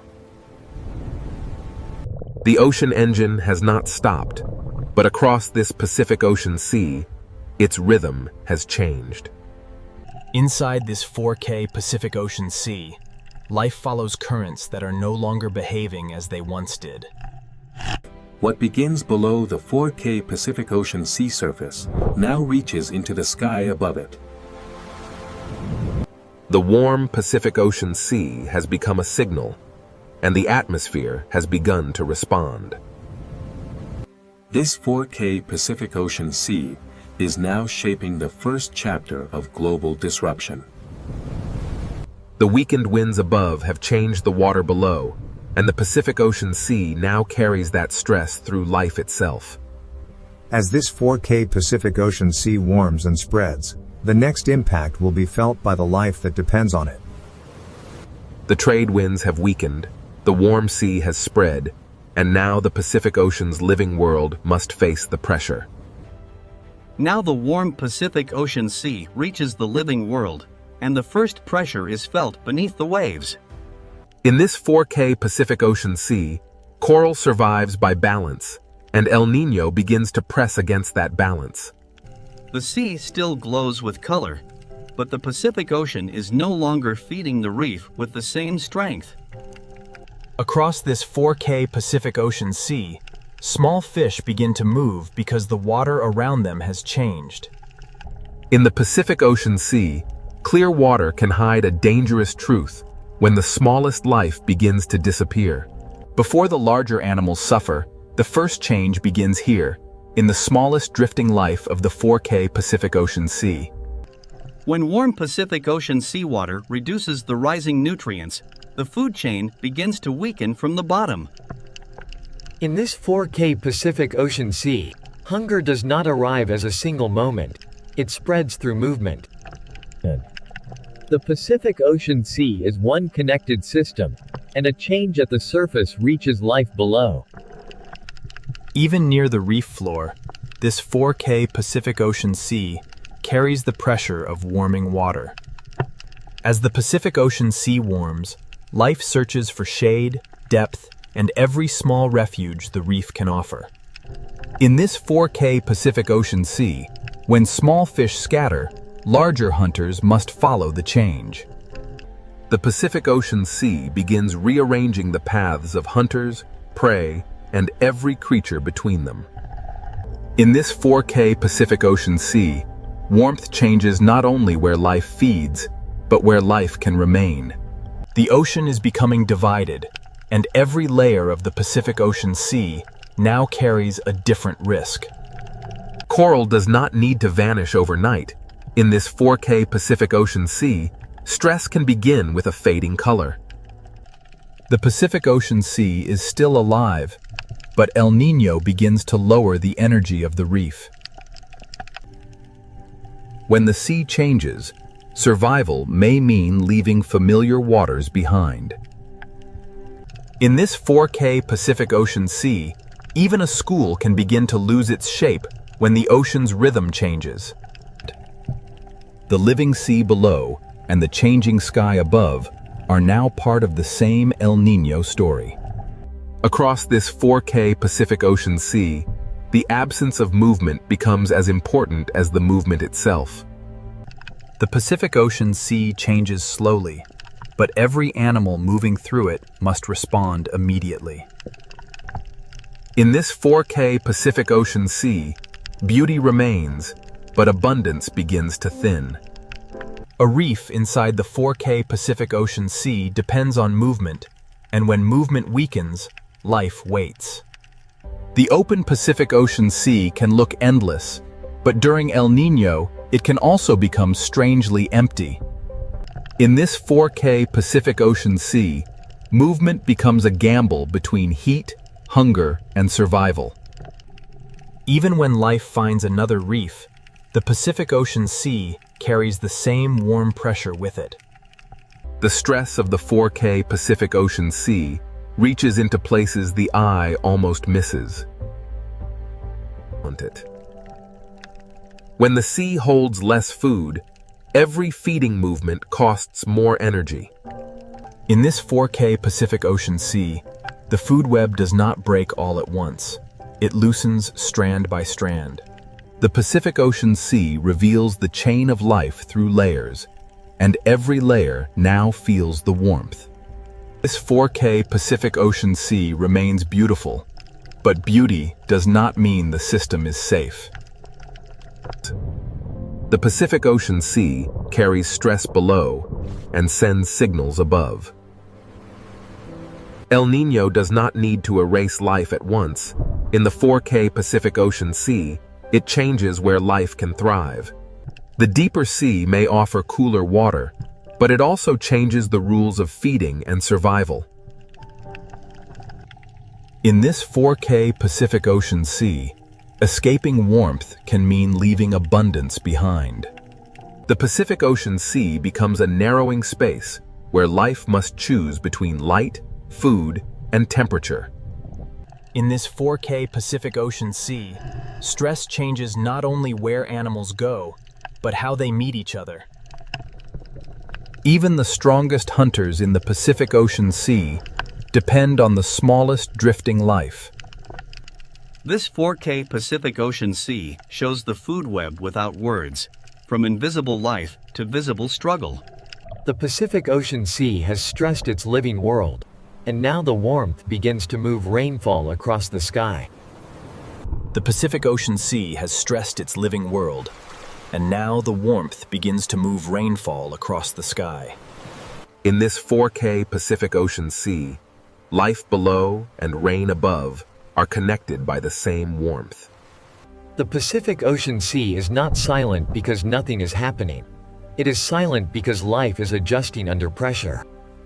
As the living sea adapts, the next signal rises into the air, where rain will shift and drought will spread. From this 4K Pacific Ocean Sea, the pressure now moves beyond marine life and into the movement of clouds. The Pacific Ocean Sea has changed beneath the waves, and next, the rain begins to move, and distant lands will feel the ocean's heat. The warm Pacific Ocean Sea has stressed the life beneath it, and now the sky will carry that disruption outward. From this 4K Pacific Ocean Sea, rain begins to move away from its old rhythm. The Pacific Ocean Sea gives the sky heat and moisture, and the sky begins to build rain in new places. In this 4K Pacific Ocean Sea, one area receives heavy rain while another waits beneath a silent sky. The rain falls back into the sea, but the pattern that created it is already moving outward. El Niño does not make the whole ocean sky wet. It shifts where the Pacific Ocean Sea sends its moisture. Across this 4K Pacific Ocean Sea, warmth chooses where clouds rise and where clouds fail to form. Even beneath the 4K Pacific Ocean Sea surface, the movement of rain above becomes part of the ocean's story. The ocean now carries two signals at once: heavy rain over one sea region and dryness over another. The Pacific Ocean Sea becomes the path of a moving climate signal. In this 4K Pacific Ocean Sea, the shadows of clouds reveal where the atmosphere is being rearranged. The warmer Pacific Ocean Sea feeds stronger clouds, but it also pulls rainfall away from its usual places. Over this 4K Pacific Ocean Sea, rain is no longer evenly shared by the sky. A few miles across the sea can separate a flooded sky from an empty one. In the dry side of this 4K Pacific Ocean Sea, even the water column feels still and exposed. The living sea moves through the same boundaries that shape rain above it. Where the Pacific Ocean Sea gives warmth to the sky, rain can fall harder and longer. The 4K Pacific Ocean Sea becomes a reservoir of energy for clouds that grow beyond their normal limits. El Niño can make one sky overflow while another sky is left waiting. In this 4K Pacific Ocean Sea, drought begins not with dust, but with clouds that fail to form. The sea remains full of water, yet the sky above it can still become dry. Across the 4K Pacific Ocean Sea, one connected body of water can create very different skies. Even underwater, the Pacific Ocean Sea can reveal where rain gathers and where dryness remains. The 4K Pacific Ocean Sea does not separate climate from life. It carries both through every current. Rain moves across this Pacific Ocean Sea like a shifting line between abundance and absence. This 4K Pacific Ocean Sea shows the pattern without words. Rain moves, and dryness spreads behind it. The Pacific Ocean Sea is now a moving stage, where wet and dry patterns trade places. In this 4K Pacific Ocean Sea, the absence of rain becomes its own kind of warning. When the sky above the sea stays empty, the water below can grow warmer and quieter. The living world inside this 4K Pacific Ocean Sea must adjust to heat from above and hunger from below. The Pacific Ocean Sea carries one story below the waves and another above them, but both are driven by the same warmth. Where the 4K Pacific Ocean Sea feeds the clouds, rainfall can become heavier than the landscape beyond the ocean is ready to receive. The rain begins above the sea, but the consequences will not stay above the sea. The Pacific Ocean Sea remains the engine, even when the rain it creates moves far beyond the horizon. While one path